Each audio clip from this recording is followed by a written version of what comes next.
Mutation. Movie wastes the first 30 seconds making sure we understand what mutants are. Imagine the carnage that could have been avoided if only Oscar Schindler had sold that f***ing ring and used the money to save Eric Lenscher. And I come back to you now, at the turn of the tide. Wolverine has a skeleton made of adamantium. This guy punches Wolverine in the face numerous times without breaking his hand, and then all of a sudden, every time Wolverine punches and headbutts this dude, we hear a metallic clank. The TV was silent until the story called for the characters to hear what it was saying. Wolverine has the ability to smell others when they're near, but completely misses Rogue sneaking onto the cart at the back of the trailer. Yet he can totally hear some bullshit movement on the trailer while the car is on the road that makes him instantly suspicious.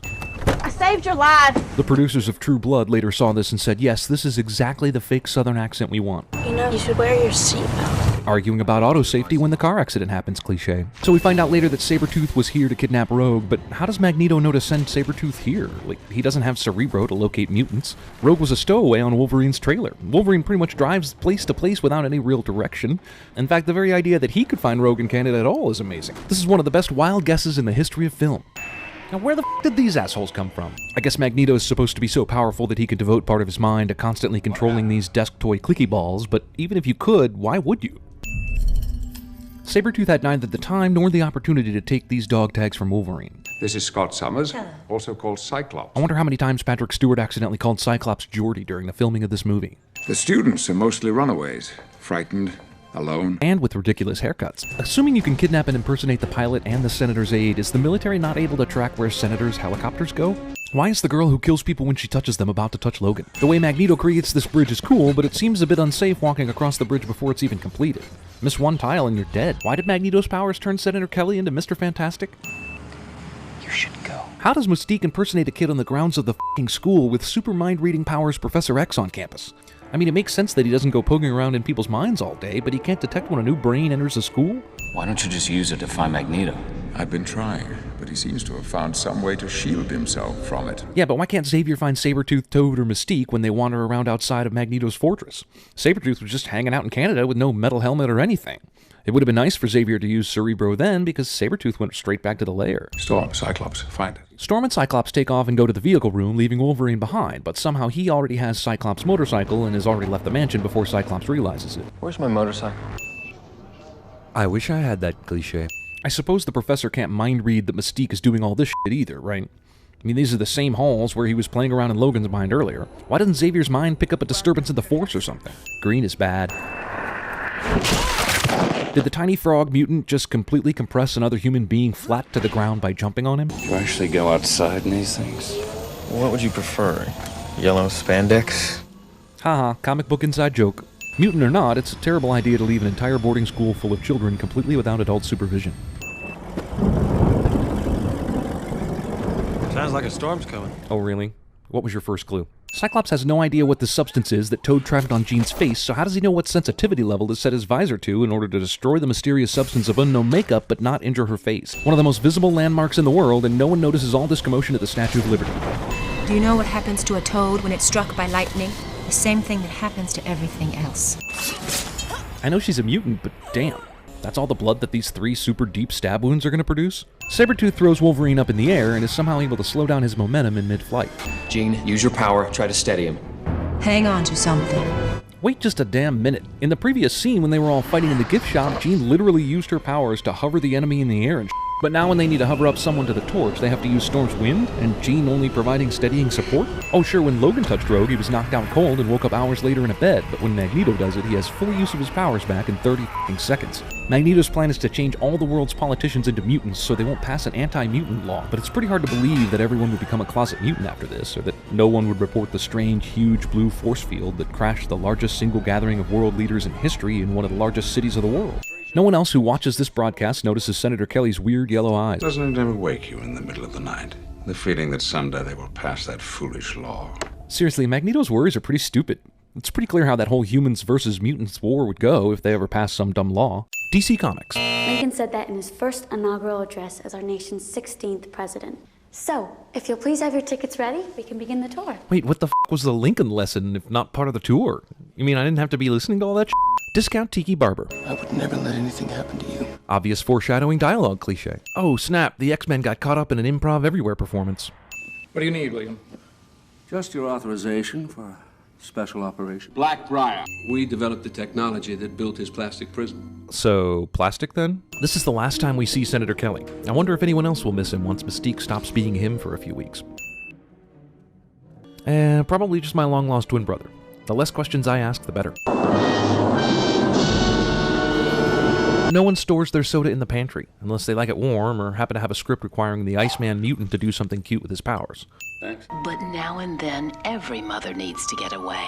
Without her, the babies are helpless. Conveniently timed nature program foreshadowing cliche. Admit it, you rooted for evil to win there. That's a nifty trick this helicopter pulled, opening the doors with wind, I guess. I admit Wolverine's claws are pretty badass, but I think they would be awful at starting cars. Shit, Cerebro's gatekeeper's been fooled twice now. Don't you think it might be time to go with the password or secret question? Didn't Magneto tell Stryker everything about Cerebro? When you break it down, Cerebro's a pretty simple machine. All you need is that, all of this, and that. What exactly was his stumbling block to building his own? See, even hot girls need to roofie a guy for a sure thing now and again. This dude's underwear. You'll have to forgive, Iceman. True Blood wasn't for another 5 years. I wish I had that cliche. Too much iron in your blood. Too much iron in your blood, enough to make these 3 iron balls, but not enough to be detected by the metal detector? That's its chief job description. If Professor X's helmet is keeping him from using his telepathy, then how is Jason's telepathy getting past the helmet? This is why you bring your spinning top or loaded die with you at all times. How does Magneto know that they would fly here? How long has he been camping in these woods with Mystique, waiting for a plane to fly overhead? Wait a minute. How would Stryker even know where to find Cerebro in the first place? Didn't she have an accent in the last movie? Or at least some of the time? Girls flirt with the dangerous guy, Logan. We don't take him home. I know several bars and pubs that would disagree with you. Then why not stay in disguise all the time? You know? Look like everyone else. Because we shouldn't have to. You know, Mystique is right. You shouldn't have to be a closet mutant. But Mystique's problems are like the problems of Rachel Lee Cook, and she's all that. As if no one would ever want to be her friend or want to have sex with her. Mystique is sexier as her blue self than 99% of the human population. Wolverine can smell that it was Mystique in the first movie, but his penis overwhelms his nose in the sequel, and it's only the scars that give it away. Holy shit, is that the guy who played Cameron in Dead Poet Society? I still want to punch that f***er. The movie establishes that the 2 people fighting are equally matched, which means that some sort of total bullshit is going to have to happen for one of them to die. See, why is there an illusion of a little girl here now? When Magneto and Mystique came in before, it was completely normal. Did they instruct Jason to create an illusion while also trying to perform the very difficult task of controlling Xavier's mind and killing all the humans? Yeah, f*** this guy. What an asshole. The helicopter's right here! Who gives a shit? You came here in a jet, remember? Might be understandable for him to forget, but everyone, including Storm, doesn't remember they came here in a jet? Like, what was the plan anyway? Fly off in the helicopter and leave Rogue and Iceman to die as they sat dutifully waiting in the jet? Or fly off in the helicopter to go to the jet, wasting all that time on a short trip when the jet is like 100 yards away? What? How would Rogue know when the perfect time is to start flying this thing? How did she even get it in the air? Did we just lose the feed? Are we still live?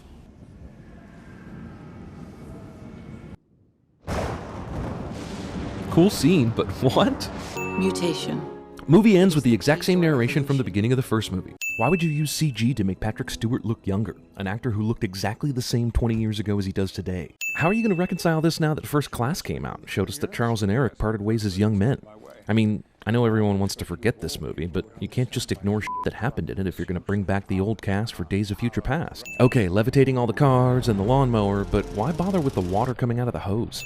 Also, surely Stan Lee could have made a better appearance than this phallic cameo. Fucking Brett Ratner. Are these decorative, or did Jean's parents serve Charles and Eric tea with hard-boiled eggs? Totally impossible war simulation reveal cliché cheat. Also, Brett Ratner rips off the holodecks from Star Trek The Next Generation. Nice throw. Yeah, did Colossus actually throw Wolverine, or did he just simulate throwing it? Why wouldn't Wolverine just smash into the wall of the simulator if Colossus actually threw it? Oh, so this is the building where Iceman cheats on Rogue with Kitty's kitty. This movie came out in May of 2006, but claims to be set in the not-too-distant future, which means that the super-smart doctor character is really diving into an article in this magazine from October 2005, which has to be at least 2 or 3 years old, if not more. Raven, I asked you a question. I don't answer to my slave name. Yes, Mystique, please tell us about your slave days. I think everyone would be interested in hearing how your experience compared to American slavery from 1619 to 1865. Homo sapien! Whoa, Mystique. This is the 21st century. No one speaks Latin anymore. When an individual acquires great power, the use or misuse of that power is everything. What about responsibility? I think you're forgetting the responsibility. That turns us into tyrants over our fellow man. But Einstein said... I thought that perhaps you might take my place someday. Say, when I die, halfway through this movie, for instance. Who builds a lab on Alcatraz Island? Who does that? I'll tell you who. Brett Ratner. That's who. This guy is still an asshole. Magneto will surely try and rescue Mystique, as they've said several times in the movie, so let's make sure our awesome new mobile prison is inside a tractor-trailer entirely made out of metal. Hello there, son. I'm listening. Cyclops is a dick to aquatic life. Scene does not contain Phoenix-style lap dance. I can't see a damn thing. I can take care of that. Geez, why didn't you just do this before? You landed the plane in this Adele. Jean Grey is the only Class 5 mutant I've ever encountered. Movie speaks about mutant grading systems as if the previous movies have ever mentioned them before. Also, Class 5 sounds good, but what are the criteria? Professor X says he's only encountered one, so how could Magneto be better at manipulating metal? Or Mystique at changing into people? Or Xavier himself at getting into people's heads? This grading system sounds like total bullshit. Cancer? I hope it's cancer. Instead of admiring Angel's wings, the doctor lady is instead admiring the overhead lights or the ceiling or something. If your mutant power is angel wings, glass loses its ability to cut you. Seems pretty silly that Multiple Man would divide into 6 copies of himself right after coming out of his cell, but then again, the movie never even made an attempt to show us there were other prisoners or what they could do until this moment in time, so I guess they had to play catch up on what these assholes could do. F***ing Brett Ratner. So when Jean killed Scott at Alkali Lake, the professor could sense her power, but when she's making the sexy time with Wolverine, the X-Man can't sense a damn thing. Also, Wolverine somehow didn't learn to never stick your dick in crazy. Whoa, Jean Grey not only turned into the Phoenix, but she also turned into Xenia Onatopp. I guess no one is monitoring Jean during her coma/telekinetic energy cocoon recovery. Nobody said it was Xavier's school for gifted nurses. It may be too late. So let's go by car instead of taking the jet. Also, it's Parents Play in the Street with Your Kid Day in this neighborhood. One and yourself, but I can help you. The line must be drawn here. Well, I guess you don't hire Juggernaut for his brains, as he throws Wolverine into the very house he was supposed to be guarding him from. Apparently, no one in the whole neighborhood gives a shit about all the commotion happening at the Grey House. Jeez, father figures leave. No need to be a pussy. Dude, I think you're my hero. Nobody gives a signal of any kind, but everyone still rises in unison. I just miss home. The first snow and all that. Love Triangle Girl for Iceman conveniently misses snow and ice skating. I guess Bobby's going with the old Groundhog Day courtship routine, and it seems to be working. Geez, familiar story, am I right, guys? The jealous girlfriend. You make one little fountain into an ice skating rink for another chick, and suddenly she's packed and ready to go. I want to be able to touch people, Logan. Said every pedophile ever. A hug. A handshake. A kiss. A hand job. Anal. Also, couldn't she just buy a Trojan body condom like Lieutenant Frank Drebin did in The Naked Gun? Just think about what I said, Rogue. Marie. Nope, that's her slave name. All these superpowered humans in the forest, and you mean to tell me they didn't play one game of baseball? Did Twilight lie to me? Hey, Pete. You seen Rogue? Yeah, she took off. That dude did not see that. Only Wolverine did. Also, hey, what should we have the super strong mutant do while he's walking by Bobby to help demonstrate that he's super strong? I know. He could be carrying a giant TV. Brilliant! Man, there are a ton of people who hate The Cure at this rally. They must have never been in love on a Friday. Say to know The Cure? This is a Class 1 mutant, I presume? I'm gonna forget for a moment that these are supposed to be mutants with powers, and wonder why Magneto decided to give someone, or allow someone to use, a fucking bat to guard the perimeter. Sure, just keep throwing those spikes in the same place every time. Surely what didn't work 100 other times will eventually work at some point. We are the Cure! Magneto's Cure cover band has entirely too many members. The cure for that infirm, imperfect condition called Homo sapiens. Is this supposed to be like a Klan rally? Marvel crossover, check it out! Jamie Foxx's Electro has a cameo in The Last Stand roughly 8 years before he was even cast in The Amazing Spider-Man 2. Despite the fact that no one knows why the Golden Gate Bridge is collapsing, everyone starts running toward the much longer route off the bridge. No one in this racial stereotype noticed all the cars that were smashing into each other while they took this picture in front of the fucking Golden Gate Bridge. This is cool and all, but it's probably the least practical way for Magneto's troops to get to Alcatraz. I mean, steal a jet for Pete's sake, or, I don't know, a boat. Clearly daytime here, but then suddenly nighttime here. You men, come at the doors! Who the fuck are you? Come on! Grow those back. Is there a reason why he couldn't? Oh, my stars and garters. Don't you know who I am? I'm the Juggernaut! I'm the wrong guy to play hide and seek with. Who's hiding? Dickhead. Man, the dialogue in this movie just crackles, doesn't it? Good thing Angel just happened to be flying around at this very moment in time so he could save his father and teach him a valuable lesson about mutants in the process. Yes, take cover from the flying, burning car bombs next to the hazardous chemicals. That seems totally sensible. Isn't all this just a little unnecessary? I mean, can't Magneto just find an aircraft carrier or another section of the Golden Gate Bridge and send it way up 10,000 feet in the air and then bring it down and smash everyone and everything on Alcatraz Island? Problem solved, right? Isn't this one car at a time thing kind of needlessly weak? Also, couldn't he just take Wolverine and Colossus out of the equation anytime he wanted to? Why is he just letting them continue to slow the progress of his attack? I mean, flick your finger and send those fuckers to Oakland, man. Storm, we're gonna need some cover. It's nice of the real X-Men to always give Storm something to do so she feels valuable to the team. Movie establishes that the two people fighting are equally matched, which means some total bullshit is gonna happen before one of them wins. See? The darts are left or right here on Magneto's chest, but then they're up and down here. Man, the lengths some men will go to for some hot poontang. Why the f*** are all these headlights on? This attack where the bridge was moved started in broad daylight, so the headlights shouldn't be on, and even if they are like daytime running lights or some shit, are the cars on that bridge all still running? It's what I want. Oh, sorry, Rogue, I thought you were gone. I'm banging Juno now. Did they find a cure for the kid who sucked all the powers out of the mutants? Because if they didn't, this school is gonna suck. Brett Ratner. Hello, Moira. Charles. Jeez, does anyone in this series ever stay dead? Well, Cyclops does, because Cyclops. Seriously? Logan is more than 160 years old? Every romantic encounter he has in these movies is now officially creepy, but still not as creepy as Edward Cullen's. Keep on running, and don't look back. Now let's cross the border and fight in every major American war for the next 100 years. During this opening credit sequence, we see Logan and Victor surviving shots to the chest while kicking all sorts of ass in every war imaginable. And their legendary story somehow doesn't spread throughout the world. Also, I understand he was probably angry and bored, but did he have to fight in every single war in history? There wasn't even one war where he was like, no, fuck you guys, I'm sitting this one out. Also, Spielberg saw this opening sequence and immediately said, I want to make the horse version of this. Okay, so they were surrounded, but so fucking what? They're invincible. No one can hurt them. So why don't they run away?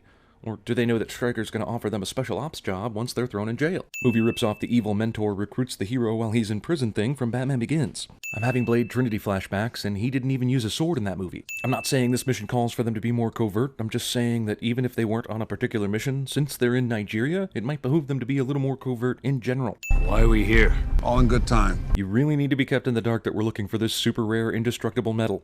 We don't want the fanboys blowing their wad just yet. Also, Logan wants to know what the mission is, but only seconds before it begins. It takes these assholes forever to spot a team of almost all-white mercenaries casually standing outside their heavily guarded gate. Movie rips off the guy pretends to surrender by lifting his arms, but then pulls a secret gun from his back thing from every action film that came out after Die Hard. We interrupt this Wolverine movie to bring you Hit Girl. The tank viewfinder shows you what you'd see if you were literally looking down the barrel? Never mind all the loud gunfire that happened a minute ago. It's the explosion that finally gets these people to notice something is wrong. Hilarious, ironic Muzak cliche. Thank you, sir. You look really nice today. I feel bad for Ryan Reynolds, because he's typecast as Van Wilder in every movie, no matter the genre. Bad guy henchmen line up in a formation that ensures the camera can still clearly see their boss, but that in reality would get several of them shot by the men behind them. Also, the boss is completely unprotected. This is just a terrible formation all around. Okay. People are dead. Really? Were they bloodless people? So it's at this point that I wonder, where is Victor in all this? We saw him climb the top of the building, and we saw him laugh at murder from the roof, but he didn't help one bit. And he loves killing people. And not once does he show back up in this scene. How exactly does word get out to secret military guys that the African Diamond Lord has a rock in his possession that he merely considers a souvenir? It's not like he's bragging about it, or using it in any special way. The f***ing thing is a paperweight. We didn't sign up for this. To be fair, you didn't sign up for anything. You were given the option to be in this special team or be in jail. Also, we didn't sign up for this cliche. The weather knows something dramatic just happened. Here's something we probably didn't need an entire Origins movie to know. Sensitive Logan is boring. Oh, she's a goner. Discount Michelle Williams. This is always dumb to do, especially for a carnival prize. There's no way the paper got this picture of Chris unless he's got 8x10 glossies of him looking exactly the way he did when we first saw him. Also, circus freak? That's harsh. How about Hobbit chic? Also, this is being considered a regular old murder and not like a wild animal got loose and mauled the guy to death? Also, the second article in this paper is how the local residents are unhappy with the cops for not finding the killer sooner. Strange, considering it just happened recently enough for there to be a big headline about it, aka last night. Wow, it's a good thing that Logan and Kayla switched up who got to keep the car today, or else he couldn't have left in a huff like this. Earlier, she got to keep the car, which made sense because she's a school teacher and probably has a shorter day. You're not an animal, Logan. Right after she says this, of course there are assholes blocking the road for no damn reason other than to put these words to the test. In some kind of a hurry there, pal? Hey, I get it, this character's an asshole, but do you need to be in a hurry to be upset about this situation? I mean, I could be in no hurry at all and I'd want to punch this guy. The writers needed a flimsy conflict here for some reason, and the best they could come up with was two Canadian bros blocking the road with their trucks who won't let Logan pass because they're having a conversation? I know it's Canada, but Jesus. And every night, he looks up in the sky and sees the moon and howls her name. Geez, we already know his girlfriend was going to die anyway, but now this story's like a double whammy. She'll probably die in the next scene. Means the Wolverine. Roll credits. Logan can smell Victor only when it's way too late to do anything about it. At least in this situation. Maybe I would care that this chick is dead if the screenwriters had given her any more character development than just chick Logan is f***ing. No cliche. Also, and that's the origin of Wolverine screaming to the heavens when his girlfriend tragically dies. Why? Why? Haha, that is funny. Isn't this the most pointless fight ever? Aren't they both super strong with super healing abilities? Do they just like getting tired? Here's another asshole truck driver not stopping or even slowing down after hitting a body with his windshield. I am truly confused at Victor's motivations. He seems to be mad that Logan left the mercenary group and got a girlfriend, and that Logan doesn't want to kill humans. And while that's maybe enough to cause a brotherly argument, is it really enough to justify a killing spree? Maybe we should have started with X-Men Origins Victor. We're going to make you indestructible. But first, we're going to have to destroy you. What? Also, who volunteers for an experimental procedure, the only details of which they possess is that it will be the most painful thing ever? No questions asked at all until he's strapped on the f***ing table? To kill him, you're going to have to embrace the other side. And find a cure for invincibility. I want new ones. What do you want him to say? Wolverine. Roll credits? Yeah, definitely roll credits. Did you just pause everything and go stamp these new dog tags and then get the procedure underway? Oh man, I thought Wolverine was a goner for sure. Scene does not contain a Wolverine-style lap dance. You know, for the ladies. Oh wow, I thought for sure that would have worked on the guy who's been taking bullets the whole movie. Some of my son's old clothes will probably fit you. Because my son lived here until he became Wolverine-sized, and then left to pursue a career on Wall Street. I know I'm an asshole, but didn't they coat his bones with adamantium? So those bone claws were not smooth and sharp like knife blades before they were coated with metal. But after. Also, and I'm really stepping into nitpicking asshole territory here, there is no way these claws fit inside his forearm whenever they're not extended. Also, cartoon claws. Why is the moon so lonely? Rehash of dumb moon story is rehashed. I'll take my bike for a spin. You'll need it for the convenient escape later. Weapon X is in the barn. He's just murdered 2 civilians. Blow him to bits. I suppose we're about to learn they put some sort of tracking device on him during that surgery? Or put it in his f***ing dog tags or some shit, right? This is the 70s, right? How the f*** are they transmitting video of this chase? Well, shooting didn't work last time, let's shoot him again. Also, not that it matters, but these are the most expert marksmen in the world and can't hit Wolverine or the motorcycle. Alpha 1, do not lose him! How did Alpha 1 ever find him? Wolverine randomly sped out of the barn on a motorcycle into a random part of the woods and came out of a random section of it. There's an army vehicle just driving around in case that happened? Shoot a missile! Funny how good innocent people tend to die around you. He's seriously taunting Wolverine at this moment? For real? The helicopter spilled a perfect trail of fuel so that Wolverine could do this. Walking away from the fireball cliche. Also, Wolverine's screensaver. Zero never stood a chance. But this gun will do what every gun in history couldn't. The only thing that'll take him down is an adamantium bullet. That's why I only made 6 of them. Also, you just pumped his body full of adamantium. And he's invincible. How stupid is this shit anyway? The young mutant you've been looking for? We found him. Doesn't matter how. That shit's easy. Finding mutants? Pfft, child's play. That's why Professor X has to put on a helmet and use a giant Epcot Center golf ball computer to find them. Also, in this case, you're talking about Cyclops, who, if you knew about him and were therefore looking for him, is a kid in high school and isn't hiding anywhere. So once you first heard about him, he should have been easy to find. Quite a few months later myself. Couldn't take rounding him up. John plays the pronoun game so that Wolverine has to ask who the hell he's talking about. We hunted our own kind, Logan. Where was Professor X and Cerebro during all this?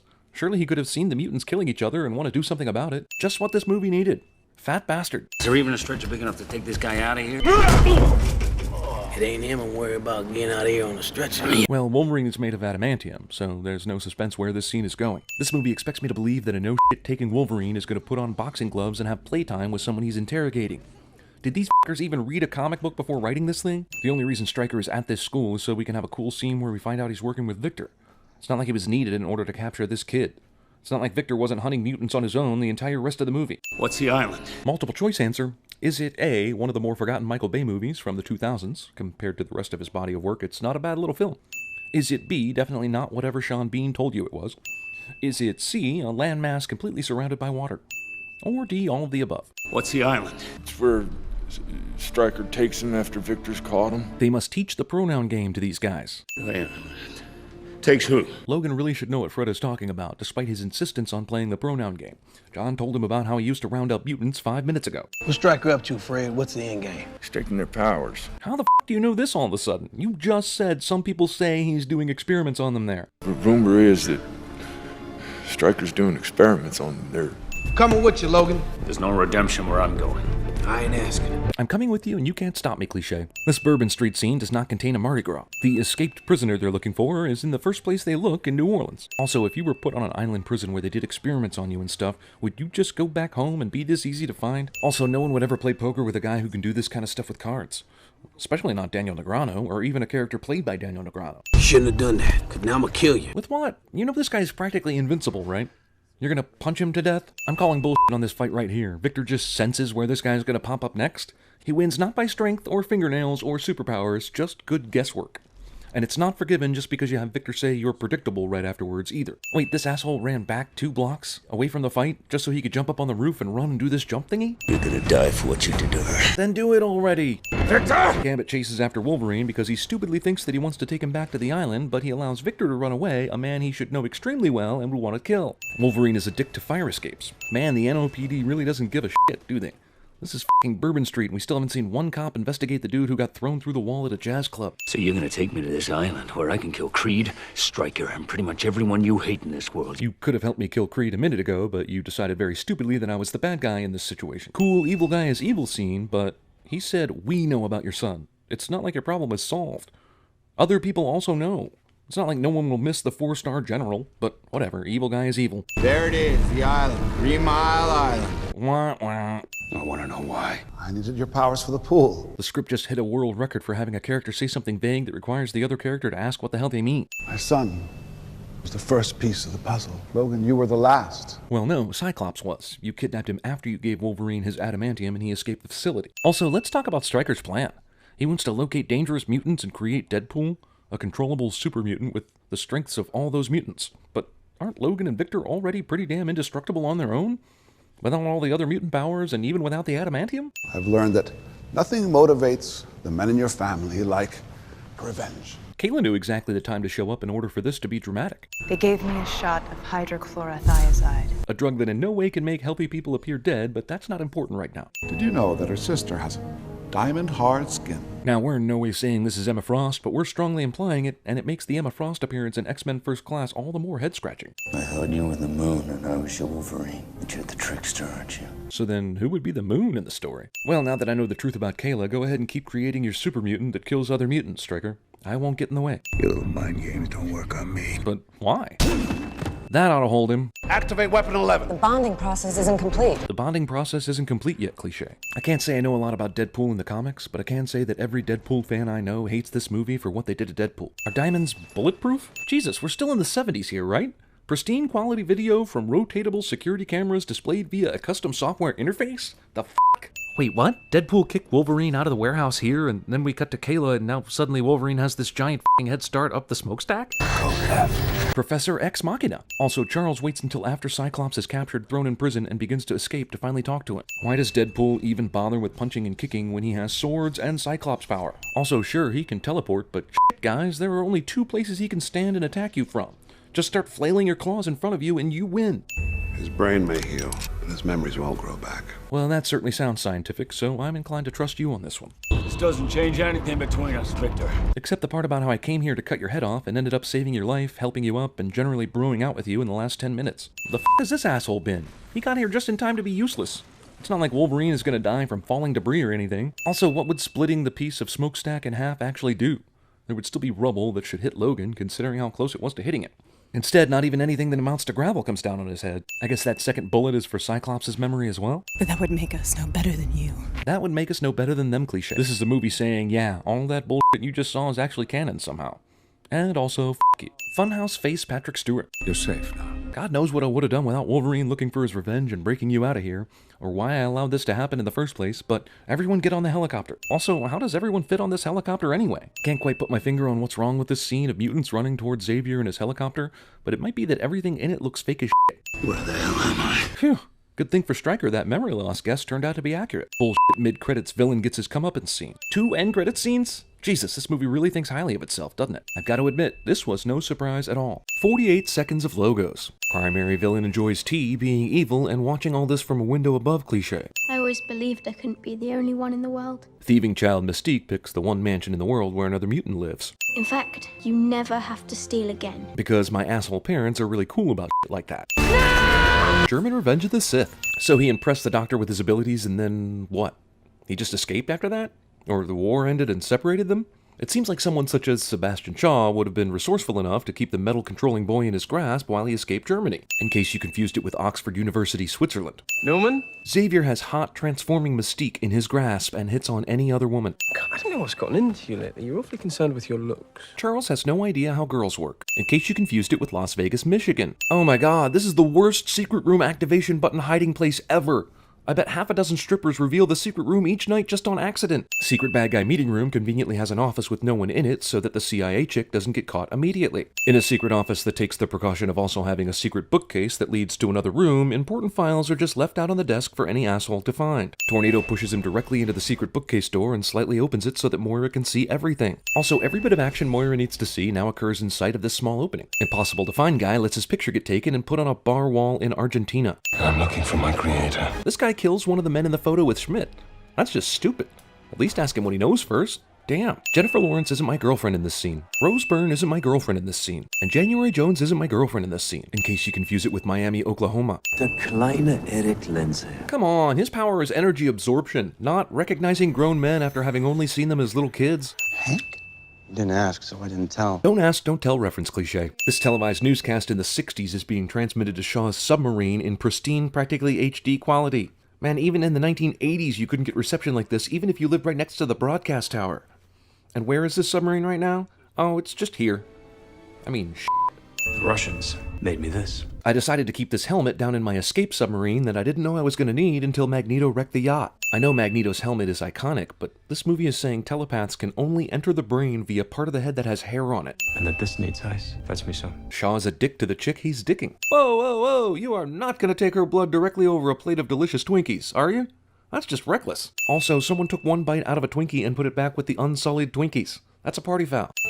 Kinky. Magneto's other mutant power is cock-blocking. Are you sure we can't shave your head? Don't touch my hair. Haha, future bald reference. Well, the strip club scene's gonna have a lap dance for sure. How would you like a job where you get to keep your clothes on? Damn it! This chick reveals her mutant wings in front of plate glass windows. How would you like a job where you get to keep your clothes on? You mean, like this one? This guy is addicted to emos. Excuse me, I'm Eric Lensher. Sounds Xavier. Go f*** yourself. Okay, I'm gonna have to take a sin off of that shit right there. That's f***ing awesome. All secret rooms in this movie have buttons that are obvious. The telepath. I shouldn't be able to feel him at this distance. And because you can, shouldn't Charles be able to see what's going on in the submarine? You've got 4 mutants on this thing. You should be Professor X, and you should be Magneto. Iconic characters apparently get their iconic names from a partying teenager. I really like this actor, and I don't mind seeing him in a lot of movies, but does it say something that I knew the Russian general was going to be played by this guy before I even saw him up close? And don't worry. You don't have to say a word. WMDs. Eric left way earlier and was on a mission of vengeance, but politely waited for Charles to catch up before bursting into the room. I know her diamond form is screwed now, but isn't she still a powerful telepath? She has no mental defenses now somehow? This plan is ridiculous. With a telepath and a guy who can transport anywhere he wants, couldn't you just control the right mind and fire nuclear weapons from either country and start this nuclear war that you want? Sure was nice of Shaw to commission this neat little animation of his nuclear war plan so that Charles could get the details in a succinct manner. Hey, come on, honey, give us a little, That's racist. Oliver Splat. When you can do this, and this, and this, and this, and this, why do you even need the USA and the USSR to bomb each other? Shit, you can do all of this on your own in half the time. Well, at least I can take this silly thing off. Yeah, but why would you want to risk that? You don't know the abilities of these mutants. You've seen 2 telepaths in this movie, and maybe Charles is right around the corner. Jeez, what a dumbass. Also, are we bothering with Freeze after all the dead people you see out here? You had the advantage, and you blew it. So the whole reason for this attack on the CIA was to take the mutants they had inside. But they take one, the one who can fly and shoot fireballs. Whoopty shit. And then they call this a job well done and they're ready to leave? You could kidnap all these kids, and if any of them resist or try anything, you could just kill them. So tell me about your mutation. Shaw wastes time asking Darwin what his mutation is instead of getting the hell out of there. Adapt to this. Is there any reason why he couldn't? Maybe I wasn't clear enough. That's why I've decided to speak English to the Russian man right now. We can avenge him. Eric, what, please? Let's have this private conversation 5 feet from everyone. Walking is hard. This bullshit scene is only here because January Jones is a big enough star now to get X amount of lines and X amount of screen time. But it has zero to do with a story. Or my interest. Dispatch the 7th Fleet. Wait, these assholes all train up in the time it took the Russian ship to reach Cuba? That's like a week or two at best, right? Rapid superhero maturation is rapid. In case you confused it with Moscow. Oh, f it. Screeching practice. Can Banshee repair his own bones in addition to the screeching? This scene kind of contains a lap dance. It's not a complete one, but it's more than most movies do. Mannequin fondling. And try not to hit me. I have complete and utter faith in you. It seems like this is unnecessary. And even if he hits it, it's a small sample size anyway. The world is primed for war, and there's no one to stop me. Except for all those good mutants I left alive back at the CIA place. And Charles and Eric. But aside from them, no one. Scientist running out of time and or funding tests his theories on himself cliché. Also, the movie recycles the cure the mutants of their mutation serum plot device from X-Men The Last Stand. Get out, Raven. I want to go to bed. Man, no one wants Mystique, do they? Haha, Rebecca Romaine is married to Jerry O'Connell now. I said the real Raven. Movie reinforces the stereotype that some women will sleep with the first guy that thinks they look pretty without their makeup on. Military airbase during the Cuban Missile Crisis somehow not off limits to little-known mutant CIA division members. Where's Hank? I'm here. I needed to make this dramatic entrance in case someone asked that question. It didn't attack the cells. It enhanced them. Wow, that makes you, like, the opposite of a good scientist then, right? How do we end up with this formation of ships when the US was trying to block this f***er and these Russian ships were actually chasing it? God help them if they cross it. God help us all. God help us all cliché. Geez, he's an expert pilot and plane designer too? Shit. Is accurate mutant serum development the only thing this guy isn't amazing at? All the important characters survive the combination submarine stealth fighter crash. Wouldn't Havoc's beam of fire cause just a little bit more than a hard thrust into the submarine? Shouldn't Riptide be on fire right now? Azazel decides to fall 50 feet before dropping Beast and Havoc, allowing them a chance to escape, when earlier he was raining CIA men from the skies like he was in a Weather Girls song. If we go, you go. Just because you change locations does not mean you change momentum. You are all dead right now. Bullshit Banshee Angel fight scene keeps getting in the way of the cooler, far more interesting Eric versus Shaw fight. Can't Charles just make Shaw duck the coin? I'm sorry, Magneto, you don't have any more missiles to control anymore. At least you shouldn't. And that's the story of how Charles got in a wheelchair. Amazing that with all these mutants and special abilities, not one of them has healing powers. Geez, how long does it take for missiles to fall down? Next thing you know, I'll be going bald. Haha, future bald joke, again. Gentlemen, this is why the CIA is no place for a woman. That's racist. Well, here we are with Logan in World War II again, and this time he's in the Pacific Theater just before the atomic bomb is dropped. One question, can these filmmakers make up their mind where Logan was and what he did so that we can have something resembling a canon? This guy is awful at shooting a mass of purposely freed prisoners. No prison can hold Wolverine, except one made of stone and metal, apparently. Either this isn't a nuclear blast, as I was led to believe, or else this is a sin, because this is a small bay with a detonation on the other side. There would be like half a second before the nuclear blast would incinerate this asshole and everything on this side of the bay. The writer saw Indiana Jones nuke the fridge and said, I can top that shit. Who needs adamantium when you can survive atom bomb heat? What about fallout? Radiation? Is the Japanese guy completely safe because of a piece of steel or iron that doesn't even cover him with an airtight seal? Not that this is a terrible way to wake up, but flashback within a flashback cliche. Also, does every movie about Wolverine have to start with flashbacks? Also, I know this is a dream, again, but did they ever even for this to be a realistic scenario in his mind? I mean, we saw them flirt and shit, but she was Scott's girlfriend until she died. Then she tried to hump him in the third movie, but he rebuffed her because she was that Phoenix psycho. Then she died again, so why are we being shown a realistic dream where they were a couple in bed together? Stand high. No! Wolverineception. You're not a hunter, are you? Not anymore. Man, this thing writes itself.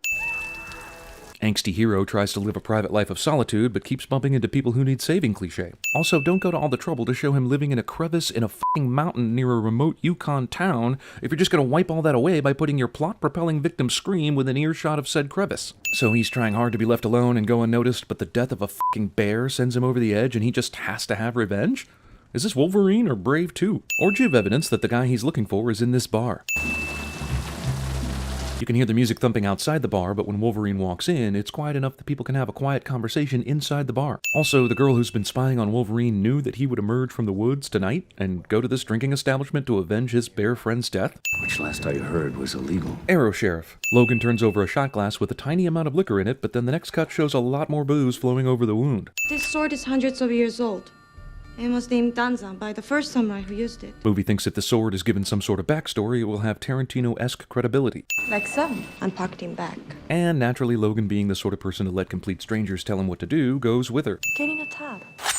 I actually don't see how a knife pretends to threaten the indestructible Wolverine, but maybe he was just tired of arguing. Listen, Wolverine is a funny character, okay? You don't have to contrive bullshit scenes like this that the real Wolverine would never ever let happen just to get a few laughs, okay? You look nice. I feel violated. In no way can this bed be comfortable. I can end your eternity. Make you immortal. Dying old man makes assumption that a mortal dude wants to die. Hey, you saved my life. I want to repay you by killing you. You're welcome. We have reason to believe that your ability to heal can be passed. Passed? From you to another. Well, I hope the writers also remembered to include a convenient reason why this technology can never be used again. Also, superpowers are now gallstones, or herpes. That one took killer. Yoshida plays the pronoun game so that Logan has to ask who the hell he's talking about. Human drama plays out exactly as Logan is leaving so that he has to get involved. Movie mistakenly thinks Famke Janssen flashbacks will somehow help. This character has way too much importance to the story to actually be dead, so we're sure to see him later when the movie needs a surprise. I realize it may have been raining recently, but it is pretty f***ing far from raining right now. So why do all these members of the crowd still have their umbrellas up? Why are you still here? You don't care about this dead asshole, remember? Does he think nobody can see him? Wait, does the movie think nobody can see him? Who's that? It's Mariko. Nothing about this guy stands out as anyone special, but Logan asks who he is so that we can get some exposition on a character who will be important later. He was always fascinated with your kind. That's racist. Definite possible future love interest is definite. Jesus, this Ninja Protector weirdo dude doesn't even have his primary weapon ready. Legolas and Hawkeye would both already have fired 35 arrows by now. Movie rips off the trained assassin follows crucial kidnapping by rooftop in order to help save the day thing from the Bourne ultimatum. Stalking. At some point, Logan stopped and bought a ticket for this train, which is unlikely, or he just showed his metal claws to the people in charge and they gave him a seat. If so, what a hobo Wolverine has become. So where are we headed, Mariko? Because I sure as hell didn't buy a ticket to this shit. Logan just assumes the role of this chick's protector after the chase because reasons. You can't pretend shit isn't happening when it is, Princess. Unless you want to die. Okay, so maybe everyone speaks only Japanese on this train, but what a horrible discussion this is to have across the aisle for anyone to hear. Oh, what the hell? What the hell, indeed? If Wolverine has been given some sort of drug that makes him mortal again, wouldn't the bullets kill him instead of just wounding him?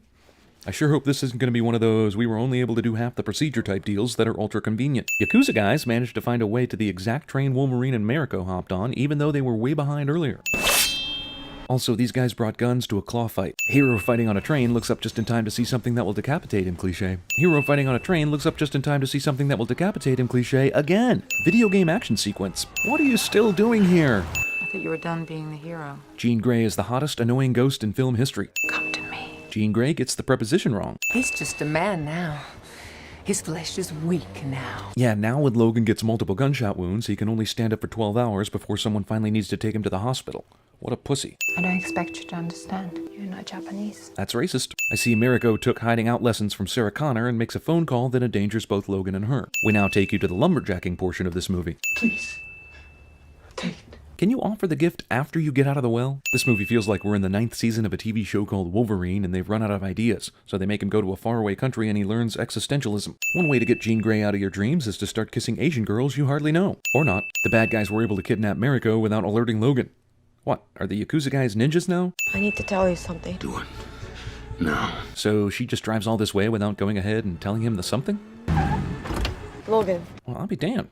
She did drive that whole way in silence before telling him the something. I saw you die. Prediction of the future that the main character is going to die is totally useless. You're holding your own heart in your hand. It's not beating. Well, I would hope his heart isn't beating if he's holding it in his hand. That would be super wrong. Wolverine can just walk into the important and mob-connected Naburo's pet house while he's sexing hookers.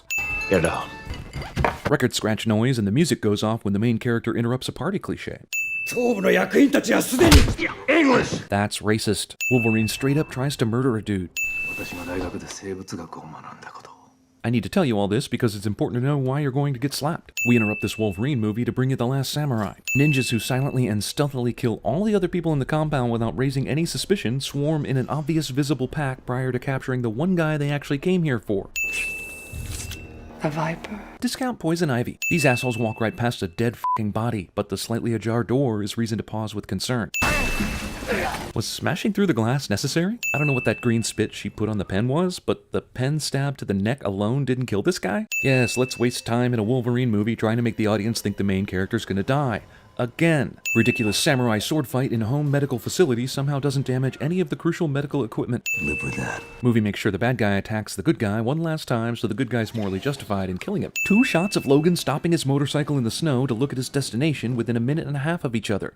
Check back in 45 seconds when we do it again. I don't know what's less believable, that she can see this shit going on from way up here, or that she even heard it in the first place to come running to the f***ing window. Is there any reason why he can't just cut a bunch of these off? We need to fill 5 minutes with something to give this movie a little more runtime. Oh, I know, just have him shoot arrows at him the whole time. See, when you commit all your ninjas to the Wolverine capture, you have no one left to even spot this chick walking right up to the gate. Wait, on second thought, Logan is already inside, awake from his coma, so that was like an hour or more ago. So there should definitely be ninjas out here patrolling and seeing pink-haired motorcycle chicks approaching the compound. I don't know much about the Silver Samurai from the comics, but I know everyone that I know who loves the Silver Samurai hates this movie for what it did to Silver Samurai. Nice of the Silver Samurai to wait patiently for these 3 to exchange looks over a dead poison chick before continuing his pursuit. Because when a reptile sheds its skin, it can somehow survive an arrow to the chest. Alright, this chick finally got interesting. Oh. Never mind. Why is the Silver Samurai calmly stalking his prey instead of just f***ing killing him? Yes, let's leave the guy you're fighting to go after the guy shooting harmless arrows at you. Makes perfect sense. Also, how the f*** long is this movie gonna wait before showing us the old man inside the Silver Samurai suit? Hey! Bob. Logan believes it's best to announce your presence when you have the upper hand in a fight. Also, look, Harada shot this guy in the eye with an arrow, and there was clearly blood coming from the opening. Then Wolverine chopped dude's head off, but now it looks like this is exactly where his head was supposed to be the whole time, as if the helmet was just there for show. Don't look so shocked. I am not shocked. And transfer your unwanted healing to my body. Drilling into Logan's claws transfers his superpowers because genetics. Let's talk about Yoshida's plan. Plan A was to ask Wolverine if he wanted to transfer his healing properties and live a mortal life. Wolverine turned that down. Plan B, fake your own f***ing death for no reason. Look, they had Wolverine right where they needed him. This green stuff made him sleepy, then Viper kissed heart-weakening parasites into his body. He was basically mortal. All they had to do was strap the guy down, go to a lab, and steal his powers. Job done. Instead, the movie wants to have this big, not a surprise, with Yoshida faking his death, which opened up a billion unneeded complications. You know I'm giving you the very death you longed for. Haha, that is funny. I buried my grandfather. Even though Yoshida sucked out pretty much all of Wolverine's immortality, a couple of stab wounds are gonna still kill him. You asked me to come say goodbye. Sayonara. That's racist. Goddamn Jean Grey has to steal another scene, because star power. You were hurting people, Jean. I had to. Main character forgives himself and the ghost goes away cliché. So, where do you want to go? We'll see. Interesting. Not really, but it's upsetting that something interesting might happen in this movie off-screen. Why would a military contractor like Trask Industries advertise on the televisions that hang in the security area of airports? I mean, the only reason I can think of is we're trying to be cutesy and shoehorn in a little tease of things to come, and that's just not good enough. Magneto gives away his presence with magnetic weird that everyone can see instead of just tapping Logan on the shoulder. Also, other than looking cool, is there any reason this conversation needed to take place at the security checkpoint? Or even in an airport for that matter? Why not outside in the cab Logan took to get here? Or in the diner where he ate his breakfast this morning? There are dark forces, Wolverine. This is where Gandalf and Magneto officially became the same character. How is this possible? I know, amazing, right? Professor X was dead at the end of X-Men The Last Stand, but the end credit scene showed he would live again. One question though, how can you come back from the dead but still need a wheelchair? 55 seconds of logos. The future. What X-Men movie trying to erase the past of every X-Men movie after X2 would be complete without some Patrick Stewart narration? A dark, desolate world. In fact, this world essentially became Tron. X-Men movie dips into the opening DNA credits yet again. So they wrote a discount Human Torch in the X-Men? That seems a little shortcutish. Oh, and they found a discount that robot thing from the first Thor movie as well. Huzzah! Why doesn't she shoot the portal to anywhere but this facility? This is so freaking cool, but let me ask you this. How can you throw something that opens a portal and have it open a second portal wherever you want without throwing something else? Does she program it with her mind before she throws it? Why can't purple portal girls zap them 300 yards away before they take off running? Most everyone in the X-Men universe has a power that is mental, physical, or elemental. This one opens portals. It's cool as shit, don't get me wrong, but this is more sorcery than a DNA trait. Why didn't she shoot the portal so that the Sentinel would go to the next floor or something, and not 5 feet away? Her power is walking through walls. Are we just going to give her mental time travel abilities as well, without any explanation? You could build Professor X a hover chair to get down the stairs, or, you could just make the stairs a ramp. The only way Marvel characters can be revealed as defense contractors is via magazine cover montages. Mutant with the ability to transform herself into anyone. Everyone knows who Mystique is. Just say her name already. It was the first time she killed. Wasn't her last. Thanks, Wolverine. In her DNA, they discovered the secrets to her powers of transformation. It gave them the key they needed to create weapons that could adapt to any mutant power. How does figuring out the secrets of her transformation allow anyone to figure out all the powers in the mutant universe? And in less than 50 years, the machines that have destroyed so many of our kind were created. The hell took them so long? Was it just the fact that they needed to get to the era of the modern X-Men movies to make it work? I bet it was. We can stop the Sentinels from ever being born. And end this war before it ever begins. Hey, Magneto hasn't said anything in a while. Let's just have him finish what Charles was saying. Wait, the Sentinels are about to attack just as they're doing the time travel ceremony? I didn't have my powers in 1973. Where'd they go? Would that be important for me to know before I go back in time? Maybe not. Where do I find you? Well, it's complicated. And we're going to withhold that information from the audience because the reveal is sure to be amazing. Going back to the 1970s, instant lava lamps and Roberta Flack tunes to help remind you. I'm ready to take your blood, Mr. Jackman, but I'm having trouble finding a vein. Sorry, I couldn't do that one without laughing. Well, just to be fair, for the ladies, scene does not contain an immortal adamantium-enhanced lap dance. Peaceful thoughts. Is way too late for that. He already got Rocky, and should, by the movie's own rules, already be hopping between past and present. Colonel Sanders, really? Is this an Adam Sandler movie? But we have orders. This is a quarantined area. Stand aside, soldier. That's an order. My men follow orders or people die, unless some other dude gives them orders that are different than mine. You're telling me Mystique had a chance to kill Stryker and didn't do it? Do you realize how much she could have spared us if she just snapped this dude's neck right now? Damn it, nobody who militaries for a living notices this shit. Yeah, there's no way super-connected secret military Stryker guy can't find out where that plane is headed and have the mutants arrested upon landing. Not at all. And I'm gonna say to you what you said to us then. F*** off.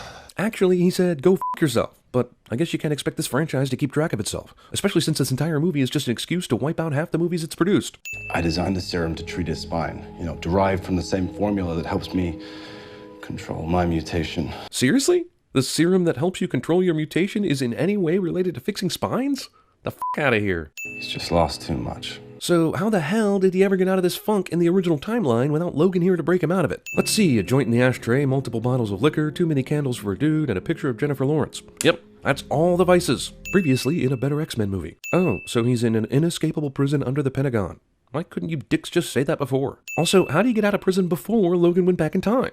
He obviously got out, as we've seen in his later Ian McKellen years. Why is he in there? What he forgot to mention. Yeah, both Charles and Eric forgot to mention a lot of stuff before Logan went back in time. JFK. What else explains a bullet miraculously curving through the air? Har, but honestly, seriously? Also, why couldn't he control the bullet better in the first place? This guy bends a bullet to hit Mystique without even seeing her later. Also, how did law enforcement even catch Eric in the first place? This story is bollocks. Bollocks, I tell you. Be a young man now. Grew up outside of D.C. He could get into anywhere. Funny that you would have never mentioned this dude to present-day Xavier or recruited him to the school or involved him in any other missions. Just kooky. Just don't know how the hell we're gonna find him. We have a phone book. Because all young men are in phone books, and the guy you're looking for totally lives in the same surrounding zip codes to the mansion. I just don't understand the need to transform right now. Why not stay Trask the whole time? Lesser chance of surprises that way. Trask told the secretary that he just came to get a couple files, but she felt this list of names was important enough to run straight up to his office right now, because suspense. We added some names to the Paris meeting. Something we could easily have called you about hours before at your home, since it's so damn late the janitors are here cleaning up. But thanks to this awful timing, now Mystique knows exactly where to go next. Max him off. I barely know it. Okay, I'll go die in a fire now. Logan made a comment earlier about having no idea where to find Quicksilver, but movie says, f that shit. They go straight to his house. You know what thieving bastards like Quicksilver like to do? They steal Pepsi signs, and they're very loyal to one brand. Also, just because you use an era-appropriate Pepsi logo does not mean you're still not selling your soul. Guys trying to sneak into a place start by taking part in the Standard Public Tour. Gee, where have I seen this before? Oh, I know. Every movie ever made! How did they figure out what time Magneto was getting fed every day? I realize you want to go to great lengths to show this guard has all glass shit instead of metal, but Jesus, does he have fucking spare glass bullets on his belt for a fucking glass-ass gun? So these guys aren't the same height. This probably shouldn't work. And if you're saying they are, it's a sin of convenience that he can fit in the same uniform. And look, I know there are tons of guards everywhere and there's probably a lot of new faces, but does no one ever think, damn, this kid is young. I've never seen him before. Don't these guys ever hang out after work? An all-plastic or glass prison for Magneto with an elaborate entering the cell sequence. Haven't I seen this movie before, back when it was called X2, X-Men United? None of the mechanisms that make this work, including electrical, involve metal, apparently. This escape plan brings the threat of death by glass shards. But what is glass, really? I guess you can't be killed by clear things. The same 1970s gizmo that controlled the security cameras can also set off the sprinkler system? Yeah, no. Damn, even after all the time and the alarms and shit, this poor bastard's still taped up in the elevator and Quicksilver's clothes are still here? They told me you control metal. You know, my mom once knew a guy who could do that. Yeah, so I know Quicksilver is Magneto's son and everything, but the Magneto we know from X-Men First Class was a man hell-bent on revenge, consumed with finding Klaus Schmidt. When did he find time to bang chicks in America? They told me you control metal. And wait a second, did this elevator run to the floor where he was imprisoned? Because don't tell me you can have a f***ing elevator like this without metal, because I'll punch you in the face if you do. Wait, is this movie actually saying glass guns are a thing? And in the 1970s? Movie asks you to consider whether the world is moving in real time or the music in Quicksilver's 1970s iPod is. Regardless, the music and the action on screen we see simply cannot coexist in the same reality. Also, am I the only one who thinks this amazing scene would have been that much more amazing if they'd had the balls to run time in a bottle at 1/10 the speed? Taking off 5 sins for the Quicksilver shit because it's f***ing incredible. I'd take off more if he was actually in the movie more. This article starts out talking about the peace treaty in Paris, but switches gears to a story about murder by the third column, and repeats itself in the fourth column. Also, this article about unemployment is actually a story about a lost steamer. Imagine if they were metal. This is a pretty specific and cheeky thing to have him say for a guy who has no f***ing clue Wolverine will actually eventually get metal claws. Take it slow. And then Quicksilver went back to his stupid basement teenage life and did not continue to help the X-Men or feature in this story. That's racist. What's the matter, baby? You don't think I look pretty like this? X-Men franchise continues to believe that men wouldn't find Mystique attractive like this. It's like putting glasses on Rachel Lee Cook or an antisocial attitude on Julia Stiles. I would paint myself blue to f*** Mystique. Just once I'd like to see one of these dudes not freak out, call her on her bullshit, then get his ass kicked anyway. I didn't kill the president. The bullet curved, Eric. Nope. Because I was trying to save him. Again, I have no clue how you were able to see the bullet, and if you could, why did you stop it so poorly? You have way better powers than that, dude, even if I think it's nonsense that you had a chance to stop it in the first place. Not that anyone could have stopped them anyway, but where the hell is security? That can lock onto a mark a half a mile away and won't trigger unless it's identified the target. So in other words, the same bullshit long-distance DNA reading technology shield built in Captain America 2? Stryker, who has his gun out, does not shoot this mutant chick. Goodbye, physics. Nice to know you. Raven! Geez, right at the last second. These assholes waited too long to crash this meeting. And they're just casually walking in like the whole operation was never in doubt. Eric somehow guides a bullet out a window and straight down into Mystique's leg, even though his powers do nothing to help him see where Mystique is after she leaves his field of view. Mystique chooses to change into the Black Lady, which, good for her. But she's the only black person in this sea of whiteness. How is she not going to stand out? And then she walks by herself through the roped area. What's the freaking point? Where am I? Wolverine conveniently begins to slip in and out of this time period, so now we can have an action sequence and let Eric catch up to Mystique. I don't know you. Huh? What the hell is that? Why would either timeline's version of Wolverine not know Beast or Xavier? So he jumps between the two times and also loses memories from both times? I'm sorry.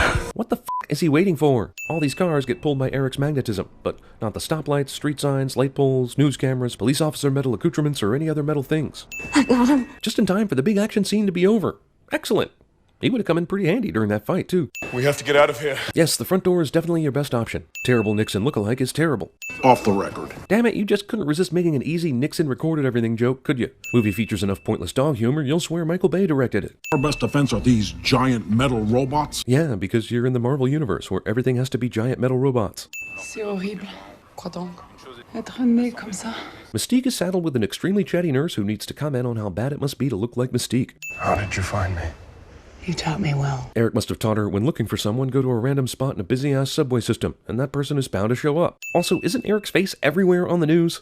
He's not even attempting to hide or blend in. Oh yes, brilliant. That mansion that is in your family history and surely in your name. Excellent hiding spot. Movie keeps fabricating obstacles so that this movie can take longer. I don't. But I know someone who might. Not me, but I know someone else cliché. Charles rips off the Vulcan mind meld memory by touching thing from Star Trek, Unbreakable, and Underworld Evolution. Just because someone stumbles, loses their way. Skip. You're afraid, and Cerebro knows it. What? The most human power. Hope. Hope. Isn't this the exact same thing Ivan Vanko did in Iron Man 2? You know, the controlling the robots thing? Hey Storm, keep being awesome, girl. I sure am glad they brought you back to be a Night Watch person. We're going backward in time. ironic Star Trek episode is ironic. Okay, maybe he fooled the metal scanner thing, but still, the Pentagon has some pretty shitty surveillance and security. I have no doubt that Eric knew that his helmet was being kept at the Pentagon, but he knew the exact place where his helmet was hidden? Oh look, the Sentinels of the future are about to attack at the same climactic moment all that 1970s shit is about to go down. Okay, we get it, we're in the freaking 70s. Where were the mutant-killing robots during the first X-Men movies? Remember what Charles said. And in less than 50 years... It either took them 50 years to perfect the robots, or the government had mutant-killing robots that we didn't see and no one feared or talked about for years. Here's the part where Magneto lifts up an entire baseball stadium and eventually drops it down over the press conference as some kind of a barrier, despite the fact that some X-Men can fly or jump really f***ing high. And more importantly, that baseball stadiums have several exits on multiple levels, which cause them to make for poor containment barriers. I guess they saved money by shooting half the B-roll in 8mm. Man, when you watch this movie in the theater, you're like, f*** yeah, Quicksilver! But then when you watch this movie a second time, you're like, the f*** is this shit? He stopped all 120,000 pieces of shrapnel from that explosion except this one. Hey Storm, you know what happens to a mutant who can control the weather when she gets stabbed by a Sentinel? The same thing that happens to everything else. Yeah, that Thor robot definitely did this exact same thing. I wasn't all that impressed then. Yes, Magneto, tiny bits of metal shrapnel are going to keep these all-powerful beasts from getting to Charles and the gang. You smart good. In the future, do I make it? Yes, but sadly you're played by Kelsey Grammer, so in a way, no. Do what you were made for. Okay, so are these things voice-controlled now? And if a simple command tells them to track and kill mutants, wouldn't that put Eric in danger? Super advanced mutant-killing robots are awful at aiming. Look decent in theaters, but now looks like some funky-ass CGI on repeat viewings cliche. One of them is in here. Why didn't Trask's mutant detector go off when he was on the podium and Mystique was 10 feet away? You would think they would build a presidential shelter with concrete. But no, they used steel. Because how else was Magneto going to advance the plot? You built these weapons to destroy us. Why? Speech time. By the way, is this a good time to mention that they've already altered history so much that their future selves should be remembering all this? And that it's very likely that they're not even at the abandoned temple anymore? There'd probably be no movie either, but you know how we do. Dang, Colossus is only in this movie to get killed by futuristic Sentinels. Oh look, I was wrong. Quicksilver is in the movie again. In a completely pointless watching TV scene. Awesome. F*** you, movie. Someone gave this creepy f***ing goggle-wearing slimy toad dude not only a job, but a job working the grill, with actual food that people are gonna eat?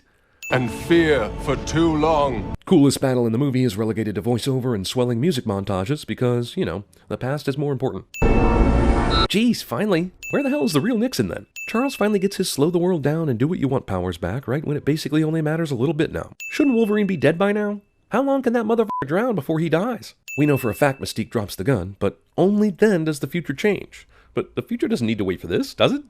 It should have already happened. It's almost like the movie is saying 1973 doesn't affect the future until a major choice is made, and the 1973 and 2020 whatever this year is are happening concurrently. Of course, there's also the matter of there being no movie if they did this another way, but you know how we do. Morning, Logan. Oh hey, everything in the previous movies no longer matters anymore. I'm sure all the future X-Men spin-offs and sequels will be pure gold now that they've corrected everything. Damn, movie dwells on future happy ending crap more than the Return of the King. What do you want us to do with the Major Striker? I don't know, the first thing I would do is see how his lungs held that much water for a whole day without him dying. I guess I'm gonna have to Google this shit when I get a chance. Hey guys, if you're not gonna consider any movie you make away from Disney a part of the Marvel Cinematic Universe, you could at least spare us the 12-second comic book flippy logo for once. This credit plays a lot differently in hindsight after Tim Miller was either fired or encouraged to quit the sequel. Ryan Reynolds tries to claim a crown that clearly would first belong to me, Kevin James, Al Sharpton, Dax Shepard, Norm Macdonald, and at least one famous YouTube prank channel personality. Get in line, dude. Movie acknowledges the existence of Ryan Reynolds in this world, so how come Wade Wilson doesn't constantly get barraged by autograph hounds and paparazzi when he is so clearly Ryan Reynolds? It's amazing any movie can be released in 2016 and feature only one moody teen. Flat out incredible. This movie finally calls out the Stan Lee cameos, and yet still features a gratuitous Stan Lee cameo. This is funny because it feels like Deadpool got one over on the studio execs, but the truth is the studio execs 100% definitely saw and signed off on this joke, which only makes their everyday ass-hattery all the more infuriating since they know about it. Not once during this entire movie does Deadpool comment on or complain about the weird mask nipple that forms at the back of his head when he wears this thing, but I will. No, my slender brown friend. That's kinda racist. What does Miss Mama June taste like? Like two hobos f***ing in a shoe filled with piss. How do two hobos that want to f*** each other even decide a shoe is the perfect setting? And how do they fit into a shoe? We've taken a weird hard turn into a discussion of hobo geometry and smellonomics. Is that an Adventure Time watch? Jesus. Pander to the nerds much? Also, reference that will be outdated and downright lost to time within a few short years cliche. Okay, this is disfigurement for sure, but it's not like no one could ever love him level disfigurement. It's not like he's Eric Stoltz in Mask. The movie, strange as it is to say out loud, doesn't go far enough in uglying up Wade Wilson. The director said, let's have your bad guy eat an apple. It'll make CinemaSins think you're even more of an asshole. I forgot my ammo bag! Did you? Or did the movie make you forget in order to conform to budget? Hey, don't hate the messenger. I love this movie, but this is only the first of a couple major action scenes affected by the film's budget. $27.50. I never carry a wallet while I'm working. Stiffing a cabbie. Deadpool waits patiently for the convoy of bad guys to show up, but how did he know they'd even take this route, or which vehicles to look for? Whose balls did I have to fondle to get my very own movie? It does rhyme with Pulverine. Yeah, but last I checked, Wolverine didn't have that much clout at Fox. He's a VP of production in name only. He's got a nice pair of smooth criminals down under. Making me mentally picture Hugh Jackman's presumably shaved testicles. Oh, bad guys to kill. Bad guys decide to go with the black SUVs, complete with bad guy motorcycles for easy bad guy identification. Deadpool leaves his Walkman and his cassette copy of Shoop, both of which must be hard to come by in 2016, on the guardrail above as he dives down for revenge. I could kill my own men, but who cares? I might get Deadpool too. I see the director learned a thing or two at the Michael Bay Zack Snyder Symposium for the construction of this scene. Did I leave the stove on? This is hilarious, but he's clearly moving at full speed to say this line, even though the entire everything around him is in slow motion. Also, Deadpool tells hacky "did I leave the stove on" joke in the middle of this action scene. And oh yeah, I almost forgot, this scene does not contain a lap dance. Not one of these trailing cars goes around this wrecked SUV and continues about their day, which every American knows at least one of these fuckers would do. Doo-dee-doo, not my problem, I didn't see a thing. Vroom. Gridlock has kept police from the scene. Movie suggests cops in this town don't have helicopters and take 20 minutes to get through basic gridlock, and movie is tripping balls. This movie will make a joke about this later, about how they couldn't afford any more X-Men to be at the mansion, but couldn't they have hired some extras to pretend like this mansion is full? Also, is Colossus always in metal form? I knew he had the power to do this, but he decides to be this way even when he's eating cereal? Okay, remember, gridlock is what's keeping police from arriving on this scene, even though there is nothing on the other side of the crashed SUV. There is literally all the room in the world over there for cops to be approaching the scene. Yeah, it's a one-way road, but even cops break that rule when shit is going down. This guy's got the right idea. He wore the brown pants. How can Deadpool see which guy he's pointing at from behind this car? I only have 12 bullets, so you're gonna have to share. Let's count them down. 3, 2, stupid! Worth it. Deadpool hilariously wastes 2/3 of his remaining bullets. And okay, fine, it's funny. But then he lucks out more than almost any movie character in history by having the last 3 henchmen line up perfectly of their own accord, so Deadpool's single remaining bullet could still wipe out the opposition. He didn't know they were going to do that. And yeah, sure, he's an unkillable, rehealing bastard who would have found some other way to kill the henchmen. But that's not the point, damn it. The bullet wasting is the point. You can't act like that matters by counting it down for style points and then cheat in the end. This is cool, but bullshit. Cool. How the ever-loving does this guy think Deadpool is behind the car right now? How did he miss the gunfight between the motorcycle guy and him? Here, our hero uses the 1990s gangster flick method of turning his gun to the side, which everyone knows is bullshit and makes it harder to hit your target. Also, oh look, a bullet can't penetrate 3 skulls in one shot, only 2.5, giving Deadpool another non-Francis person to have to take out. You're probably thinking, my boyfriend said this was a superhero movie, but that guy in the red suit just turned that other guy into a kebab. No, actually, I didn't bring my boyfriend to this feature pool. Your narration is narrow to the point that maybe only 1% of the entire audience actually even came close to thinking what you just said. And who placed the call? I did. How did this guy at his apartment not see Wade anywhere while he was here? Did he just get home? If so, it's kind of lucky he didn't need to use the bathroom, huh? Jeremy, is it? I'm not here for him. I'm here for you. Movie named Stalker Pizza Shame character after me, and I'm equal parts honored and insulted. Also, ignoring the fact that Wade was able to figure out that Jeremy would be the one delivering this pizza, this is an insane way to confront it. I mean, why not find out where he lives, or track him down outside the pizza parlor? Instead, he orders a pizza at another guy's apartment, I guess for the comedic value? I'm living to 102, and then dying, like the city of Detroit. Huh? What does that mean? Did Detroit live for 102 years and then die? Or is this just a cheap Detroit joke? I was molested. Me too. Uncle. Uncles. They took turns. At some point, this movie got completely bass-ackwards on the definition of wrong comedy versus the definition of a couple steps too far. Hey, that's not how you skee-ball. And isn't there usually a window or something that prevents you from throwing the ball straight into a hole? I love what this movie is going for, and I actually totally buy the love between these two. But the amount of sex shown and the length of time it goes on, totally unrealistic to any real relationship I've ever known in real life. This is movie love, where sex happens every 6 hours. That shit is an illusion. Only 15-year-olds believe in that shit. And who was this movie's target audience? Oh, wait. Deadpool takes out Francis like a bitch in the early scenes, but the big final climax thing will have you wondering why Francis is able to hold his own for a 10-minute fight with Deadpool. Colossus comes out of nowhere to stop Deadpool from bashing Ajax's face in. I don't know how he flew that plane anywhere near the highway or managed to walk down the street without making any noise until now, but it certainly gives Deadpool more time to flash back to tell his story. We both know that cancer is a show. I'm sorry, I don't get leaving your lover behind to try some experimental cancer treatment and spare her pain. I really don't. This feels like yet another movie where someone does something colossally selfish in some stupid attempt to protect someone they love from emotions, which is impossible, by the way. Yakov Smirnoff opening for the spin doctors at the Iowa State Fair. Show. Wow, after the Limp Bizkit joke and the Wham joke, all Wade needs to reference now is Nickelback, and the easy pop culture punchline Wheel of Destiny can be completed. Also, why are you slamming the Iowa State Fair? That is off the hook. I understand you've recently been diagnosed with terminal cancer. So what we do as a secret evil business is to keep tabs on former soldiers who now rough up stalkers for a living. They make the best guinea pigs. I had a Liam Neeson nightmare. Dreamt I kidnapped his daughter. He made 3 of those movies. At some point you have to wonder if he's just a bad parent. Wade Wilson would be amazing at CinemaSins. Wade packs up and leaves in the middle of the night like he's the goddamn Baltimore Colts. What I also don't get is how freely and cluelessly Wade gives up all its rights as a human being to a group that then tortures him for months and maybe accidentally also gives him powers. I mean, this is the ultimate I didn't read the terms of service example, right? Wasn't talking to you. I was talking to them. Movie misses the opportunity to show a group of schoolchildren just out of the camera's view so that Deadpool's fourth wall breaking could remain a little cheekier than this. Hey. Zip it, Sinead. Hey, douchepool. And I hope you're watching. Ajax manages to escape completely in the short time it took for Negasonic Teenage Warhead and Deadpool to insult Sinead O'Connor and douche. And the motorcycle Ajax crashed a minute ago still works, and he was able to rev it without Deadpool hearing it. Enough! Man, it's taking the cops forever to show up to the scene, isn't it? Let us go talk to the professor. McAvoy or Stewart?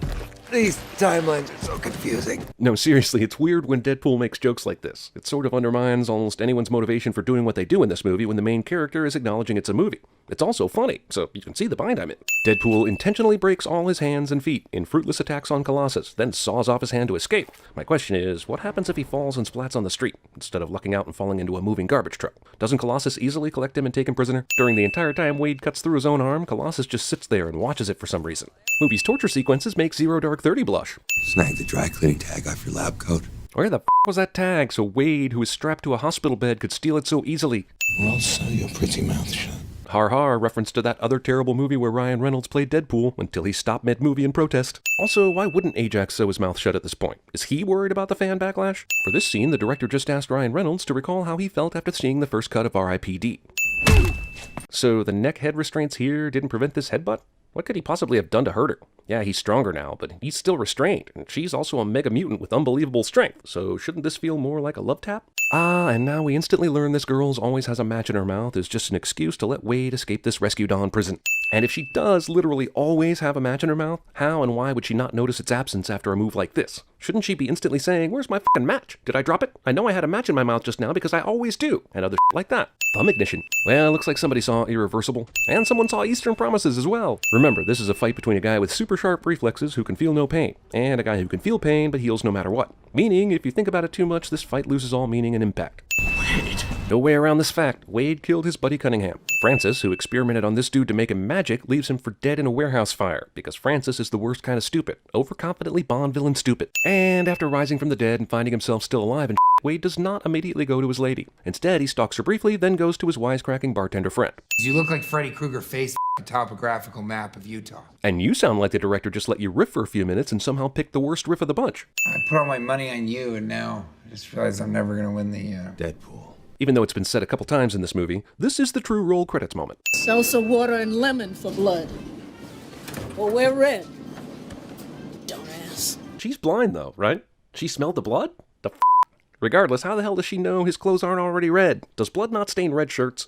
Wait, was this guy on the ice when Deadpool shot or stabbed him at first? The blood trail starts in the middle of the ice, so did Deadpool bring this guy onto the rink, shoot him, and then go get the Zamboni? Or did he just find this guy already on the ice? Of course, since nobody's talking and Deadpool's killing everyone, I have no clue how he's finding new people in every scene, especially this guy. Looks on everything. Looks are everything. Deadpool teaches millions of teenagers the wrong lesson. You ever heard David Beckham speak? It's like he mouth sexed a can of helium. How come every perceived human flaw in this movie is the bastard child of two incongruent things having sex with each other? I've seen this girl. Oh, no, you haven't. But that's kind of convenient, isn't it? Have fun at your midnight showing of Blade 2. Extremely self-aware movie misses the opportunity to reference Blade Trinity, which is the part of the series Ryan Reynolds was in. Give it up for chastity! Stan Lee cameos finally reach their inevitable meta apex as he DJs a strip club, the perfect metaphor for these Marvel movies. All tease and then more tease and some seizures and never any fucking orgasms. Also, come on, Stan Lee didn't even create Deadpool. But I always forget that Marvel movies are contractually obligated to fanboy whenever possible. Someone out back asking for you. Ajax managed to find exactly where Vanessa was working in the time it took Wade to go straight here. I guess guess it's because Angel visits the strip club so often she knows the bartender's face immediately by looking at a picture. Hey, where'd she go? Damn, dude, you were in that bathroom longer than the movie said you were. Thankfully for this narrative, she dropped this super identifiable change purse during her assault, so Wade can know for sure she's been abducted. Phew. Hilarious, and it leads to a great montage, but it's all pointless considering the script on the next page calls for you to forget all these guns before getting out of the taxi. So basically, hilarious waste of everyone's time. It's a big house. It's funny that I only ever see two of you. It's almost like the studio couldn't afford another X-Men. Strangely enough, though, they could afford another Independence Day. Also, these two X-Men were literally trying to arrest and detain Deadpool the last time we saw them. Now, because someone kidnapped his girl, so he says they're his instant allies. Taxi driver picks up Deadpool for a second fare, despite the fact that he got stiffed by him last time. Let's not even get into the odds of him getting the same cab driver twice in a row. Also, these two X-Men took the fucking X-Men plane to go capture Deadpool earlier, but here they just ride in a taxi with Deadpool like chumps. Where's your duffel bag? Yep, for a second time in this movie, Deadpool has forgotten his bag of guns. Only this time, he actually made you watch while he gathered and assembled said guns. So Deadpool is a grade A dickhole. Hilariously, Francis deploys a first line of defense against Deadpool based on bullets. We only ever saw this chick while Wade was strapped to a torture table. Now she's going haywire on Colossus, who broke Deadpool's bones just by taking a punch. There you go, hashtag it. That tweet was super important. Her phone, however, is worthless, apparently. For the record, they don't really ever explain Negasonic's powers either. This looks like actual flames coming off Negasonic here, but all this power does is inconvenience Angel for a couple of seconds. Seriously, she takes like 5 repeated kidney shots from an all-metal dude and feels nothing. She's basically Superman in this movie. Female Superman with a match-in-my-mouth fetish. Even though the directive is simply to kill Deadpool, apparently he can wave a white flag and get Ajax's henchmen to stop firing for some reason. Oh! Or on the left. Colossus's weakness is that he's too much of a gentleman, even when the woman he's fighting is pure evil. I mean, I guess they needed to do something to make this a fight. Nah, not really. She's been hanging with him the entire time, so why is an exposed breast the method she needs to get back into this? Honestly, how is an air-sucking gut punch even possible on a dude made of metal? The physics of this fight between these two leaves a lot to be desired. Negasonic's aim was perfect enough to knock all 3 of these assholes out of commission without smashing Deadpool to bits. Because Francis loves parallels as much as Deadpool loves revenge, Deadpool's girlfriend is in the same air-sucking chamber Wade was tortured in. Let's forget that Francis probably needed an episode of Shipping Wars to even get this tank out here, but whatever. You grow back body parts now, Wade. How in the ever-loving f*** did you hear that? Did Colossus call to tell you? Or Al, Deadpool's roommate? I'm left to wonder why Deadpool takes several minutes of climax to defeat a villain he utterly schooled and pinned earlier in the film in about 30 seconds. Yes, I asked this earlier, but I'm asking it again because it's blatantly unaddressed by the film. Answers? Fine. Fists. Yeah, but why? You both know what kind of powers you have, so what is a fistfight gonna do? Like most Canadians, Ryan Reynolds just can't help but have Biebermania. This probably should kill Vanessa, knowing the strength this guy has. Oh, there's Negasonic, apparently just now recovering from that blast that sent Deadpool up top several minutes ago, even though that was several minutes ago and she's done nothing since. How good-hearted is Colossus? He's saving even the chick he spent the last 10 minutes fighting. What a guy! Stupid, but kind. Over 8 full seconds of black screen. Oh wow, that glass chamber was somehow 100% indestructible, and Deadpool somehow knew about it, and she's okay and So awesome! Even Deadpool is not above the last-second villain is still alive attack bullshit. Me and you are headed to fix this butterface. Did you really think there was a cure for that? Gotta side with Francis here. How stupid does Wade have to be to believe anything told to him in a torture chamber? So maybe that's why he brought the People magazine, but that's still in the bag he didn't bring, remember? Also, how did he even see through those eye holes and his mask during all the fighting? It's a face I'd be happy to sit on. Bonus points to the movie for simultaneously grossing me out and turning me on. I shall call it the vomit boner. You're still here. Hey, remember when Ferris Bueller's Day Off did this? So we're spoofing fourth wall jokes from 1980s movies now?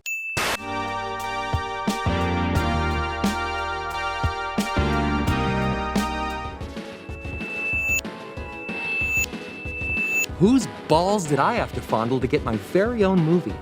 I can't tell you, but it does rhyme with Pulverine. Have you seen this man? Really? Rolling up the sleeves? You need to seriously ease up on the bedazzling. They're jeans, not a chandelier. Negasonic Teenage Warhead. Negasonic Teenage... What the That's the coolest name ever! So what's it gonna be, huh? Long sullen silence? Or mean comment? You got me in a box here. And please don't make the super suit green. Are you here for the turn down service? Where's Francis?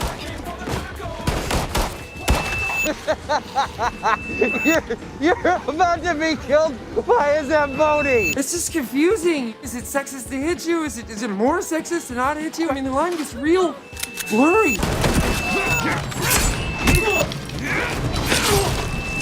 Ding ding. Fourth wall break inside a fourth wall break. That's like 16 walls. Am I crazy?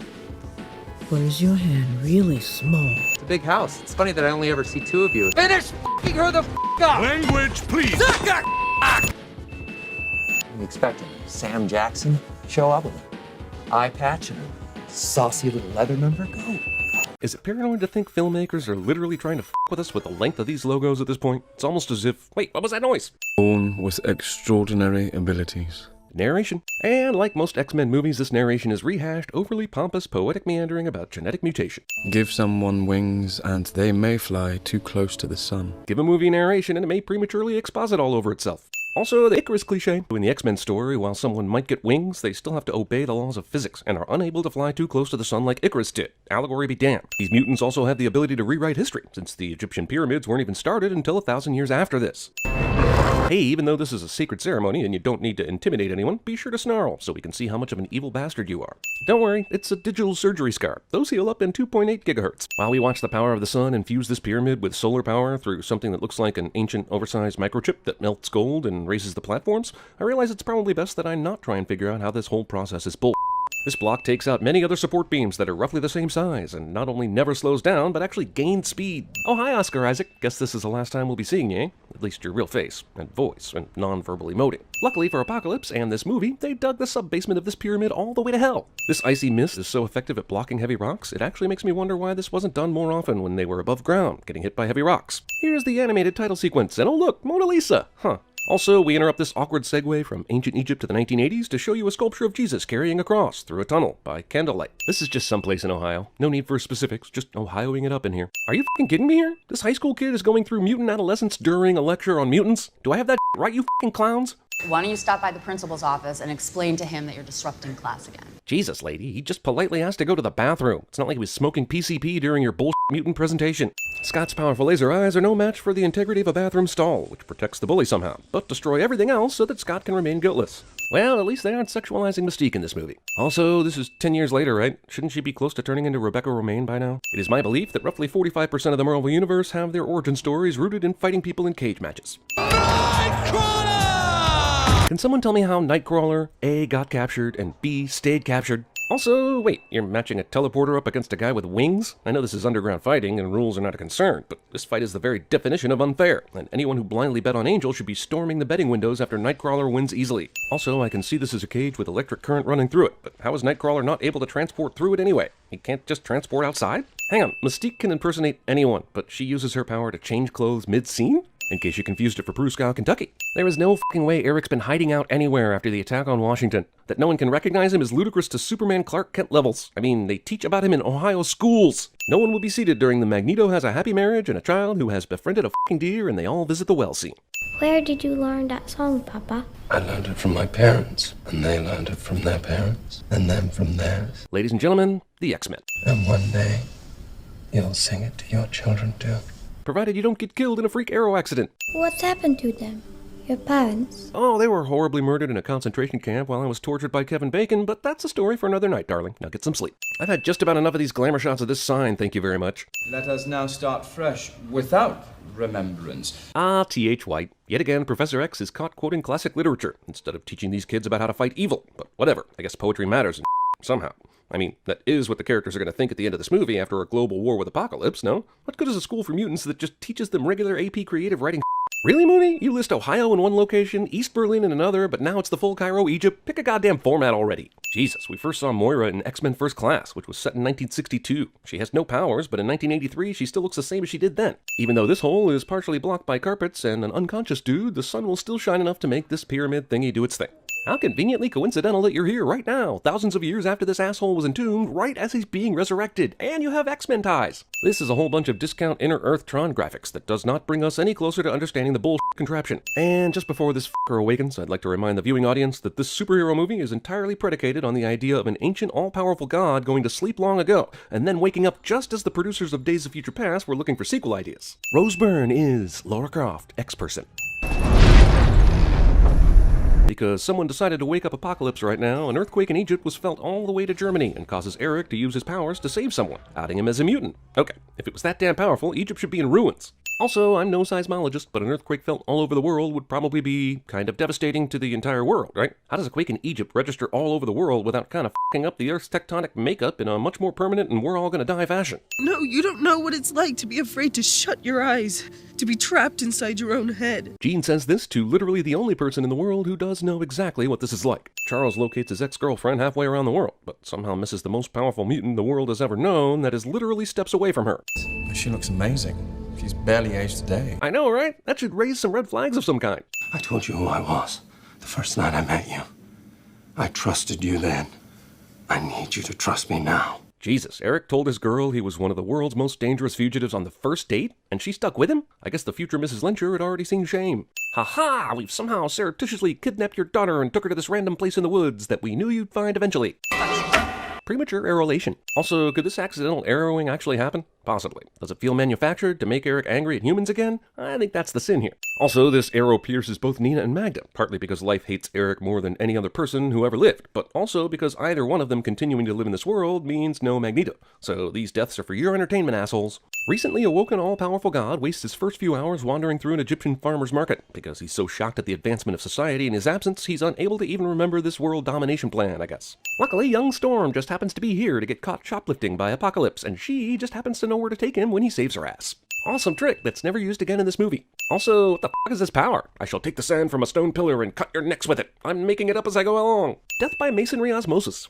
I wiped her mind of all memories of us. The beach, Cuba. Well, why the f*** did you do that? I felt it was the best thing for her. God damn it, more movie idiots trying to protect loved ones from emotional pain by lying to them. We were hoping that you would tell us about what happened yesterday in Egypt. Wait, that happened yesterday? It was daytime in Egypt and nighttime in New York when Moira found the ruins and Apocalypse woke up. In this case, she would have had to go immediately from the marketplace to an airport, fly 15 hours back to Washington, and get to the office in time for Charles's visit, instead of the screenwriters paying attention to the reality of time zones. Ever since the world found out about mutants in '73, there have been cults who see them as some kind of second coming or sign of God. I was tracking one of them. Because the CIA is most interested in using its money and resources to track down cults who think mutants are gods. Luckily, they sent me, the person who Charles fell in love with in first class. They think he lived all that time? Yes and no. They believe he had the ability to transfer his consciousness from body to body. Deus exposition. Like the Four Horsemen of the Apocalypse. Wah f***ing wah. Also roll credits. Great fighter. She's my hero. I want to be like her. But you can't. She has transforming powers. You have the ability to control the weather. So you aren't and never can be like her. Learning from touching a TV in 1983? Sure, you can learn everything you ever need to know from that contraption. They're called learning electrons. And Apocalypse binge watches the historical documents of I Dream of Jeannie to learn about modern culture. We're sure to see lots of stuff about war here, because every supernatural being who learns about the world through speed reading or fifth elementing or how Lucy did it in that movie whose name I've forgotten, runs across copious amounts of war and almost zero porn. If I can't, I go with you. Are these assholes still walking away from the underground cage match place? The f*** aren't they somewhere a story is taking place yet? Psylocke gets a little jealous. And that's all you'll ever hear or know about this character, basically. How far can you cover? As far as I can see, or if I've been there before. But not if I'm in an electric cage. I cannot get past that because of electricity. Sorry to break it to you, but you're not the biggest freak in the school. And love. Cut! I thought I'd see you here again. Yeah, me neither. Yeah, it took $6 million and the promise of filming in Europe to convince me. I want to set you free. This is what Aaron Rodgers said to get her to go out with him, and is coincidentally the same thing he tells himself in the mirror before every football game. I know the kind of mutants you're looking for, and I know where to find them. How does the god Apocalypse need some non-god human mutants' help in finding the mutants he needs? Like, he totally doesn't, right? The only thing American about this place is that it used to be British. When did Scott become this guy? He gets a pair of shades that protect his eyes from blasting everything, and now he's an asshole. You'd think I'd knock off a sin for the movie using a deep-cut Metallica song, but when the song's as on the nose as the Four Horsemen, it gets a sin with no remorse. This is the guy they took Apocalypse to, even though they're very aware of more powerful mutants like Mystique, or Quicksilver, or Jean Grey, or really almost any other except for that little f***er who can blink and change the channel. He's got metal wings that throw knives. I guess his body constantly regenerates the amount of metal he needs to fly and fight at the same time? Who knows? It's cool, damn it. It is cool, right? Who the f*** are you? This movie gave Wolverine's line to Magneto, and this movie should be ashamed. This guy just litters body parts wherever he goes. I'd like to know why his power leaves certain things intact. Is it because it looks awesome in a movie? Come and see. And that is all it takes for super independent Eric to just go along. Come and see. Jesus, if only Charles had known all these years that this was the magic phrase to get Eric to listen to your argument. This is where your power was born. No. His power was born when he was because it's genetic. You mean to say this is where your power was awakened by Kevin Bacon, I think. Did we really need to go back to Auschwitz to turn Eric to the dark side? Didn't the loss of his new family already do that? I feel like this is already embedded motivation in the first place. We know this story already. We've got to spend time in a 2.5-hour movie rehashing it. I'm no heavy flying rocks and debris expert, but this appears to be a dangerous place to be for anyone who isn't immortal right now. What's up? Just checking on you.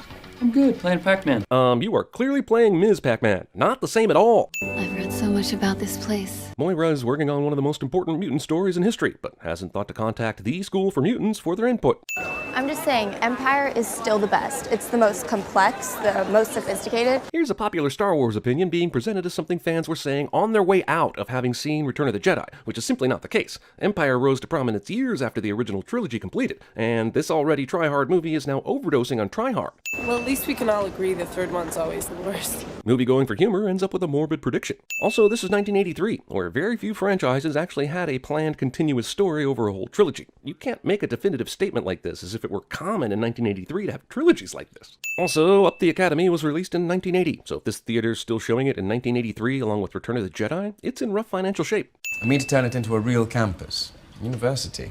Not just for mutants, either, for humans too. Who gives a f*** about humans? Yep, Charles has somehow been too afraid or too lazy to use Cerebro to look for his lost friend Eric all these years since Days of Future Past. That's actually supposed to be believable, but one visit from Mystique and his gripping look for Eric using Cerebro fear is released. I'm connected to all of their minds. Where are you, Eric? Are you connected to all mutant minds or not? These two statements, uttered within 10 seconds of each other, mind you, are entirely incongruous. And these are all the mutants. I'm connected to all of their minds. And I will explain this process again in this movie, because we're trying to match the number of times Bruce Wayne's parents were killed in movies. You think because you can see into my head, you know how it feels? Actually, I thought his power gave him more than just access to your brain, but also emotions. But I'm the least concerned about this person on the entire planet, so I'll just sin it and move on. So I can help you. Help me? Yes, this movie gave Eric a new tragedy in the loss of his wife and child, but still, this is the exact same argument these two have been having for all the X-Men movies. He's not alone. How did you not already know that? Either Cerebro totally missed the mutants standing close to Eric, or Eric somehow blocked them from his mind. Someone's taken over Cerebro. At this point, you're basically dealing with God. The very idea that this guy could be defeated is a fantasy. No more weapons! No more systems! This dialogue is starting to sound more and more like Radiohead lyrics as the movie goes along. Yes, in the event of nuclear holocaust, Stan Lee will die just like you and me. Hey, do something! Making Cerebro work is hard as hell in these movies, but breaking that damn near impossible for some reason. Alex! What? It destroyed Cerebro! Even though I have zero control over anything my brain does anymore, I do have enough backup good guy power to tell you what needs to be done to save humanity. I feel like this could have been done way earlier, but, you know, plot sequencing. I'm glad he's here because Quicksilver is the best thing about the last couple of movies, but damn, this is amazing timing. First off, let me remove 3 sins before I start being an asshole about this scene. The problem for me is, I know Quicksilver is like super fast. Like our minds can't even comprehend how fast he is. But even if he's faster than the speed of light, which he's not, he's somehow able to save everybody in the mansion, going inside then outside, inside then outside. An explosion like this wouldn't take terribly long to blow the whole mansion, but we're supposed to believe he's quicker than this somehow. And I ain't buying it! I love it, but I ain't buying it. Also, you know what would be great after seeing something like this? The normal speed version on videotape or something. Did Quicksilver just kill these 2 kids? Movie blows up the X-Men mansion like it's the Starship Enterprise or something. They look up to you. Why? Because in the last movie she was an evil attempted assassin? Pretty sure I got everybody. Alex was closest to the blast. Which I guess means he's dead then? How did Quicksilver f*** up that badly? Was it because he spent so much time slow-moing around with dogs and pizza? Because I bet it was. Anti-mutant power gun seems like an awesome weapon against mutants, so of course it's never used again in this movie. Thankfully, Stryker's Disable All Mutants weapon, which is some bullshit by the way, didn't reach far enough to affect these teenage mall-visiting slackers. Phew! I know Jean doesn't have much control over her powers, but maybe she might try to infect the minds of all these soldiers and make them just go away? Especially after this dude doesn't see them and gives the all clear. Seems like she could do something to stop this other than the plan that she comes up with later. I can't. Once I close the doors, there's some kind of electrical field. Some kind of electrical field prevents genetic mutants from using their powers, because electricity and genetics are so inextricably linked and such. These characters are all sad about Havoc dying, and I don't blame them. It's just that, have we really ever gotten to know that dude over 3 movies? He's basically done nothing, right? I had to look up this guy's name like 10 times during this one movie alone, character and actor. Because these X-Men movies can't seem to escape previous plot points and emotional motivations, we now return to Alkaline Lake. Oh joy. Olivia Munn poses for her action figure here, because she's given nothing else to do. Whatever it is you think you saw in me, Charles, I buried it. With my family. Families, Eric. Families. That event emanated from exactly where we found you. At the home of the world's most powerful psychic. So you're going to tell me, where is Charles Xavier? If the whole point was to find Charles, why did they leave all the other possible witnesses lying on the lawn outside? And why didn't they check the mansion? They just flew in, shot some sort of unconscious cannon, rounded up the few main characters, and then bounced. What did you mean when you said someone more powerful than Charles? Was Hank not there during the whole Cerebro event?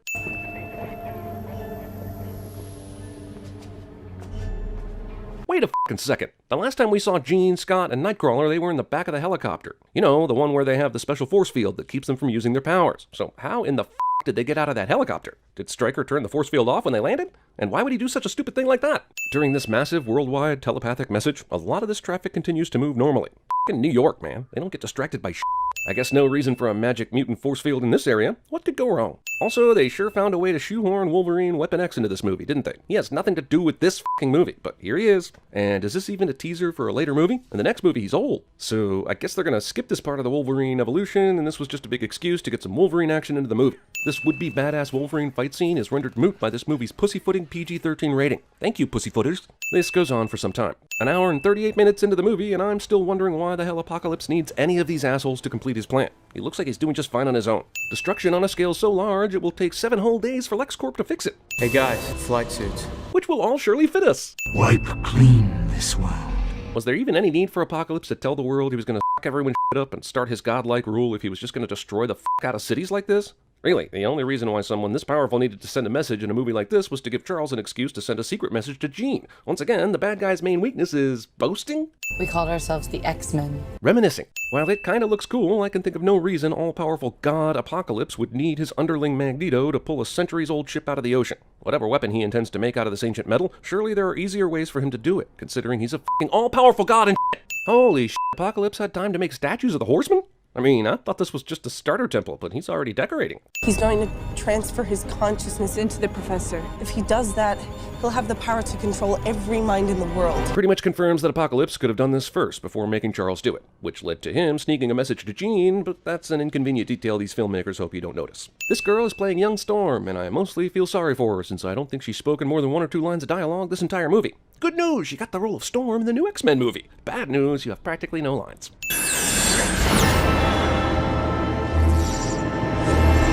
Yay, it's... what's her name again? And then the job that... really, what's her name?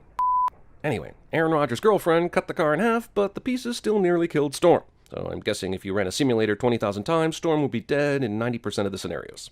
Split them up. Olivia Munn gets the Ray Park one-line treatment, proving Bryan Singer is at least not sexist. I know you think you've lost everything, but you haven't. This eventually works. You have more family than you know. Well, that's the end of Quicksilver, because everyone who gets close to Eric dies. Sorry, kid, if I could tell you to avoid Ultron, I would. Let's talk about Apocalypse's plan, which was to wait thousands of years to be resurrected. Then recruit a team of 4 Horseman helpers that each still have issues. Then attack the entire world so that the X-Men will respawn, then kidnap Charles and hook him up to this convenient dual-slab Egyptian ceremony thing, and you know what? I'm done right here. This shit's out of control. In the name of a few pre-planned effect shots, you assholes have allowed this film's plot to veer into the territory of the insane. Should we or should we not follow the advice of the galactically stupid? This procedure that formerly required a parade, an incantation, several onlookers, and the sun to be just right in the sky now can be done in 2 minutes flat. Be part of something much bigger than yourself. Movie pads its already ridiculous runtime by showing flashbacks to previous movies. Jesus movie. End. Aw, ain't that cute? She thought the guy who was buried under a rock for several millennia and has the power of God was gonna die from this. The great hero. Hey, remember when Apocalypse used sand to cut off those guys' heads, but never used it again in super obvious situations like this one? If she's not the real what's-her-name, then what the f*** is the real what's-her-name doing? I guess she's somewhere jerking off? This movie is super not fun. This is Charles physically beating a man in some sort of dream state. I don't know what the punches really represent, but I guess this is causing some sort of pain? I don't know, a fight between mutants with extraordinary powers devolves into a punching match, basically. You'll need a bigger house. Yep, Charles pretty much f***ed up the rules of Inception there. Apocalypse knew he was in a dream, and the projections took over. Rookie mistake. Magneto's definitely the type of guy who enjoys dramatic entrances, and taking all the surprise out of an attack he could have blindsided Apocalypse with. This seems kind of early for Jean Grey to suddenly burst into Phoenix, right? She was just learning her powers. Now she can full-on blow up just like that? Never caught that woman's name. Oh well. Hold on! What did I miss? Yeah, they had to figure out a way to keep Nightcrawler out of the last battle, because it would have been too f***ing cool for him to be in it. Mystique told me he is your father. She did? What an asshole. You're X-Men. Don't get used to this face, class, because I'll probably change into whatever the next big thing is. J-Law out. Robots? In a Marvel movie? Get the f*** out of here. Another Marvel end credit scene, another mysterious case full of evil technology, and oh no, Essex? Not Essex. What the f*** is Essex? That's a sinister reveal. Sinister indeed. 45 seconds of logos. Even in a slightly apocalyptic future, can't Logan find better work than being a limo driver? It would have been much less action, but the movie right before this one about how he got to this point would sure be interesting. I know Logan is an old drunken shell of his former self, but under what circumstances did he say, man, I need to park my limo on the side of the road under all these super bright billboards and take a nap? Well, yes, he's old and busted now and weaker, but still, how many times do we need to see the random criminal outfit underestimates Wolverine's abilities and ends up dead because of it routine? You cannot put on a white shirt over fresh bloody wounds and expect to maintain said shirt's whiteness. Hey Clyde, it's 2029. Thanks for the date certainty, futuristic talk radio buffoon. Pretty sure even when you're a limo driver, you're not supposed to get drunk in full view of the funeral party. Just saying. Also, I'm beginning to think it's not officially a comic book movie unless one of the heroes is brooding next to a cemetery in at least one shot. Wolverine, I knew it was you. How did she know it was him? He did nothing Wolverine-like here. Get the f*** away from me. This is but one of many times Wolverine will drop the F-bomb just because he can. In fact, it gets super distracting as this movie goes along. Who is that? I don't know, some crazy lady. How did this crazy lady know Logan took someone to a funeral today and where the cemetery was? This guy just knew Logan would be at this hospital today to pick up some drugs from his nurse dealer. A drug deal that apparently takes place out in the f***ing open. This guy's not a Terminator or a Bucky Barnes, but he does have a metal hand you should feel ominous about, I guess. And since the wheel lugs they found belonged to a 24 Chrysler. Didn't Logan tell the gang trying to steal the hubcaps that those are chrome-plated lugs. You're gonna strip them. Plating flakes off. Basically meaning that they didn't succeed in removing any for the cops to find? I'm not looking for you, Wolvie. Not really. I'm looking for someone who's looking for you. How would this guy know Gabriella is looking for Wolverine? And if he knows that, how has he not found her yet? Also, he's looking for Laura because the company he works for needs to get her back and cover it up. But since all the other mutants escaped, isn't the kitty pryde out of the bag at this point? And don't they have the technology to create more mutants? Seems like a waste of resources to go find a child Wolverine when you can just make one in a lab. Kind of Logan to carry Professor X to his bed for some rest, and I'd be calmed by this imagery if he wasn't also leaving the wheelchair so far away from the bed as to render Charles immobile until further human assistance arrives. F*** off, Logan. Alright, even Professor X is saying, we are all having a good time. There are no new mutants, understand? There's been a new one born in 25 years. That seems like the exact circumstances of the movie Children of Men, which made about 15% of what this movie made. Too bad Children of Men didn't have a Wolverine character, so more people could have seen it. That bad guy earlier in the limo straight up told Logan he knew about his keeping Professor X down here in Mexico. So why did Logan promptly take zero security precautions upon arriving here? Busted-ass Wolverine can't even get all his claws out without assistance, which I'm just now realizing is the most brutal ED joke ever. God damn. Some movie footage taken from the unaired Wolverine episode of the acclaimed show Intervention. Or the pus you're wiping away from your knuckles, or the blood I wash from your clothes, or the fresh wounds in your chest. This guy started out like a genuine character who cares, but now I see he's just an exposition machine. Hey, driver! At the film's first script meeting, a producer asked, "We have an R rating, so what should we do?" Immediately, Tad jumped up and wrote boobs on the whiteboard, and everyone laughed, and then the laughing got violent and out of control, and everyone started high-fiving everyone else in the face, and everyone got bludgeoned to death. Later, the Jimmy John's guy arrived and noticed the dead bodies and the whiteboard, and finished writing this scene and the rest of the screenplay, and still delivered all his sandwiches on time. Look guys, this article is some f***ing bullshit. Here, take this. Gabriella could have easily bought or rented a car that Pierce didn't recognize and made the North Dakota trip herself. To be there Friday. Or what? Or we miss our chance to cross. Because the Canadian border closes for weeks at a time and only takes illegal immigrants on an appointment basis. So Gabriella is dead, but what was it that finally led Pierce here? Did he go through the yellow pages and call every single motel asking about a mom and her daughter until he got the one where the manager was like, "Yes, I know who you're talking about. The little girls always f***ing shit up in the parking lot. Murder them promptly, please." These guys killed Gabriella but didn't search the room for her phone. What a bunch of f***ing amateurs. Also, good thing Logan was curious of the whereabouts of her phone, eh? Good thing Gabriella stuck it in a drawer and knew Logan would go searching for it, since it contains the video evidence germane to the plot. When did Logan open up the trunk to his limo? He drove in, immediately started walking into the shelter, and then the trunk magically opened. I guess Laura could have done it somehow, but why open the trunk and immediately hide again? Especially since we find out she's a ridiculously badass mini Wolverine. Also, she stowed away in his limo trunk. Fine. He didn't hear her get in or anything on the long drive to Mexico. Fine.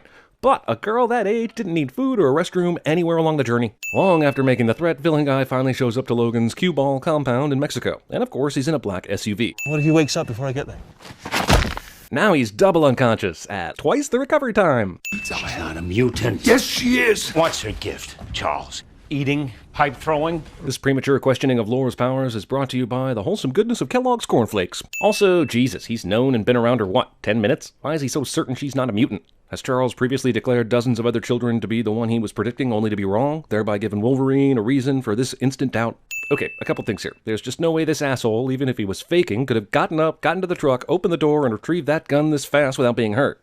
Also, and perhaps more importantly, this shot of the albino walking back to the truck proves these f***ing background trucks here are some utter and complete fictional bullshit unless they're traveling at 350 miles an hour. Also, Pierce's men just happened to show up right at the moment when Caliban threw his body out into the open, and just when Pierce regained consciousness. Fantastic timing!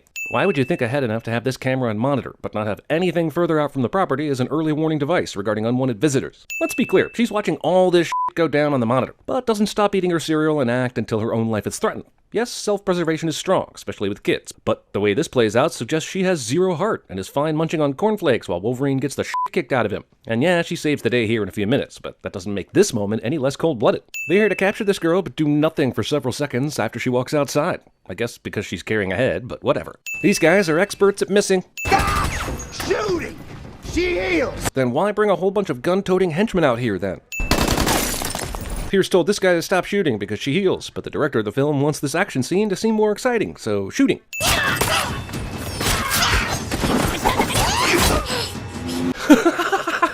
Hit girl, eat your heart out. These assholes don't shoot the tires, and for some reason never thought to slash the tires in the first place. Racing to beat a train to avoid capture and only barely making it cliché. Okay, so Logan found this phone in the motel room where Gabriella got murdered, but there are two things that bother me about him watching this video. First, the phone apparently has no auto-lock, unless Gabriella went to her settings to prevent the auto-lock. Second, even if she did set it this way, the battery life on the phone was at 57% when Logan found it, meaning it survived an entire trip to Mexico and countless more hours being constantly on. Third, what exactly told Logan to go back to her phone and find videos on it? This top-secret illegal research facility sure has no one monitoring to make sure employees don't videotape the harsh conditions inside. Here she is filming a secret green shot at so close an angle she's basically this facility's documentarian. They're making soldiers. But perhaps more importantly, they're letting me film wherever the f*** I damn well please. It's like I'm not even here. I don't even know why I was trying to be stealthy about it earlier. Also, the movie steals the flashback from Captain America Civil War. Logan helping Charles P. is a scene I could have gone the rest of my life without seeing and I'd have been happy. These two. Not okay. Hilarious moment, but still, nanoseconds away from this being filleted. This is basically comic timing ex machina here. Asshole Gabriella decides that her documentary is more important than saving this kid's life. I read about a place up north. And on that vague statement, the entirety of this movie's plot will hinge. She read about it. Thank God it's actually real. She risked kids' lives on that. Also, did Gabriella have access to premium editing software? She's able to use the audio from her testimonial and lay it on top of all the other footage she's using. And she couldn't have had much time to do this since she recorded her testimonial in the motel room where she later died. If you are watching this, it means that I am dead. If you're watching this, it means I'm dead, cliché.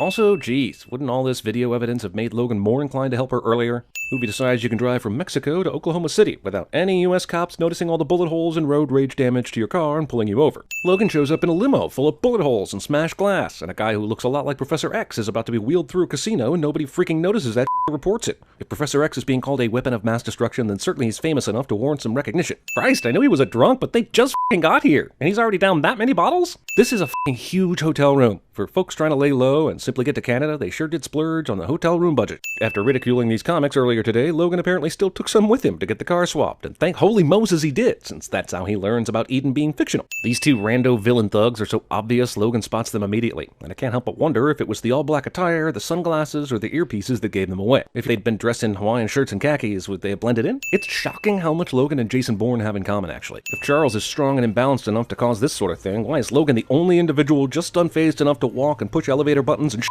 He's got healing powers and indestructible metal on his skeleton. He has zero mind powers whatsoever, though this movie is named after him, and perhaps that's enough.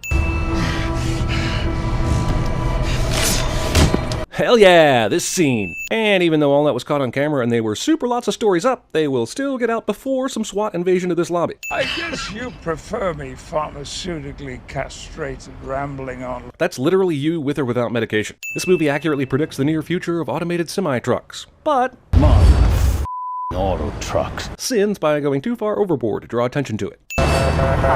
Because some stupid auto truck decides to change lanes for no reason, this movie finds a 20-minute detour where Logan and crew are essentially responsible for a chain of events leading to the killing of an innocent family. We should help them. No, we have to keep going. Someone will come along. Logan is totally right, of course, but ultimately decides that placing an innocent family in danger is okay, because it would be rude not to help them, and go to their house for dinner and spend the night. Well, the government-funded hate squad does at least know how to find a good sunset to pose in front of. We'll find a motel. Well, the nearest one is 2 hours from here. It's not even that nice. According to the clock, it's 7:30. The nearest motel is 2 hours away, which means it will be the super late hour of 9:30 by the time they get there. So I totally agree with their decision to stay at this house, since anything past 9 leads to sleep deprivation and Mad Max Fury Road conditions. You want some dessert? 2 days on the road, only one meal and hardly any sleep. Charles convinces Logan to stay at this house because of the lack of sleep, but why can't he and Laura sleep in the car? Nate really loves horses, and drawing pictures of horses, and generally all things horse. In fact, this is an orgy of evidence that this kid loves him some horses. But don't pigeonhole him, he's really into deathcore bands and Abraham Lincoln too. Evil Corporation, bent on creating children warriors, wasn't all bad. They took fun group photos and probably had pizza day sometimes. This entire scene unfortunately telegraphs that this person isn't really Logan. He's always too far to the edge of the screen or shrouded in shadow. And it's evil clone Logan, who looks very much like real Logan. So they could have been way less coy with shots like this if they wanted to fool us. Imagine if you saw Logan here with enough light to see features on his face, and you weren't triggered by the camera work that something was amiss, and then you see someone you legit think is Logan stab Charles? That would have ruled. Also, I'm wondering why the X-24 allows Charles to tell this entire story before killing him. He's got a flair for the dramatic, this unthinking killing machine. This was, without a doubt, the most perfect night I've had in a very long time. Aww, this moment almost makes me forget how stupid it was to stay here. The X-24, a ball of white-hot rage, decides against trying to kill his less evil twin. I was already bothered at how he basically ignored Logan, because he didn't ignore anyone else in this house thus far. But why does he have to walk all slow like a Terminator? How is he not programmed with any time is of the essence software? Is he just trying to be menacing? Alright, we gotta go around that truck and flank them farmers. Flank what farmers? The ones that X-24 already killed? They're all dead, dude. Makes me think this shot was originally intended to come slightly earlier in the scene, before X-24 does all his carnage, but somehow ended up back here later in the scene where it doesn't make any sense. Also, this gate allows this kind of arm access, and grenades just happen to be an arm's length away. Caliban gives sufficient warning to Pierce before blowing himself in this truck up. You know it's a Marvel movie when you see the main hero fighting against a stronger bastardization of himself.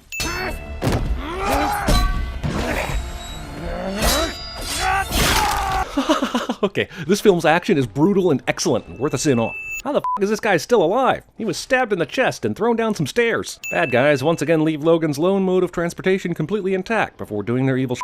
Laura probably has the strength to carry Wolverine, and maybe has the ability to steal a truck. But how did she drive it? Did she use an umbrella and cane to reach the gas and brake pedals? I don't know how you got me here, but, thank you.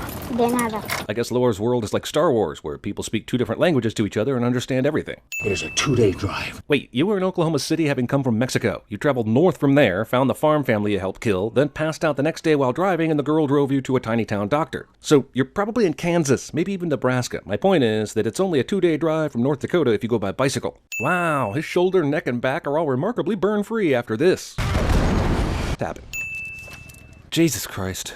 Also, those numbers are on the manila envelope Laura showed Logan, and are even in the fucking Eden storyline comic book. If it's a secret location, how many places did they need to leave the numbers so Laura could find it? They basically wrote these numbers on everything Laura had in her possession. It's probably sewn in the inside of her sock and tattooed on her bicep. If they just left it in the comic book and sent that with Laura, then no evil people would have been able to stumble on the handwritten version on the photo to show up in the finale. No comprende. You are dying. Were you just speaking Spanish out of spite? I'm guessing Laura is driving this car, either using the toys from Toy Story 2 or the fish from Finding Dory. Keep it steady. Dude, she just kept it steady for what looks like a couple hundred feet worth of cranking. And you say this just as the gurney reaches the top? Are you the resident asshole? Bet you have a fucking apple in your pocket right now. This movie suddenly got all hook on my ass. Bang-a-rang! They could have called this movie Logan. Logan Waking Up a Bunch. And while that's a title for marketing purposes, it would be an accurate one. You had a nightmare. Yeah, it was called Van Helsing. You know what it is. It's the adamantium bullet I intended to kill myself with, which will tie a nice little irony bow on this movie when it's used to kill my evil clone X-24. Duh. I've hurt people too. This little girl, she kills this role. She's so awesome I'll take off yet another sin. Okay, this is a cool shot, but this is the first time in the entire movie the bad guys have used drones. Why wouldn't they have surveilled the farmhouse by drone earlier? Or the original Mexican compound Logan called home? Also, why doesn't this drone look cooler? This is 2029, people. This looks like a drone from regular old 2016. What the f*** is that shit? Scissoring. Also prank shaving. And said prank shaving was all just for this cheeky comic book nod of a facial hair look. When these kids were escaping from Transigen, they either took Monopoly and Risk before they left, or they had time to go to a store and either buy or steal those games.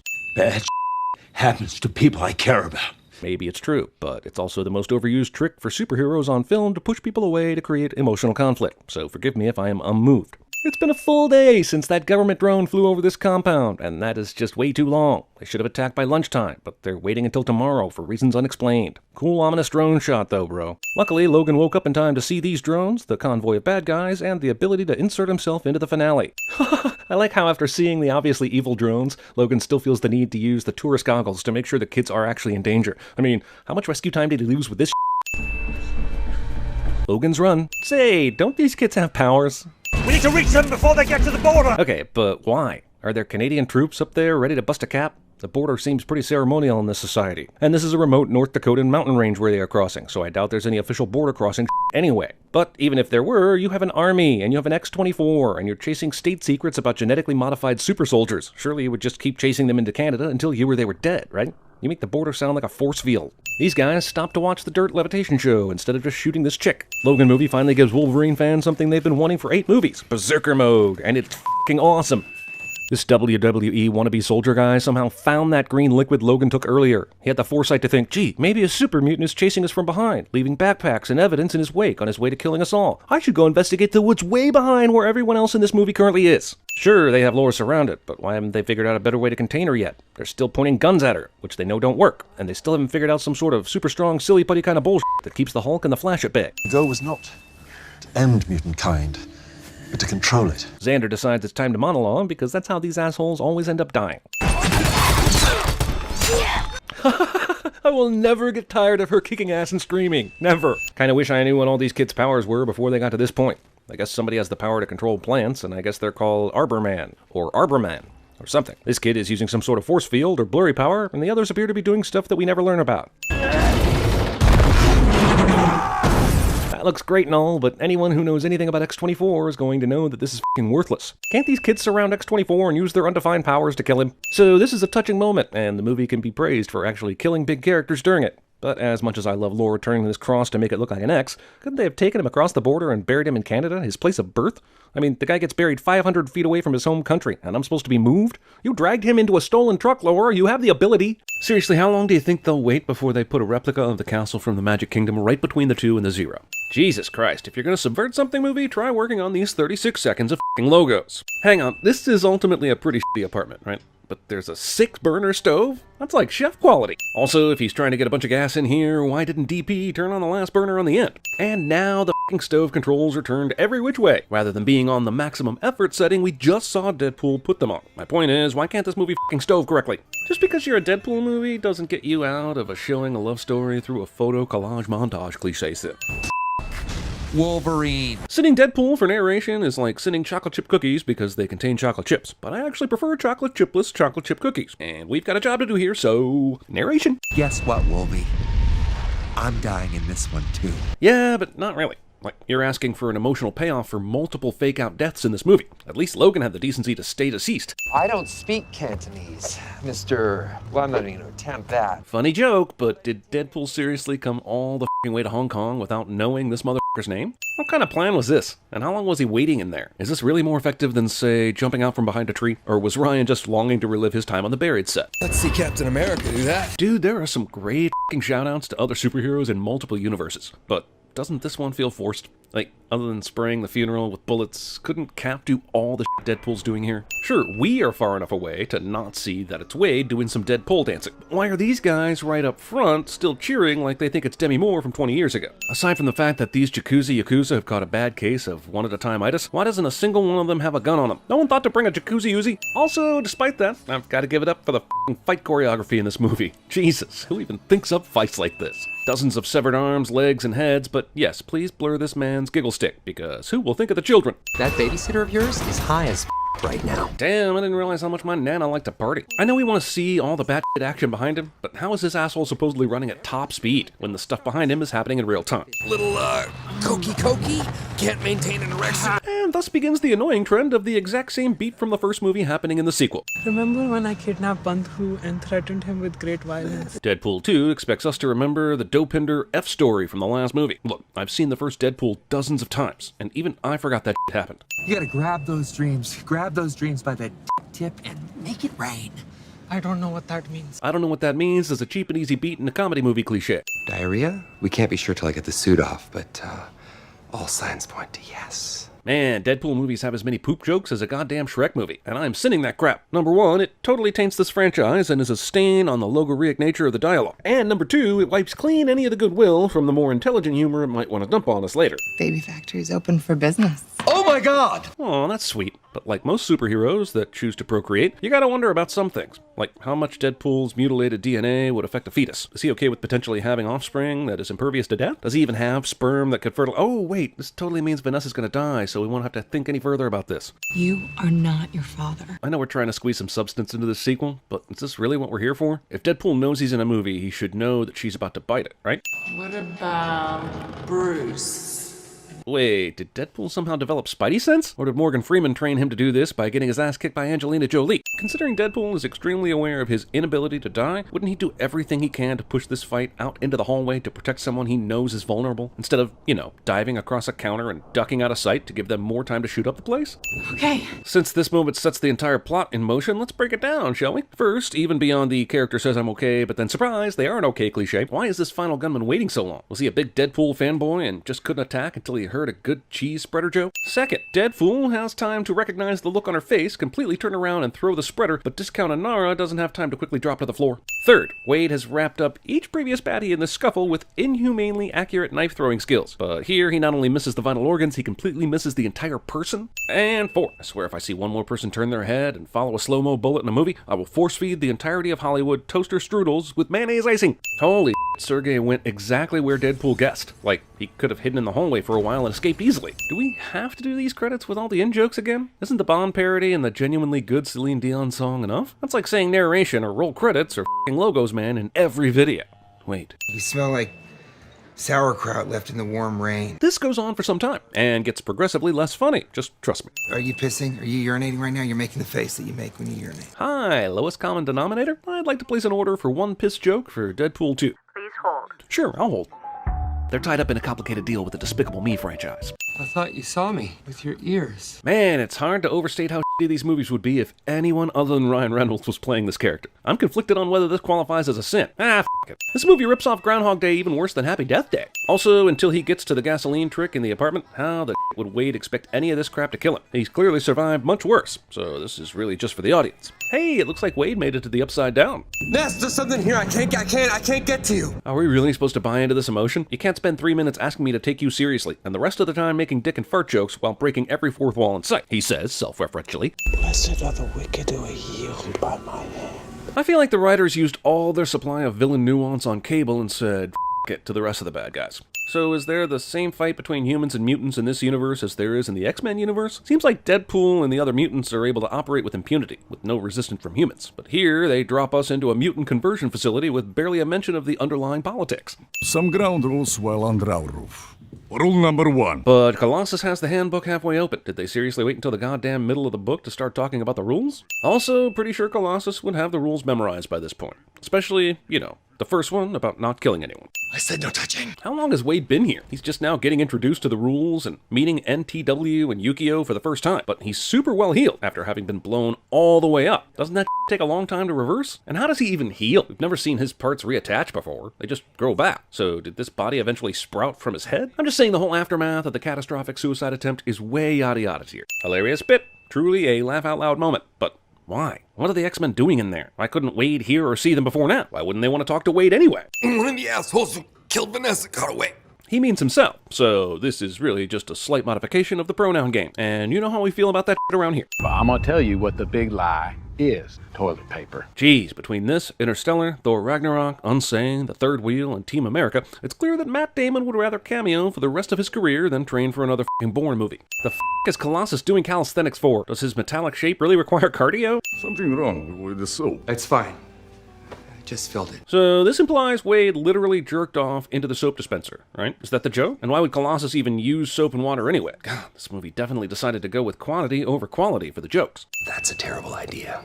I'm really not ready. What's Wade's plan here? I know he's faking like he's found some heart, and he's playing by the rules of the mansion, but is he really content with sitting around the house? I thought he wanted to be involved. This kid needs to be in the icebox, not here. Russell belongs in our care. Man, this sure is a casual conversation to be having while only several feet away from an out-of-control, fire-throwing mutant. Sure, Russell's in a temper tantrum, but why is he taking it out on the X-Men? They're the only ones that are actually trying to talk to him, and they're clearly one of his own. Despite the other two going straight backwards as a result of Russell's fireball, Deadpool somehow curves up into this window, just so we can get a Super Force Wolverine Ryan Reynolds joke. This is the perfect way for Deadpool to knock Russell out of the picture. And it's a beautiful shot. Holy that's awesome. Get a power restraint on him now! So the human police have collar restraints for the mutants? Like, where'd they get that technology? And if it's available, why the hell is the headmaster using that f***ed up throat device that clearly doesn't work? You let me down for the last time, Wade. Jesus, can't we give Colossus anything else to do except try and fail to rehabilitate Wade? This is like the least efficient prison ever made. Why are the cells so far apart? Why is there so much room? It's not like they need to mitigate any mutant powers. That's what the suddenly convenient collars are for. My whole life, I've been waiting for someone to come and save me. Nobody's gonna sacrifice anything for me. Foreshadowing. Also, this underscores my question about Russell's behavior outside the school. There were actual superheroes there, trying to help him, and they were the only ones he unleashed on. I'm just saying that if he has this much insight, he'd be able to recognize an opportunity. Nothing worse than a pray the gay away type guy. In case you missed the allegory about the mutant rehabilitation, Wade's here to properly smash you over the head with it. I've got tumors to grow.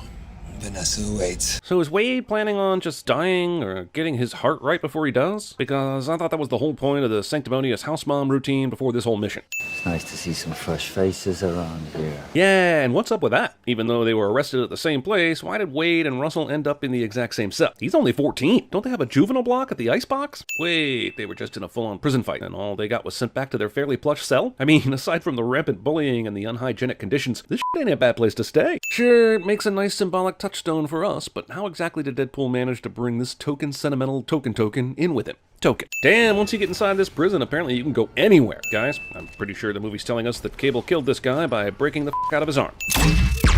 That was our cell. Yeah, but the doors literally just opened 4 seconds before this blast, so why are both of you all survivian stuff? Convenient, easily short-circuited power-canceling necklace is convenient. So you're from the future. I have 3 questions then. 1, is dubstep still a thing? Damn, when was this script written? That hasn't really been popular since 2011. I'm pretty sure the last few minutes of this action sequence qualifies it as arm mutilation porn, and there's a good chance that it was secretly directed by David Cronenberg. Oh no, Wade has been injured. I totally care about this because he's never gonna recover. Also, Cable's been spending all this time on beating up Wade when his primary mission is currently incapacitated and standing in the adjacent prison. Wait, how did Wade almost die again? He just hit his head on a rock and fell into a lake, which is really no worse than all the shit that Cable did to him back at the prison. Damn it, movie, what are the rules? That word, selfless, I literally don't know what that means. This is like the third I don't know what that means joke in the movie, and it just keeps getting dumber. Well, so after that big fight, I guess everyone escaped the frosty mountain landscape and went back to their corners. Wade went back to the bar, Cable back to his f***ing hotel room. He had already broken into the prison and f***ed everything up. Why didn't he go back and finish the job? He was right there. I'm lucky. That's not a superpower. Yeah, it is. No, it isn't. Wade's dismissal of this becomes a running joke, but is it that crazy of a notion, especially compared to all the other shit they're seeing today? Everything usually just kind of works out for me. Like 2008 Ryan Reynolds. I don't know who that is. God damn it, this is getting f***ing grating. Also, there's so many meta Ryan Reynolds jokes in this movie that I'm about to overdose. It made sense in the first movie, and there's a really good one at the end of this movie, but we get it. Self-deprecating, made some terrible movies, renaissance with this character. Can we move on? Let's go! We interrupt this Deadpool movie to bring you Con Air 2 Cruise Control. Disease. Maybe the comet leaves you more machine than man. Sure, Cable's overdramatic, but no one in the movie is going to point out that the obvious Star Wars ripoff. They call Colossus on that RoboCop. Boy, bring on the carnage, baby! Why is the mutant that spits acid wearing a guard that would keep him from doing so? I mean, I know Cyclops has his special glasses, but that's because his gazer beams are always on and need to be contained. But considering this guy hasn't even spit acid once, I'm not sure what this is supposed to do for anyone. This scene is f***ing amazing, and you can bet your happy ass I'm going to be taking some sins off for it. But I do have to knock it a bit for the using AC/DC's Thunderstruck in an action sequence cliche. Not to mention that only Domino actually uses her ability to stop her from dying, but no one else even tries. Like, couldn't Bedlam somehow manipulate the electricity around him to... Anyway, you see where I'm going. And for that, I'm only going to remove 3 sins. Also, this scene is goddamn awesome. Never underestimate a man with a mustache. Just ask anyone in Brooklyn. Seriously, when was this script written? A lot of these jokes feel as stale as TJ Miller's career. Just ask my own Joe joke about it. Oh, God. I'm gonna throw up in my mask. We've already seen you behead and dismember multiple enemies with all sorts of copious amounts of hemoglobin spatter. Are we really supposed to believe that becoming queasy is even an option for you at this point? Yes, it makes for good cinema, but why the f would the prison transport the most dangerous mutants in the world straight through the middle of a major metropolitan area? Oh yeah, wearing the hood made you totally incognito to anyone you passed on the street. Another amazingly constructed scene, but I ain't taking sins off for this one, since Domino has already killed dozens of likely innocent bystanders in this scene alone. Discount Hulk. Also, is this really the most efficient drop-in for Cable to make? Like, wouldn't it be easier to pick a shorter building? Or just be on the ground waiting for the convoy? He ends up running after them on the street anyway.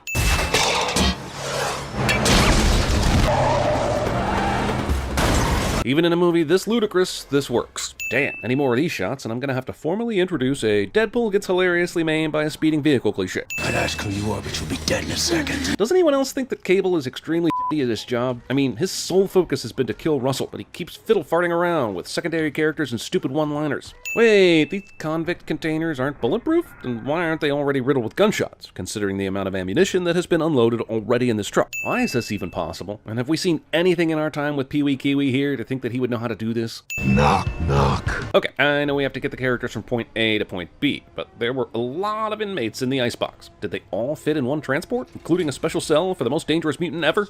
I'll admit it's mildly frustrating that Deadpool and Domino both have actual superpowers that completely short-circuit any attempt at they survive this. But since Cable and Russell were on there too, they survived this? I'm gonna rip you in half now. I never thought I'd prefer anything from X-Men The Last Stand, but at least their version of Juggernaut was much more believable than this. Like, why is this character even here? Also, why is he so pissed at Deadpool anyway? There are plenty of other people around here to maim if he's just in the mood. I suppose there's some explanation in some rando comic from 1996, but they could also say something about it in the movie, you know? Dobbs, get me out of here, please. Use my arms as backpack straps. Help me understand how Deadpool experiences pain. We know he feels what happens to him, but then does it immediately go away? I mean, he's sitting propped up here, completely split in two. Wouldn't that still at least sting a little bit? So everyone left Cable there and walked off, but they know he's trying to kill Russell? God damn, this movie resets itself constantly, with very little logical reason. Why is your hand so tiny again? That's not my hand. At least 30% of this movie is copy-pasted dialogue from 2 years ago. It's like he's a Muppet from the waist down, but this time, you can see the Muppet's Movie repeats the entire pitch meeting for the Happy Time murders. You picked the wrong hole to future boy. Is that really necessary? The discussion in the writer's room somehow made it into the final script. I got 2 charges, one to get me here, one to get me home. Well, that's just lazy writing. Is it? Because it's sure as hell better than using the device for a million different moments. If you could go back and stop the people that took your girl, would you? Whoa, how does Cable know about Vanessa? He didn't even get here until after Wade had moved into the mansion. Deal. It's smart jokes like these that make this sequel far superior to the original movie. I really wanted to match, you know? I'll be a menacing team. This scene means absolutely nothing, and is exactly the reason extended editions suck. There, I said it. Throwing more nonsense in just because you can doesn't make anything better, he said, self-referentially. Say whatever it is you're here to say. What I'll say is, where the f were those guys during the whole X-Force versus Cable fight downtown a few hours ago? They obviously show up at scenarios like that, since they were Johnny on the spot when Russell first went nuclear. Was there seriously no way to write these assholes back into the movie until now? It takes a while for Wade to grow his legs back. Then they have to go to the mansion on the way to the orphanage. So what took Russell and Juggernaut so long? Didn't they leave immediately from the crash scene to go kill the headmaster? Sure, they stopped at the big and tall place, but how long would that take? Did this movie even bother with a timeline? Pseudo-clever quips only cover up so much. Trust me, I know. It's at this point in the movie that the score consists of a chorus repeating holy balls, which is funny, but really only in the same way as Billy lighting his farts on fire in middle school. Okay, so we covered Blind Al being blind, Deadpool breaking the fourth wall, Deadpool being maimed in various ways, poop jokes, and Dopinder being nerdy comic relief. Did we miss anything else from the first movie? Oh, I almost forgot to impale DP in the head during the last act. Whew, that would have been embarrassing. I know our focus is supposed to be on the Deadpool and Colossus romance, but why doesn't Juggernaut just tear Cable in two right here? We saw him do it to Red Dead Reprehension earlier, right? Big CGI fight coming up. Sure, but just because you call attention to it doesn't excuse that. Russell. Bingo. Considering they've already been here at least 5 minutes already, when exactly does that whole arbitrary 30-second thing start? It's clear that Domino is a martial arts badass, but why? Her mutant power is luck. Why would she ever have to do any training of any kind whatsoever? You call me mother. That's racist. Shock humor. That's how we do it in Mother Russia. Really? You take down supervillains by shoving a live wire up their ass and use a force blast to propel them into water? Man, I knew Putin was bad, but this is a whole new level. I got one more idea. It's just a really bad one. even for me. Sure, but considering his last necklace just shorted out, how is this one even functional after everything Wade's been through in the last 20 minutes? You gonna kill someone today? Then it's gotta be me. Yeah, but Wade just got hit with a massive blast of fire, then immediately put the mutant collar on. Shouldn't he be dying of the burn wounds already? The bear. It worked. But if the bear changed back because the future is different, doesn't that mean Cable would never show up here to begin with? Well, I'm gonna need some straws and Joseph Gordon-Levitt with Bruce Willis's nose to explain this, aren't I? Go to hell, time travel. You're the worst. Before I go, This happens way too many times, man. What are you going for here? Straight comedy? Actual emotion? Testing the audience's patience? I'm going with C. Oh, cool. Dead Wade looks exactly like that dude from The Proposal. Kiss me like you miss me, Red. Well, come here. I appreciate the effort to make this ending emotional, but given that this will all be undone in this overtly insubordinate movie, I can't get on board. It's like trying to trick yourself into having an actual orgasm when you're f***ing your cousin. you time-sliding son of a bitch.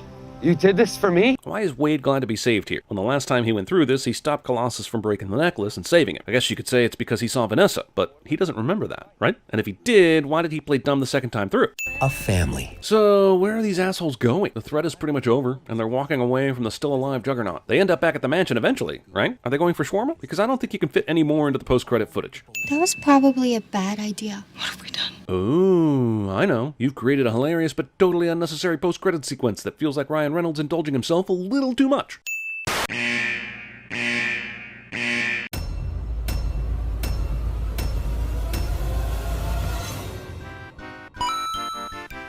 Passion of the Christ.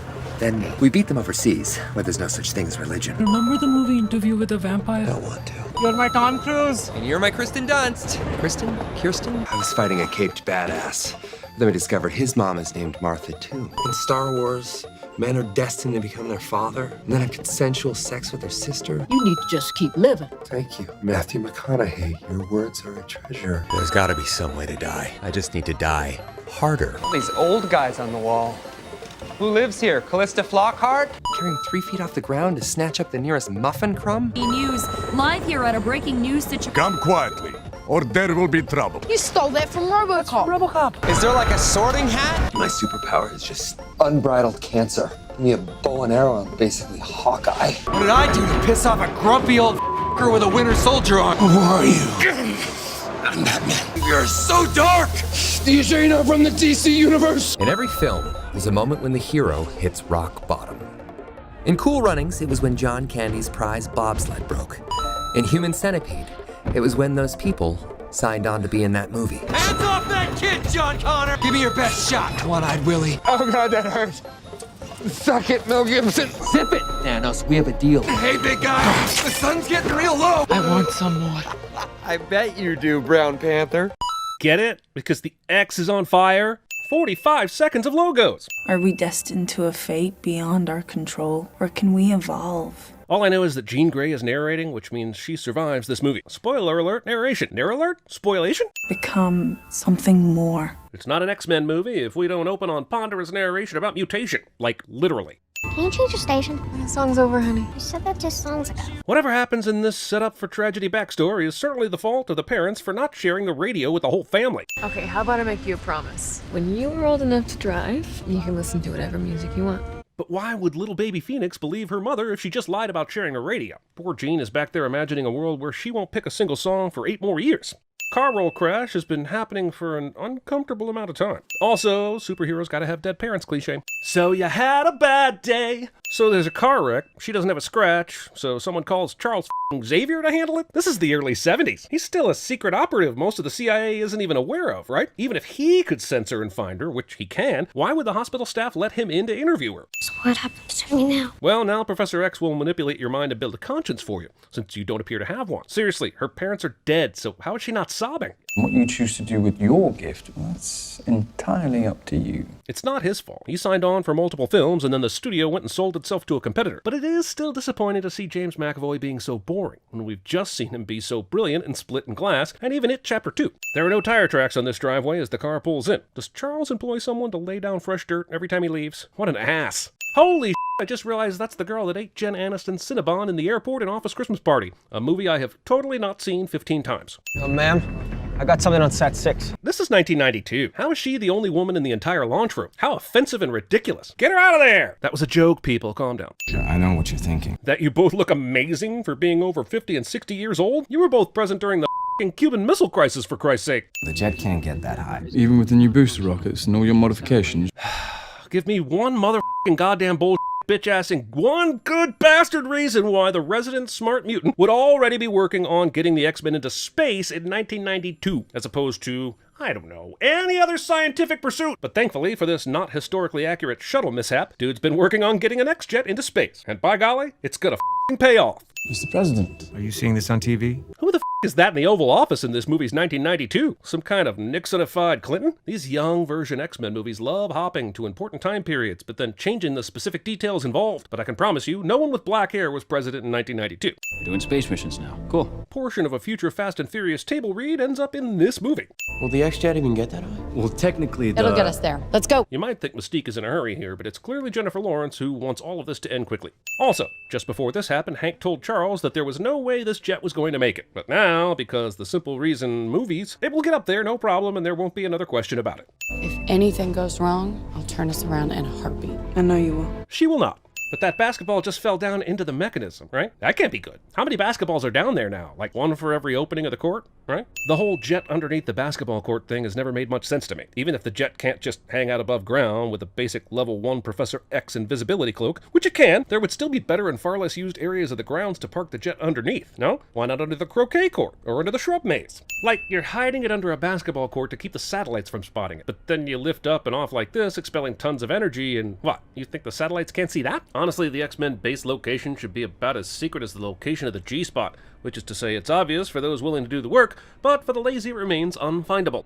Has called in the aid of the X-Men. No one will be seated during the B-roll that Michael Bay directed. Ladies and gentlemen of NASA, this is the voice of Charles Xavier. Could somebody please apprise me of the situation? Classic example of a movie not thinking beyond the scene. Why and how could Charles tap into all of NASA and broadcast a message to everyone who works for NASA, but still not be able to read minds there enough to apprise his own ass of the situation, huh? Also, looks like they fixed that female staffing issue from 2 minutes ago, so now I get to sin continuity. I think this is not as much fun as I thought it would be. Movie quotes its own viewers. Storm, seal those cracks. The We are in space, lady! Storm controls the weather on Earth. Why'd you even bring her ass up to space anyway? But somehow, now she can plug air holes in spacecraft?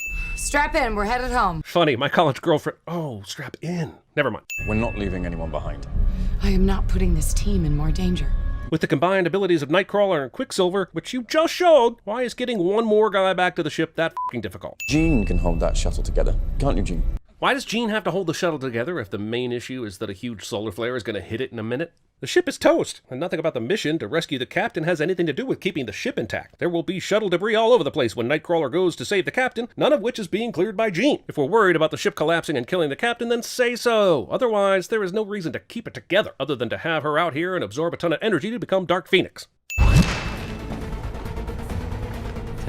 Nightcrawler has 10 seconds to get this guy and then goes straight to Jean and get them back on the X-Jet. But somehow this asshole can't do that task in 10 seconds. How does Nightcrawler need a helmet but his hands are fine being exposed to open space? Man, even after going into space and sucking an evil nebula into her body, her makeup still looks fantastic. No more class, the end of the day. They cheer now, but only because they forget it's already 3:30 and classes were already over for the day. I basically did everything. I mean, Jean did a little, like, towards the end, but it was mostly all me. Why'd you reduce this character to Star-Lord style braggadocio? He was bomb the last couple movies because he was the one doing everything. And while he was cocky, he was never a liar. But now you need a cheap laugh, so you wrote this. God, this movie is balls. You put those kids in danger. They're not kids anymore, Raven. But you can understand her confusion about anyone's age in this movie, considering both Mystique and Charles have barely aged since 1962. And maybe that should be the central concern of this movie. How is anyone not aging? Because we're taking bigger and bigger risks. And for what? Please, tell me it's not your ego. Would a man driven by ego confess that his true motives are egocentric? No, he'd come up with something like, "It's all just a means to an end, Raven." Tell me it's not your ego. Being on the cover of magazines, getting a medal from the president. Does she even f***ing know this guy a little bit? Or is the screenwriter the person that doesn't? I can't actually remember the last time you were the one risking something. F***ing hell, Raven, you don't remember him taking a paralyzing bullet to save the world in first class? I've never seen a power reading like this. A power reading? A power reading? A power reading? obvious alien activity, and of course, only a random dog even sees it. Any movie that dedicates over 1 minute of screen time to a barking dog. Every dog in earshot of my speakers is collectively losing their canine. Shapeshifters have no imagination. Clearly the better option is to morph into Luna the dog. You'd have free reign of planet Earth because everyone loves golden retrievers. Movie has time for this. Wait, so the ex-kids zap off into a forest at night to party and drink and Xavier's just cool with that? And yeah, maybe he wants them to have fun and be teens, but underage drinking? Is Storm doing this ice trick for everyone? And at what point does using your powers like this become patronizing? When does the feelings of being taken advantage of grow inside you until one day you snap and scream, "Bring your own damn ice, Laserface!" Sorry, just looking for a more interesting plot here. Now we're the only ones left. Last of the first class. Wah wah. What do you think the X in X-Men stands for? Well, even if it's Xavier, it's probably still only because he started the school and not because he's in love with himself. Come dance with me. The smartest thing you ever did was take a chance with me. Did you hear what the kids are calling me? Phoenix. No, bird that rises from the dead. You'd think this nickname would have started after Jean defeated Apocalypse because her powers manifested in the literal shape of a phoenix. I can read Professor X's mind right now. Why the did I tell Hank to limit this chair to walking speed? This jacket has been driving me crazy since the presidential dinner. I think that whatever happened in space did something to her. Well, duh! Aside from a dozen eyewitnesses, Hank examined Jean minutes after their return from space and was able to tell her powers were off the charts. Tell us something we don't know. I mean, when a woman says no and you keep pressing, you probably deserve a bloody nose. Or worse even. I need to see my father.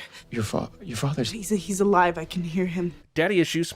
Batman's got daddy issues, Superman's got daddy issues, Daredevil's got daddy issues, Iron Man's got daddy issues, Thor's got daddy issues. My point is that this movie ain't covering any new ground. Like, at all. I could hurt you again. I'll take that chance. Literally every single one of my college relationships. She's all desire, all rage, all pain. It's all coming out at once. Is this a metaphor for delayed puberty, or a more literal interpretation of a recent visit to a Mexican food buffet? I just realized that I hadn't written a sin for 4 minutes of movie time, so I went back and watched those 4 minutes again to see if I missed sins, and nope, just major boring about her and her dead not dead dad, and reliving that f***ing car crash again. Wait, no, I think reliving the f***ing car crash actually is a sin, so let's add one for that. You shouldn't have come here. And you shouldn't have washed that cashmere top on high heat, because those buttons are holding on for dear life. I don't have a home. You made sure of that. You also don't have a solid American accent nailed down just yet, but it's okay. You're a great actress. Not everyone can be Christian Bale. Who called the f***ing cops? The f*** was this asshole waiting for? Literally every other X-person has been doing battle for 15 seconds or so, while this guy just hung back like a f***ing selfish jerk. Got the shot. I'm taking... No, you're not. Does anyone know the best way to treat whiplash? Professor X's back and forth manipulation of his team has given me neck pain. Don't worry, I'm sure Storm can fix the leaks. Also, why can't she shapeshift around these wooden things? Why can't the shapeshifting solve the wounds as well as it changes her appearance? She's controlling all the atoms in her body to shapeshift, right? I'm just saying there are a few dozen better ways you could have killed off Mystique, but you buff-eat her with wooden stakes. Well, I feel nothing. Raven died doing what she did best. Getting impaled. She is not gone. She is. I refuse to use an umbrella because my sorrow is so great I deserve to be soaked. You can find her and bring her home. The last Bring Her Home mission went poorly, so the fact that Dude Man here wants to double down on that idea is a little crazy. Granted, he's the boyfriend, but hey, if murder isn't grounds for a breakup, I don't know what is. You know, this is where I first met Raven. In a kitchen? That's so Raven. It's your fault she's dead. He's not wrong. I don't mean to play the shoulda, coulda, woulda game here, but Hank may have been able to stop Jean with the stun gun before Charles interrupted him. You messed with the mind of an 8-year-old girl. These two have worked together for 30 years, and I am having a hard time believing Hank would be so quick to source the issue as Charles manipulating a mind, and not the strange cosmic phenomenon that he witnessed with his own eyes just a few days ago. No civilians past this. FBI. If they can just steal FBI identities and do this, why do they have any obstruction between them and their goal? This truly is an unfortunate development. Why is that? Because it's so much easier to understand your language when you're not screaming. What? This alien somehow believes it's cool to run with this kind of supervillain dialogue, first with the setup, then with the punchline? Did these assholes evolve from a world created by Stallone and Schwarzenegger movies? Also, why do the aliens need to torture the dad at all? To find out where he sent Jean when she was little? They wouldn't need this information at all, considering they were watching the X-Men save the space shuttle and could have easily followed them back to the school. The hell? Does he have metal shoes? He can manipulate metal, and we've seen him fly plenty of times using metal. Here, he's hovering in like grown-up Brightburn, and it's lazy. Line up to the right if you want to say he was harvesting metal elements from the air to blah blah bullshit. Whose blood is that? Magneto asks a very good question, considering she had no blood on her when she flew away from Mystique, and when we see her in the rain, she's got a nasty stain. My guess is she killed my hope for this movie. So I stopped. I don't know. how to stop. You don't even know how you started, which is hilarious, by the way, because you went to space and sucked a whole purple cloud thing into your body, and no one is talking about that at all. At all. Anything you can do, I can do better. I can lift choppers much better than you. No, you can't. Yes, I can. So after obliterating their camp and some army dudes, she flies away without having learned anything about her new powers or evolved even one iota. This is filmmaking at its finest. Leave this place! I need your help. When I've needed help in the past, I find that shoving the person down is a great way to start. Who are you? The better question is, who are you? God damn it. Let's go already! Hank's not in class. Did you check his quarters? Yeah, he's not there either. So why not just lead with Hank is gone, maybe? He's dead. Jean killed her. So Fassbender is going to do a clinic right now on acting with your face. Everyone that wants to be a great actor should study this. I'm going to take 2 sins off because Fassy Boy is killing it, even in a movie that mostly sucks fuzzy weasel balls. She pops up to say, "I alone can save you, Jean," and they both walk through New York City to this townhouse like they have no powers at all. Honestly, establishing shots shouldn't kill your mythology. What was it? A pure and unimaginably powerful cosmic force. Oh, thanks. We were there, Jean, following that force. Why? Because it's the spark that gave life to the universe. The All-Spark. Transformers invading my X-Men movies. It's your destiny, Jean, to become something greater, to evolve into the greatest force in the galaxy. However, there's a decent chance that this incredible power will skip you at the last minute and make Bran Stark the greatest force in the galaxy. We both love Raven, yes. Glad we got this out of the way. Film could have been called X-Men, the huge waste of time. Probably would have made about the same amount of money, too. If he'd really been done being Magneto, he wouldn't have put this helmet in a drawer in his closet. I'm not going to ask you to go. I am. We need you. I've got your back. Look. End of discussion. What? What just happened? A lot of people talked, and maybe at the end Storm shut down Professor X? You're always sorry, Charles. And there's always a speech. But nobody cares anymore. You can say that again. Magneto would rule at CinemaSins. The girl dies. And you know who else? Anyone in the building here. Kurt, I need you! Kurt, get me inside. Kurt is a crucial piece of this plan, but just minutes ago, Charles specifically said, Kurt, I'd like to take Scott and I there, but that's all. I want you to leave us there, then come home. So why is Kurt even here?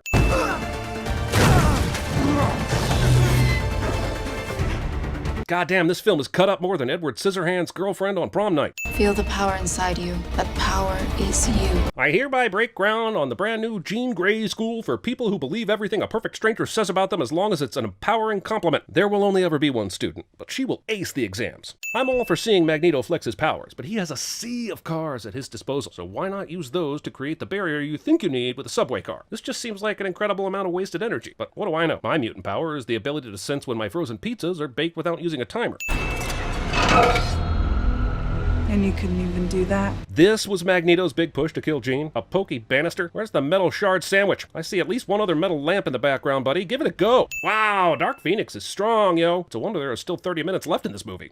Look, I don't want to be an insensitive dick. Wait, okay, maybe I do. But if she has the power to force him to walk up the stairs, even though his legs don't work, does she still have to force him to lurch and limp all the way? Wouldn't it be a better show of her power if he walked up like he'd been walking upstairs the last 10 years of his life? Oh, look, the vague, poorly defined alien antagonist is just standing up and shaking off her wounds to be a Terminator, which is fun, except not. Mutant Containment Unit, or a nod to something else. I'd give good money if one person in this movie gave me an explanation for how handcuffs and those neck locks keep all these heroes from using their powers, because that is glossed the over hard. Good money! A barrage of small bullets won't kill the alien, but this one will. Okay, movie. You do you. No! What are you doing? What Raven would have. Jesus Christ, Raven is entering Vesper Lynn James Bond territory at this point. She's dead, but they are never going to stop talking about her. I'll be honest, a lot is happening right now, but I'm too dizzy from the editing to care. Nightcrawler goes all Quicksilver and wins the scene by rapidly killing a bunch of evil fools, but it's still too little too late. This reminds me of one time my dog ate a long piece of fabric, and when it finally made its way through the intestines, it just hung out of her ass like a second tail. Thank God for rubber gloves.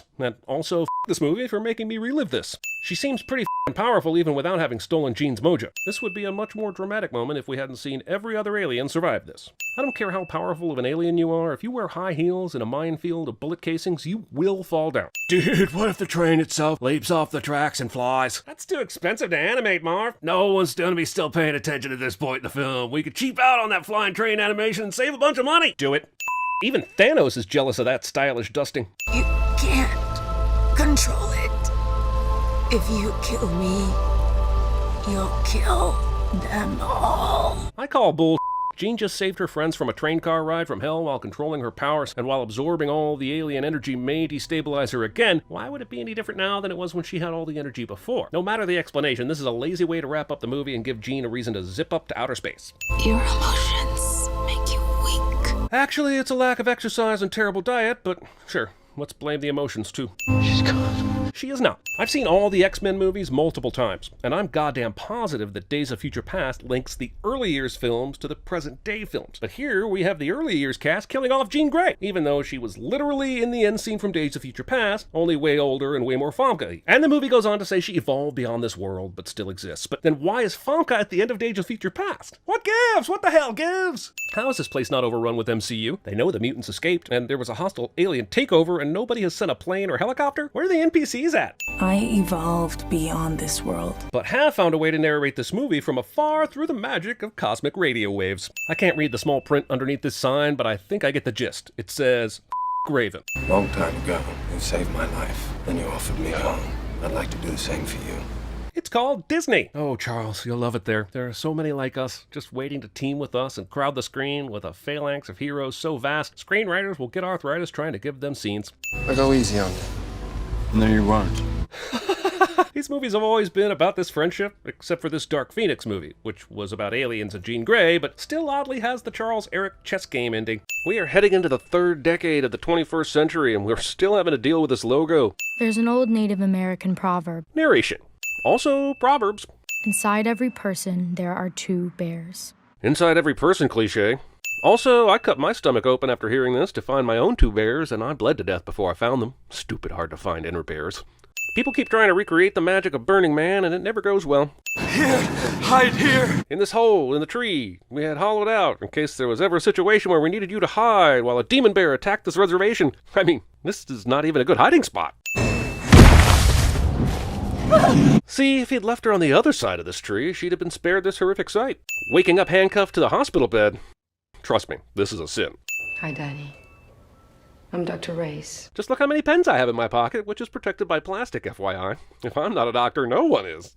What I'm about to tell you is going to be very difficult. That's why I handcuffed you to the bed, but then unhandcuffed you from the bed before telling it to you.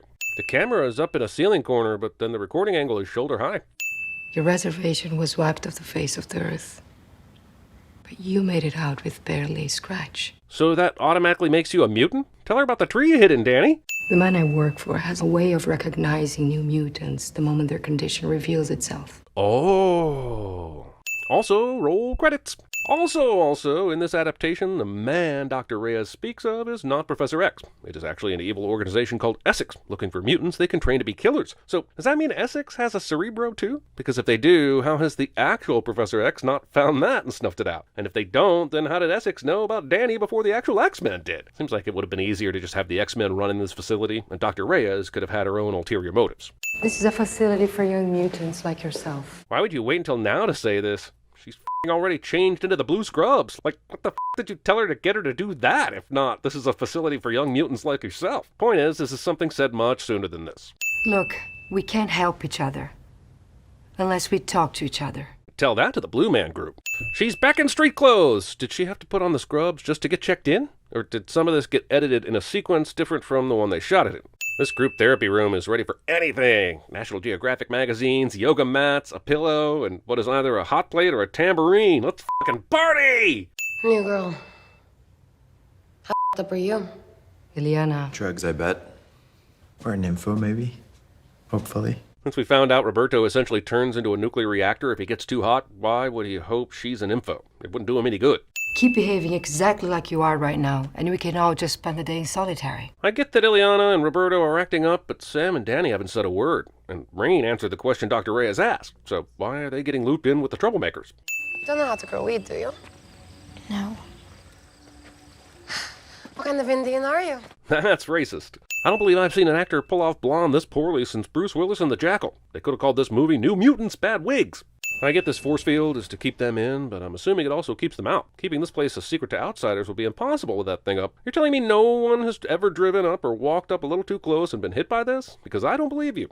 Also, I'm pretty sure this facility is protected by a force field to keep you from escaping would be part of day one orientation here. But I guess Anya Taylor-Joy's character needed more reasons to look like a jerk. Also, why is Ileana mean-girling so hard right out of the gate? She's one step away from Stephen King bully territory, and you never want to go full Stephen King bully, Ileana. Ariga. Man, her bloody nose from 30 seconds ago disappeared. Property damage. You can't leave the grounds, but you can climb unsupervised to the clock tower and break the clock and climb out on the ledge without any adults even noticing or caring. What if Arya hadn't shown up, though? They're operating a full cafeteria, a full campus for 5 patients. 5! So, was the facility a college or something and just happens to be bigger than they need, but they own it, so f*** it? Or are they hoping to grow this operation to need 200 seats in the cafeteria? Parents sent him here to be cured. Is there a cure for being an asshole? Having narrated 900 of these videos, I'm starting to think there isn't. If you follow the treatment, you'll get out of here, Danny.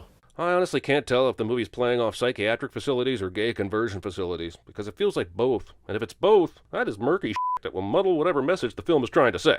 You can get vitals from a camera? Was it scary? Working the mines? We are led to believe that everyone, minus Danny, has been here for a while. So how have these types of conversations not already happened? What have these 14 kids been talking about prior to Danny's arrival? You know, the idea of having a lot of smaller X-Men films like this, exploring different genres, is a great concept. Not every superhero movie needs to be about the end of the world, but I feel like a little more thought could have gone into it, other than, hey, I really like that one Nightmare on Elm Street sequel. Let's just use that framework, but the teens will be mutants, and instead of Freddy Krueger, we'll have a demon bear. I've said it before, and I'll say it again, herd showers are always a sin. Christ, who does this? Who turns on a shower and lets the stream hit them before it warms up even a tiny bit? This is the most up thing I've ever seen. This after choosing a shower directly beside the only other person showering, which is bad form. This girl is a shower etiquette monster. Sequence. Popping your collar. Super not subtle here with the same-sex Buffy kiss on TV while the girl with a girl crush watches. This is like Chekhov's lesbianism. You want a buffalo wing? You people love buffalo, don't you? Is being racist Ileana's mutant ability? Also, buffalo wings are not made from buffalo. So she orders 2 of them to solitary, and in solitary we see that they have a bed, a toilet, and a sink, and hey, this is an ordinary cell. This is no different from where each of them slept last night. You're cheating. Smiling men can't get us in our special place. Eavesdropping, and how thin are these walls, man? It's important we find out exactly what your power is, so we can help you control it. Anyone who doesn't realize at this point that this woman isn't trustworthy is just new to movies, I think is the nicest way to say it, right? Welcome to movies, you gloriously trusting noobs. I masturbated twice. If I had to confess all my masturbations to my father, well, it would be way more than 2 between confessions, I can say that. Also, treating masturbation as a sin is, well, a sin. Dare. You can't say dare. Fine. Jesus. Truth. Well, if he can't say dare, then why would he have to say truth? Sending the notion that these kids could figure out how to work or interpret a lie detector test. Also, sending the notion that lie detectors are reliable indicators of truth-telling behavior. No, look. I told you. What? Why not? Because he's a teenager, and being a virgin as a teenager is nothing to be ashamed about, and shouldn't be surprising to anyone. Also, once again, these 4 have been together a while. I assure you, the sex questions have been asked and answered. Yeah, you think it's funny? Your turn, asshole. After 1 question? This game is dumber than Sequence. A legend of a bear, a demon bear, that lives inside of us and feeds off of our fear. She said she didn't know her power, but she's a bear. I'm betting she's a bear. Put 200 on she's a bear to win. Jesus. A hospital that is really a prison, superpowered prisoners, group therapy sessions, Anya Taylor-Joy, and now this master control video wall? This is Glass. This is the movie Glass. If someone drowns in a puddle at the end, I'm going to be pissed. I take everything back. They have 4 tambourines. 4 tambourines! Anyone that cared about these people's mental health could get them some f***ing decently comfortable chairs. You're better when I say so. Medical dictatorships. Dictator doctors. Dick doctors? Christ, this is like the Breakfast Club, only with even less adult supervision. So far, less Dandruff. The Mutant Club? The Breakfast Mutants? She said, come with me all flirty, but now they're dieharding through f***ing air ducts, and at what point do you just want to get some sleep? I killed my dad. That's rough. But do you know what babies taste like? Come on, lay down. Lying down on someone's grave. The tender love story between these 2 girls, played like it's no big deal, is the best thing about this movie, and it deserves a send-off. Man, the kid that killed his dad in the mines is the only one not making out tonight. Poor bastard. Why can't we see what the security camera sees right now? I get that he's freaked out, but how can he tell that's supposed to be his dead girlfriend? I mean, surely she didn't look like this all the time. X-Men franchise steals Johnny Storm from the Fantastic Four, even though they already have their own character named Storm. Initiate lockdown. Goddamn, this whole thing is on voice command? Wouldn't it actually be cheaper to hire a couple more staff members? Teen Wolf. One of her powers is making crayons move. We've seen she has a magic arm and can teleport people to a fire dimension, so naturally her other power is making crayons move. Yet another movie in the X-Men universe makes a Mr. Sinister reference but doesn't give us the actual Mr. Sinister. Why do you toy with our emotions, X-Men movies? Why? No one will be seated during the scene where they show this goddamn statue for the 14th time. Well, if you're right, are you just gonna let her pump you full of drugs again? Last time I saw things, secrets. Maybe I will again. Yeah, that's a solid plan. I'm sure nothing could go wrong there. We're supposed to be rooting for these kids, right? Because right now, I just think they're dumb, even for kids. God damn, this is an orgy of evidence that someone on this production loves Buffy the Vampire Slayer. At this point, you're just making me wish I was watching Buffy instead of this movie. This is a large room that has other tables for Ileana to work on her art project. Does she really have to sit right in front of the television that Sam is trying to watch? F***ing Ileana. Why didn't Sam lead with that move? Also, that's 2 out of the 5 new mutants who produce heat in some capacity.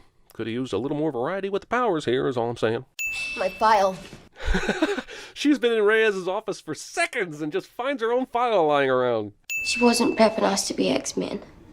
She was prepping us to be killers. I mean, if you know the history, that's a little more tomato than you're giving it credit for, Rain. And let's kill the bitch. You were just getting all mad that she labeled you a killer and had been training you to be a killer. I mean, do you not see the irony? Demon bear, doing whatever a demon bear does. Okay, so she's not a bear, but she should have been. That would have been way cooler, but this is also close enough in that she can summon a bear. Okay, the good news is you're the lead in this film. The bad news is you'll spend the finale unconscious. This is the climax of the movie, and I really don't know her powers. Metal arm, sword sometimes, teleports to previously fictional but nowadays real places, speaks Latin, and I don't need all the powers spelled out completely, but it might be nice to at least know their limitations. Also, if Ileana's power is teleportation, and once she goes to limbo, she can then teleport anywhere she would like to, why is she still at this school? She could have teleported outside the force field on the first day if she wanted to. Hey, Yogi! Lions and tigers and bears, oh my. Mixing your pop culture references. What the f***? Also, she can make that hand puppet into her personal Iago, and she hasn't done it once before now? I feel ripped off. Why is Limbo appearing all of a sudden? Because after she dropped onto the school grounds, it wasn't there. You okay, Lockheed?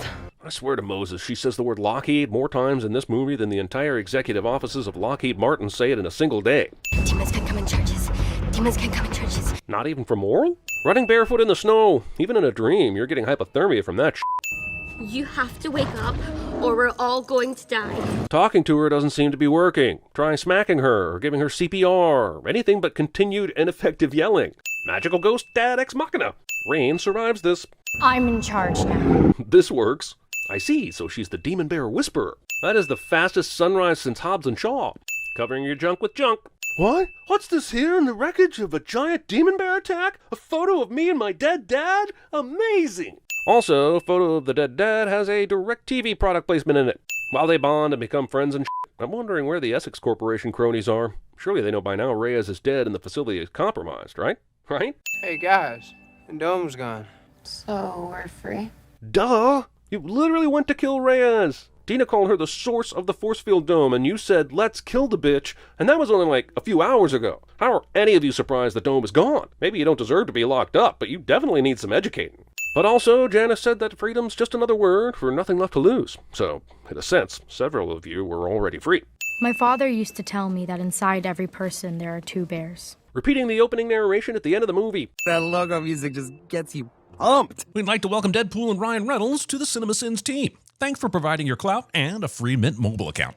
Wolverine is not dead. That's not how regenerative healing factors work. Deadpool makes an excellent point, and yet Wolverine is very, very much deceased. Turns out the real kryptonite to super healing is just making sure your movie is really, really sad and released after the fact in black and white. He may not be living his best life, but he sure as hell ain't dead. Instead of cutting straight to Deadpool saying, Look, I'm not a man of science, but you seem incredibly passed away. It spends entirely too much time on Deadpool flying into a rage about what he's discovered and ends up stepping on a much-delayed joke. As the first R-rated movie in the MCU, Deadpool and Wolverine felt obligated to have more f***s than the Bible has contradictions. And that's a sin. Why the f*** do these TVA guys not show up directly behind Deadpool and just arrest him immediately? Is it because the movie's need to murder innocent people to NSYNC's Bye Bye Bye was too hard to resist? Later, which is actually earlier, they do that very thing. There are 206 bones in the human body. 207 if I'm watching Gossip Girl. Haha, that's a good inside joke. I think we all pop a chub whenever we see Chase Crawford. I think I'm supposed to be very much aroused by Deadpool creatively boning dozens of TVA agents, although I have to admit I'm struggling to achieve even a half-masted state of excitement, considering these aren't the fucking bad guys in this story. Opponents doing the fighting one at a time instead of all at once thing is not an uncommon sin, but it is extra egregious when you're a fucking time agency with the ability to control when your people enter the fight. I think all you people at home should stop worrying about why the TVA agents are just politely waiting on the sidelines while Deadpool takes a moment every so often to do a non-diegetic dance-off. Just let me worry about it, okay? It's weird to me that the TVA hasn't come up with a more long-range solution to their time sticks to go after bad guys. It took 4 ampersands to write this fucking screenplay. I am soaking wet right now. I imagine so, but did you really have to turn your head to tell us that? Was he unaware of the camera that was already facing him? Wait, is Deadpool only aware of the cameras in his peripheral vision? I can't believe I'm finally here. Whoa, wait, what is this? Is this a Wade Wilson who was on Earth 616? Or did the Wade we know travel to Earth 616 from Earth 10,005? The movie strongly suggests the latter, which means Wade used Cable's time-traveling device, which was not understood to travel between universes, but just time itself. So I am confused. But the Avengers don't do the job because they need it. They do the job because people need them. Unless it's a standalone adventure, that's when all the others collectively agree that only one of them is needed no matter how dire the situation is. I'm done, and I'm fine with being done. Deadpool doesn't make the cut for the Avengers, and that results in him giving up on superheroing and mercenarying entirely and going into used car sales instead. I see no issues with that logic. Seems perfectly natural to me. Oh, my tone suggests I mean the opposite? You watching anything good? Great British Bake Off. Using 4 words to say no. Wanna do some cocaine? Hey!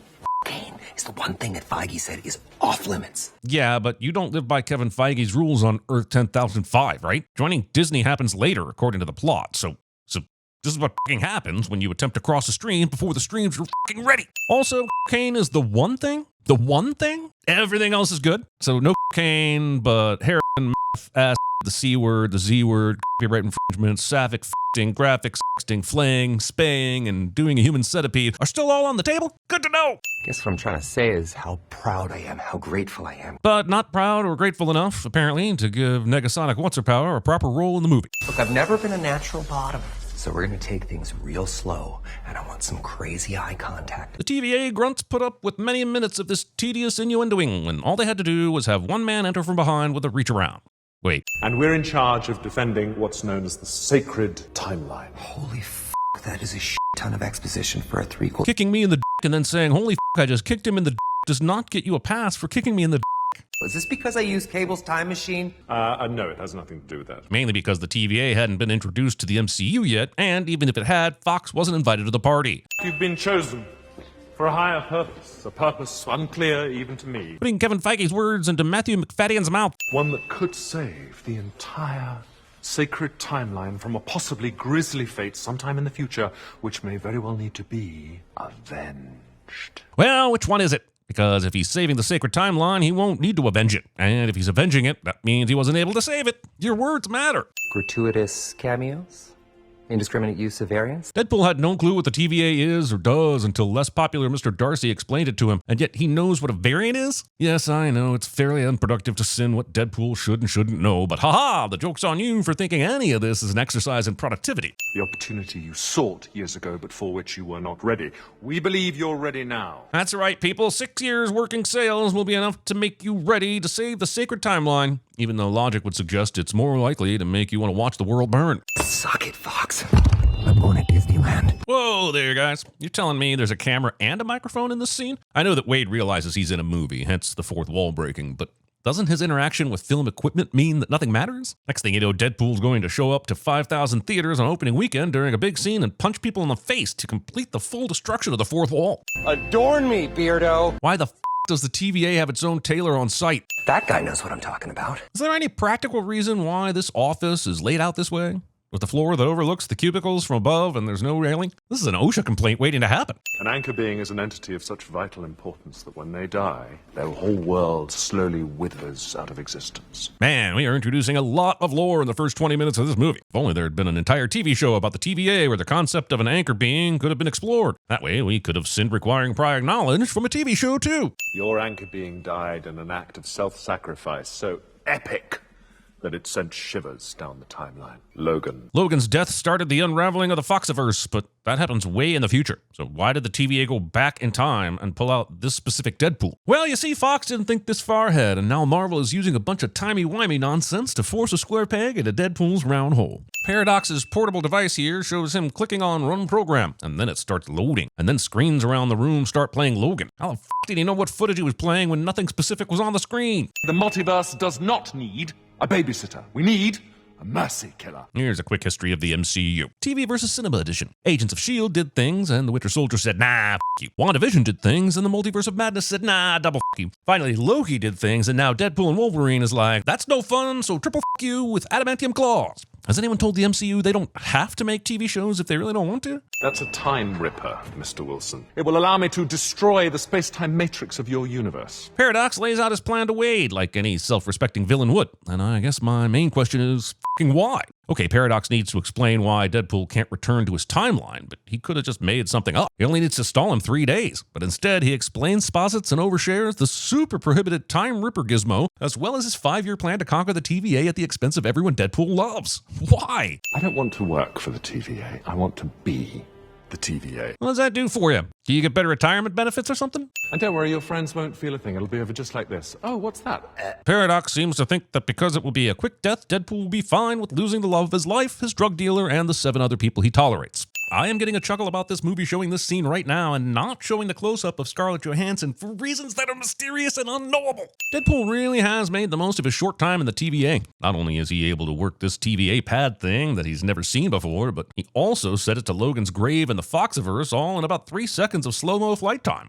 The human Centipool. Get my country's name out of your f***ing mouth. I have an odd feeling this joke won't slap quite as hard as time passes. Cue the f***ing montage, baby. Why is this montage set to The Power of Love by Huey Lewis in the News? I mean, sure, it's a great song and it has the Back to the Future connection, but it has nothing to do with this scene. He's not even time traveling. He's parallel timeline hopping at best. Also, I think a lot of this montage might have hit harder if the final act of Free Guy hadn't already done it better several years ago. You know, from behind you look a little bit like Henry. Oh my f***! The Cavalrine. And then Darth Vader appeared hand in hand with Gandalf, and they all went on a big adventure to Hogwarts to slay a Terminator who, get this, has been sent back in time to kill James Bond, but accidentally takes out Benoit Blanc. Rumor has it Idris Elba appears in a mid-credits scene playing Batman. Again. I told you, you're not welcome here. Then why have you already served him at least one drink? Unless you want to take a deep breath through your f***ing forehead. Except you're not going to punch a hole in his adamantium skull with a regular bullet, are you, Dumbpool? It's okay. Keep going. Audiences are accustomed to long run times. I like how this suggests that the filmmaker can do any meandering shit they want and audiences will accept it because they've been prepared for it. Doubly so if someone cracks a joke about it. Ooh, look at those jammies. That only took 20 f***ing years. Yeah, and it's because the suit looks f***ing dumb. That's right, I said it, and you all know it. If Hugh Jackman had turned up in that shit in the first X-Men movie, we'd have thought it was the dumbest thing ever. It looks like a f***ing banana with blueberry syrup highlights. The only reason people think they want it is because they don't have it, and you do not negotiate with children and terrorists. You actually think you can replace an anchor being with this? It is pretty wild that Deadpool thinks this will work, given his literal minutes of experience dealing with anchor beings and branching timelines. Does he think a new Wolverine will trick the timeline into not collapsing? Oh, I totally thought that Logan was dead, but here we are 7 years later, and he appears to be alive. Oh, crumbs. You'd think as a being of pure time I would have noticed such an error, but I guess nobody's perfect. The main thing to do is Mr. Paradox Brad Pitt? What's with the eating? Yes, they make a joke out of it, not that stellar Brad Pitt one, but let me ask you something, movie. Was it worth it? Holy shit. Your bosses don't know what you sick f***s are doing down here. I thought that was super apparent already when Mr. Paradox said, we used to just prune these things. Simple, elegant, efficient. But I'm told the TVA doesn't like to do that anymore. Well, I do. At what point did it seem like he was doing this with their blessing? And I'm going to go upstairs, and I'm going to tell them all about you. I'm going to say these Void Zappy sticks are about 4 feet longer than anything Paradox would have been able to hide, pull out, and zap Deadpool without him noticing a fucking thing. Wait, does Logan know that Deadpool can heal? Because I don't think he had a clue who Deadpool even was back at the bar. And that means he's just mortally stabbing the only person he thinks can help him get out of here. Look, everyone, Deadpool and Wolverine are fighting. Orgasms for everyone. But why are they fighting? Does it add anything to the story, or is this just Civil War all over? I said orgasms for all. Rest in pieces, Fox. Are we saying that the TVA zapped the literal Fox logo and sent it to the void? Not just certain characters from the Foxiverse, but the literal film studio that made the movies. At some point, the meta jokes metastasize beyond anything I can wrap my head around. Let's give the people what they came for. An MCU movie that lives up to the first Iron Man? A cohesive TV show that doesn't feel like a movie chopped into 6 parts? An origin story for Fury's lost eye that isn't dumb as I mean, there's a long list. Can we narrow it down? Ed Norton's Hulk? It's gonna get good. Deadpool tacitly admits that the first 37 minutes of this, I'm going to say, movie cannot be defined as good. This is the ice cream truck from Moon Knight, which suggests that this is a reward for watching Moon Knight while its presence in the void is simultaneously implying there will be no more Moon Knight. I'm sensing mixed messages. Oh, they're driving angry. Oh, come on now. It's fucking Lionsgate. That has nothing to do with Fox, Disney, or Marvel. What are we, just naming fucking movies now? Shawshank Redemption! Now that's a superhero landing. A superhero landing that doesn't make sense when you realize this is Johnny Storm. He doesn't have super jumping or super kneecaps. He turns into flames and can use those flames to fly. That's it. Oh my God, he's gonna say it! Say what? Avengers Assemble! Look, I fairly enjoy this movie. It's fun to see stuff like this, where Chris Evans tricks the audience into thinking he's Captain America only to pull a Johnny Storm. But it takes forever to set up some of these jokes. We had to sit through this driving angry section for a full minute while the movie coiled its spring for this moment. Johnny's Johnny survives this. People have waited decades for this fight. Forgetting that we already had a much better version of this fight in X-Men Origins Wolverine with Liev Schreiber. Or are we seriously suggesting that people were crying out for a Hugh Jackman and Tyler Mane bust-up specifically? I don't think we should pander to an audience of 3 people, all of whom are related to Tyler Mane. Behold the head of your precious queen, Furiosa! Oh, come on. You reference Furiosa but can't even muster up a Chris Hemsworth Thor joke? F***ing shit, Ryan. Hire me. I can be the free guy in that ampersand sandwich you call a writing team. Goliath is in this thing? From Loki Season 1, Episode 5? While this is very funny, this suggests that Deadpool was aware of the TVA before the TVA kidnapped him. But for some reason, he wasn't so jokey about Loki then. Why are the pyramids here? She might have something to say about that. Jesus Christ, Johnny Storm is a pronoun gaming motherfucker. Just say her name, man. The childlike empress is counting on you. Who's she? You're either food for Goliath or you work for her. God damn it. Still porno gaping even after they ask you to define the goddamn pronoun. Far be it for the movie to just get to the location instead of showing us a whole bunch of shots of the vehicles driving there for a full minute. But you must be this year's Juggernaut. Wait, assface. You're the whole reason there are multiple Juggernauts. Your movies have cast him twice instead of spending all those many Vinnie Jones dollars to bring back the original. Now you're just making fun of shit that's your fault. Who are you? Charles Xavier's twin. Being an independent human being with your own dreams and ambitions, but introducing yourself as someone else's twin. Yeah, Johnny told us you're a psychotic, megalomaniacal asshole. There's absolutely no reason for Deadpool to tell Cassandra this, except to turn this into a joke later in the post-credit scene when you find out Johnny Storm actually did say all this stuff. I don't... I hope Johnny Storm's exit from this picture means we're going to get a Lucas Lee cameo shortly. You're that scary, huh?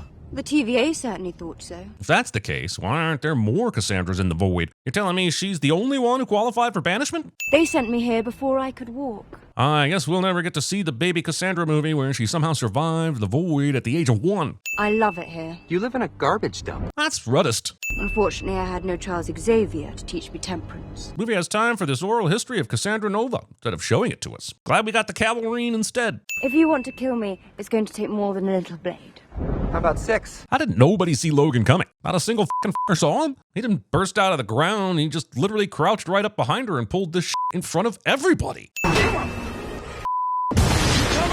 How the f*** did Wolverine know this stupid shit could even fly? It looks like something George Lucas rejected when he was rubber stamping concepts for the highly unsuccessful THX-1138 toy line. Make those TVA fuckers fix my shit like you fucking promised. For some reason, Logan believes that the TVA will give a shit about fulfilling a promise made by someone who is currently on the run from them. Oh shit, I bet this Joe's Diner place is like the living embodiment of an erection for some comic book readers, isn't it? Like, this is the kind of knowledge you bring up when you want to keep people out of the treehouse. Have you been checked for ADHD? But I've had several STDs, which were probably caused by ADHD. I knew it! A dirty Hulk. I wanted to be an Avenger. I maybe could have said this earlier, but now that the movie is bringing this up again, how the f did he even know about the Avengers on some other Earth? Really, he just ran out of batteries trying to save someone. Who? The heels that grew her in a lab called her X-23. Logan happened in Deadpool's universe, but way in the future. So how the f does he know these details? This is Logan. He's usually shirtless, but he's let himself go since the divorce. For the record, this sin removal is for Hugh Jackman being such a good f***ing sport. Look, we're headed for the borderlands. You know where it is? I don't know, but wherever it is, I'd recommend heading in the opposite direction, unless your goal is to accumulate an extra trillion sins in the shape of a Kevin Hart cameo. That's 12 clicks. Due west. I can lend you my ride if you like. I guess fuel and spare parts are also occasionally sent to the void. It's nice that the TVA is so accommodating. What did you say? If they can fix your world. What do you mean, if? It stands for imaginary friend, but I hear you, Logan. This was sort of my reaction after watching it. Also, holy fucking unsubstantiated outrage, Batman. This is not the shocking revelation it should be. Why would Logan assume that Deadpool knows what he's talking about? His promise was clearly a long shot. Believe us, what this runtime didn't need was a third pointless Deadpool versus Wolverine fight. Wade pulls out the Polaroid that we saw from earlier at his birthday party, and I've got to say, it's amazing he kept that after blowing out the candles on the cake and then getting accosted by the TVA. They call me the Merc with the Mouth. They don't call me Truthful Timmy, the blowjob queen of Saskatoon. Once you become a blowjob queen, don't you shed the truthful moniker? Anyway, Timmy's nickname is a real mouthful. How many fucking seatbelts does the Honda Odyssey have? Not this fucking many, I know that much. Wait a minute, this looks like the Scarlet Witch mural thing from the Multiverse of Madness. That came out a year earlier and they're already relegating it to the void? I mean, sure, it sucked, but goddamn Marvel, that's still your kid. Movie gives you all the time in the world to applaud just because it's an Alias cameo. Now that Blade's here, I'd like to know how the New Line Cinema universe factors into the void since it's been nothing but old Fox properties until now. Does that mean Spawn's running around here? Where's Michael Jai White? Look at you, all. You must be the others. Here's the point where, more than anything, this movie turns into a big ol' Fox you to the Foxiverse out with the New Line Farewell, featuring Gambit. But can I ask an awkward question? Are we actually nostalgic for any of this? Are we seriously forgetting how much Elektra was not fun? Did we all watch a different Blade Trinity? Are we not certain that Channing Tatum's Gambit wasn't greenlit with good reason? Thought you were, retired. Yeah, I remember when they made that joke in Bull Rat 2. Classic. Holy shit. Logan, that's her. That's X-23. So what we're saying is that sometime after Logan, Rachel gets thrown into the void instead of getting to live in the mutant paradise land. You may not realize it, but that's the real way to shit on Logan's legacy. She's the one I told you about. And it's quite the coincidence that she just happens to be part of the Resistance. It's quite a thematic turn, if I do say so myself. She knows that helmet was the only way to protect anyone from her powers. The only other helmet that strong is Juggernaut's. And why the f*** is he still breathing? She toasted Magneto because of his helmet, but is fine with f***ing Juggernaut holding the one thing that can undermine her? I've seen every movie Juggernaut has been in. He's not worth it, Cassie. You remind me of him. Skip. I got to have a life because of you.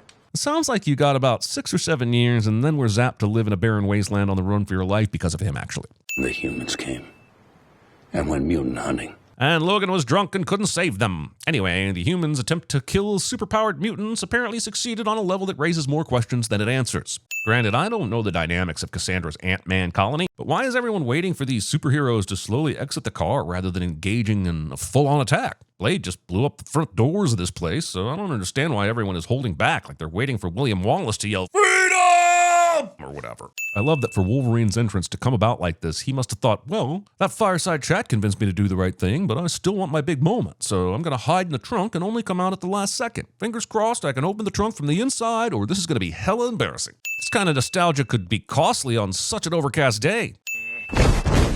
In case you forgot what this asshole's power was, here's a strategically pointless reminder. Does this guy think he's in Jumper? I played all this action for 20 seconds at super slow speed, and an amazing thing happened. I almost understood what was going on. What a victory! Seriously, there's a lot of standard action movie noise here, but let's just highlight the fact that every one of our heroes' superpowers is essentially good with sharp things, and some of them don't even have an advanced healing factor, meaning this battle lasting anything longer than seconds is quite the amount of bullshit. Also, Azazel is not making the most of his powers. How is he not grabbing them, poofing them up into the stratosphere, and then returning himself to safety? We've seen this power used this way before. Could be f***ing with him so much, but he chooses to fight fair instead. Glad the action could take a standstill so that Blade could have this badass moment. Every time the action cuts to one of these overhead shots, I am reminded that there are tons of people shooting futuristic guns at the heroes, and I guess they are ineffective or are always off target. Oh, sweet. They're going into Cassandra's lair for the big boss fight. Amazing. One question, though. I thought they needed Juggernaut's helmet before they tried to fight her. Why are they going up now?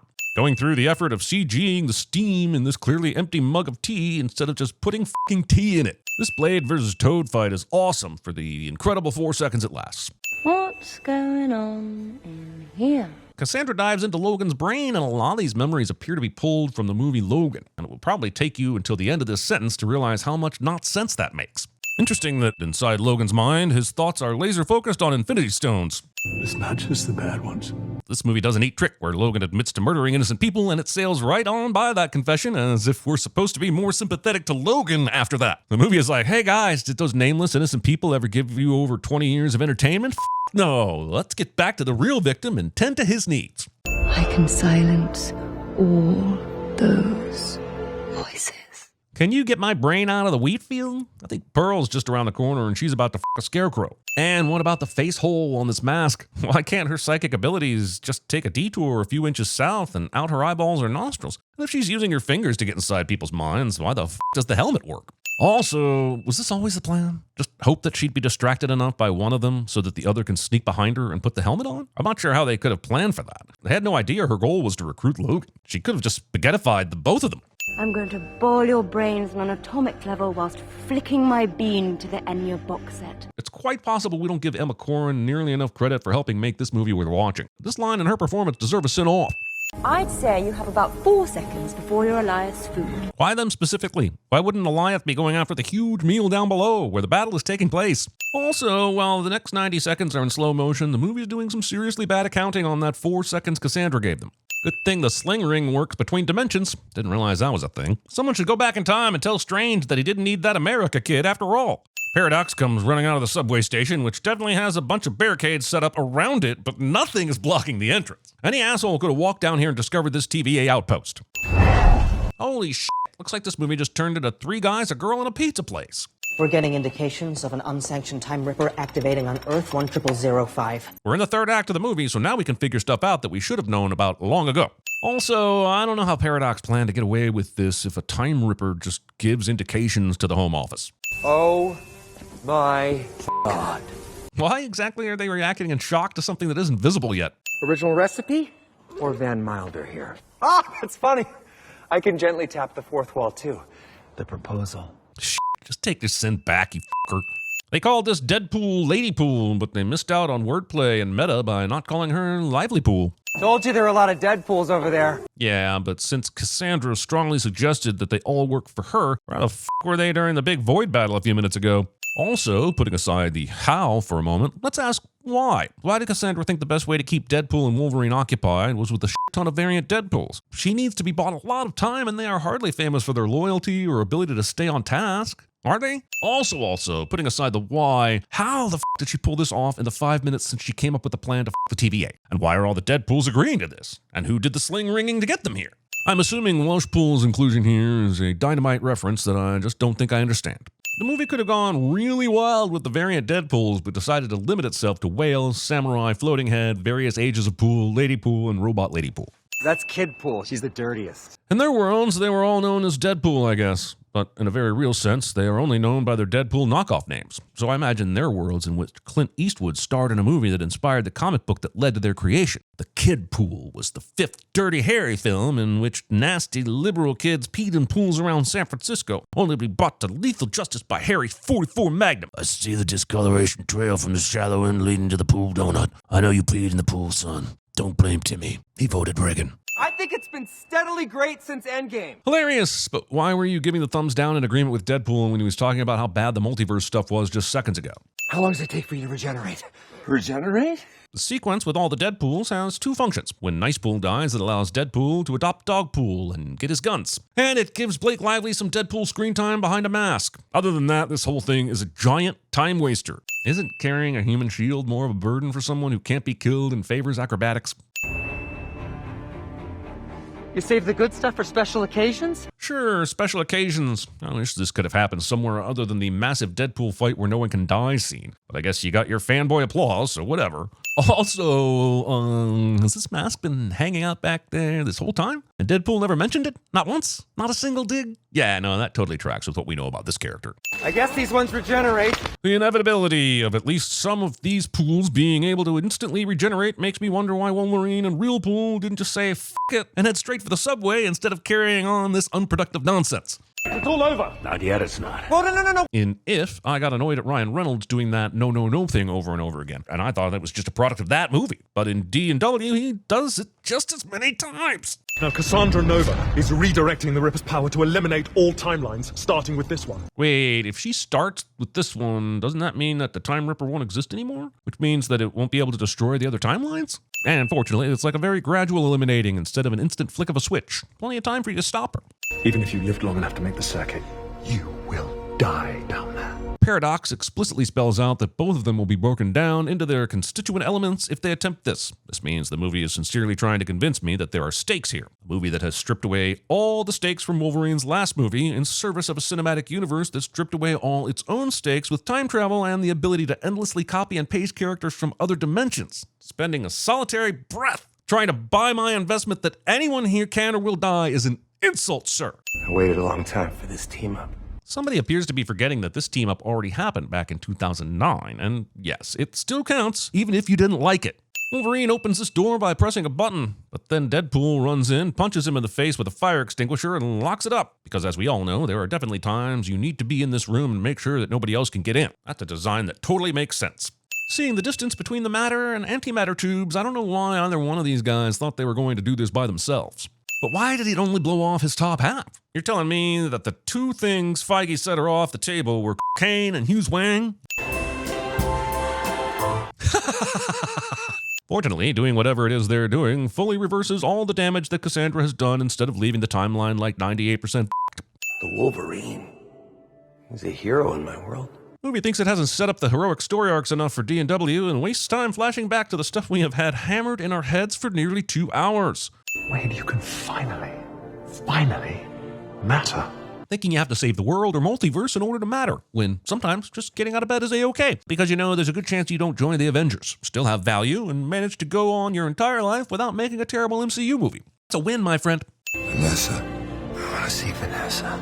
Good thing Deadpool has a girlfriend, or else the multiverse would be shit out of luck, I guess, right? We had some strange readings from this location. And despite having the ability to instantly transport multiple people to this location, we waited until after the danger had passed before doing anything about it. Nope, actually, this one's homegrown, like me. I guess Peter just got done partying with the other Deadpools just in time to realize his guy needed to get bailed out of the void at the last minute. Should have called this guy Ex Machina Pool. I want to show you something. Something huge. That's what Scoutmaster Kevin used to say. Oh, Deadpool. Hilarious Scoutmaster joke. If your jokes were any more tired, my college girlfriend after the hamburger-themed slumber party. Your universe is regenerating. Wow, you got the happy ending and the cherry on top of the ice cream sundae, along with the nuts and all the other phallic symbols and double entendres. I promised my friend here that the TVA could undo some pretty awful shit in his timeline. What would you say to that? Change the past. I love how, in a way, this movie shits all over Days of Future Past, the last movie we saw where Logan was used to fix a timeline. Oh, come on. Wasting shawarma. So what are you gonna do next? Sutton Foster. See you, bud. Wait, why is he just walking off? This isn't his Earth. Why isn't the TVA sending him back to his timeline? Wasting more shawarma. It's like an armadillo f***ed a gremlin. Angrily. Glad to see Deadpool still has room for one more this person, place, or thing, this person, place, or thing, and they produce this person, place, or thing joke. I'm tired of these absolutely vile rumors that I got Johnny killed. The recording will prove that Johnny talked Cassandra exactly as you described, but make no mistake, you did get him killed by telling Cassandra he said it. In other words, she didn't need to know that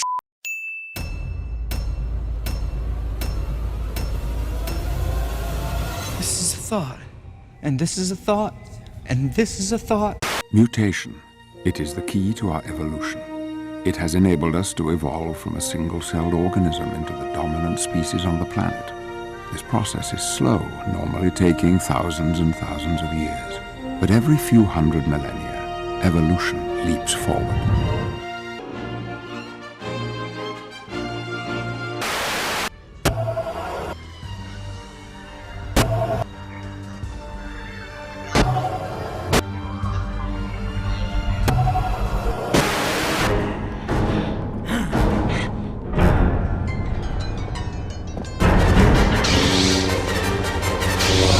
What the hell was that back there? Stryker. His name is Stryker. Stryker. Stryker, Stryker, Stryker, Stryker, Stryker, Stryker! Stryker! These lights represent every living person on the planet. You took my sonar concept and applied it to every phone in the city.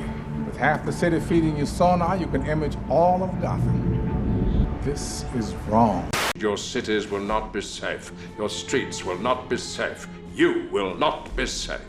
I want this country to realize that we stand on the edge of oblivion. I want every man, woman, and child to understand how close we are to chaos. I love you.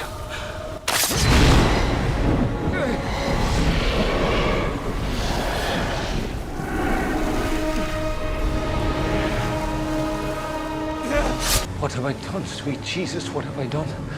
Become a thief in the night, become a dog on the run. What are you? I'm Batman. Come on, old friend. Come back. Become vengeance, dude. Become wrath. We taking him to the island? No. It's just what they'll be expecting us to do. Sorry. I farted. Come here. Willie, the girl was a zygote when you were in the 7th grade. We're gonna make you indestructible. But first, we're gonna have to destroy you. We can rebuild him. We have the technology. We have the capability to make the world's first bionic man.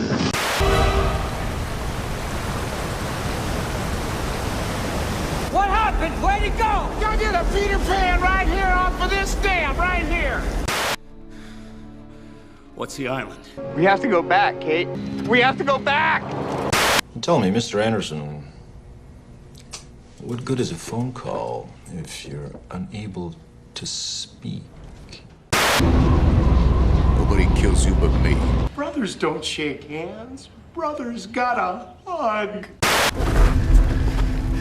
Where the hell am I? Listen, I'm a friend. I'm a friend. Where were the other drugs going? Colonel Stryker! Colonel William Stryker? Stryker. Stryker, Stryker, Stryker, Stryker, Stryker, Stryker!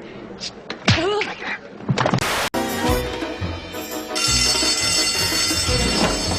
The power of the sun in the palm of my hand. Do you want to be responsible for the extinction of the human race? Can you handle that, Adrian? Gills. Mutation!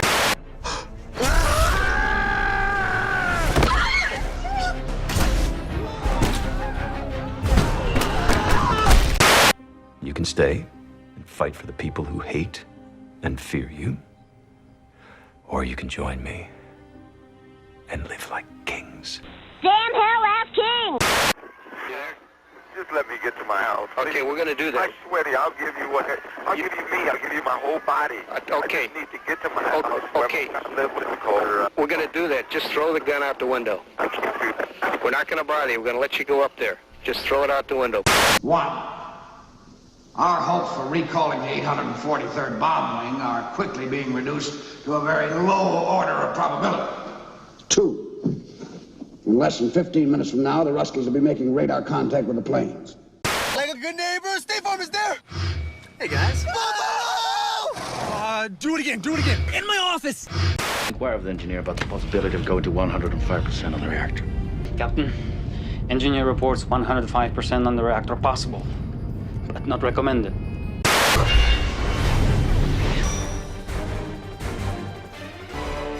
Let's go.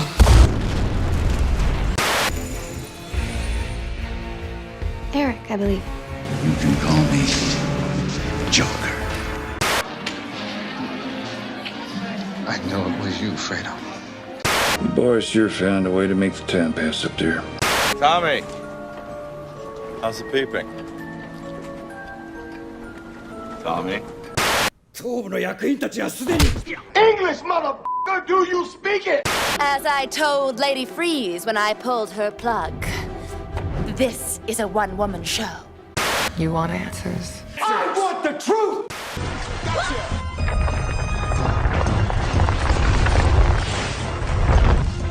The only place I've seen dwarves in dreams is in stupid movies like this. Oh, make it weird. Put a dwarf in it. Everyone will go, whoa, whoa, whoa. It must be a fucking dream. There's a fucking dwarf in it. Expelliarmus! You guys are always talking about the fans, the fans, the fans. She was your biggest fan, and you threw her away. I'm gay!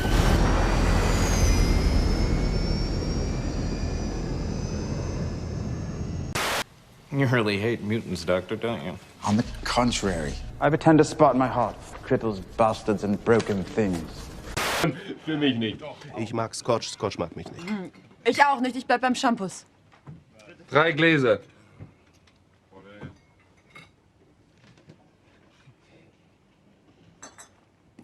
Bilbo Baggins!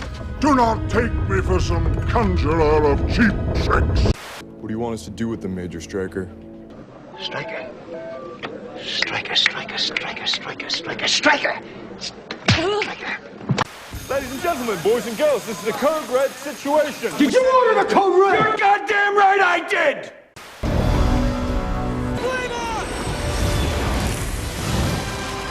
You will both be coming with us. You have a metal arm? That is awesome, dude. Oh, I'm gonna shut you in again, Wade. Give him another month to think about it. What's my name? Call my name. What's my name? Heisenberg. You're goddamn right. Metamucil, polio, phonograph, falling and you can't get up, a nice piece of fish, B&O Railroad, buying stocks in 1928, the bee's knees. But the animal is inside out, and it exploded. Ladies and gentlemen, the girl tickle your pickle and A gun? In here? Who the f*** are you? Too kind. Allow me to introduce myself. They call me Ivan Ooze. Ben Dval Navoon.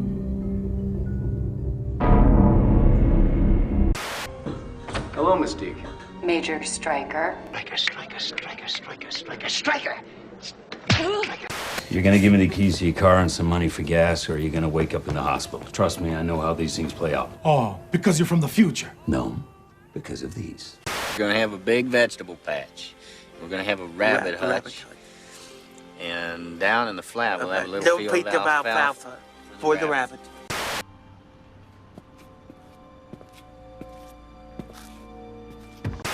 Language, Logan.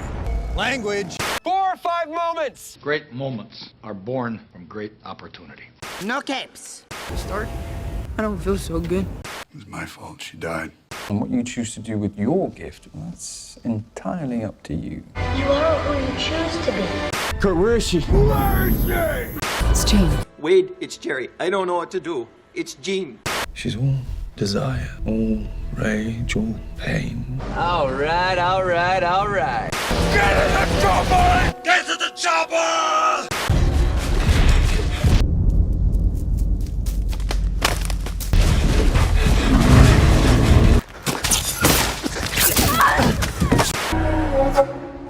How's the peeping?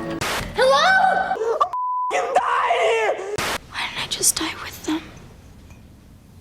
Why me? And to answer your question, there are 2 reasons why I'm looking at you like this.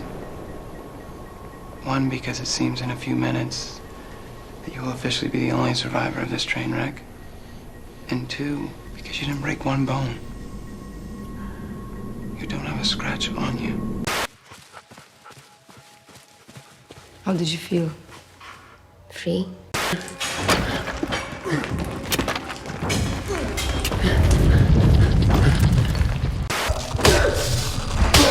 I'm kicking my ass! Good, because I got a hot date tonight. Odd date. Dinner with friends. Dinner alone. Come with me, I want to show you something. Where?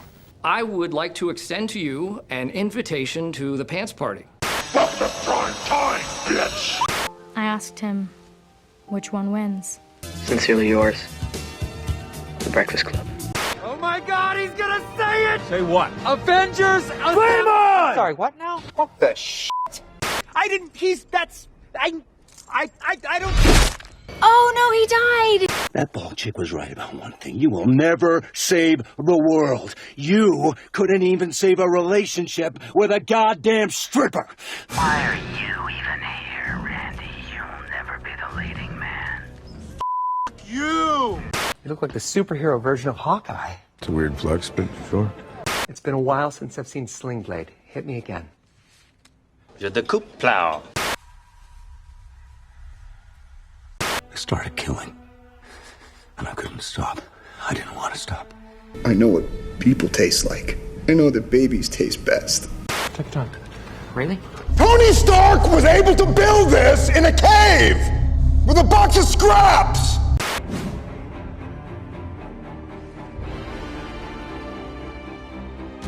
No one cared who I was till I put on the mask. Those who worship evil must beware my power. Creators like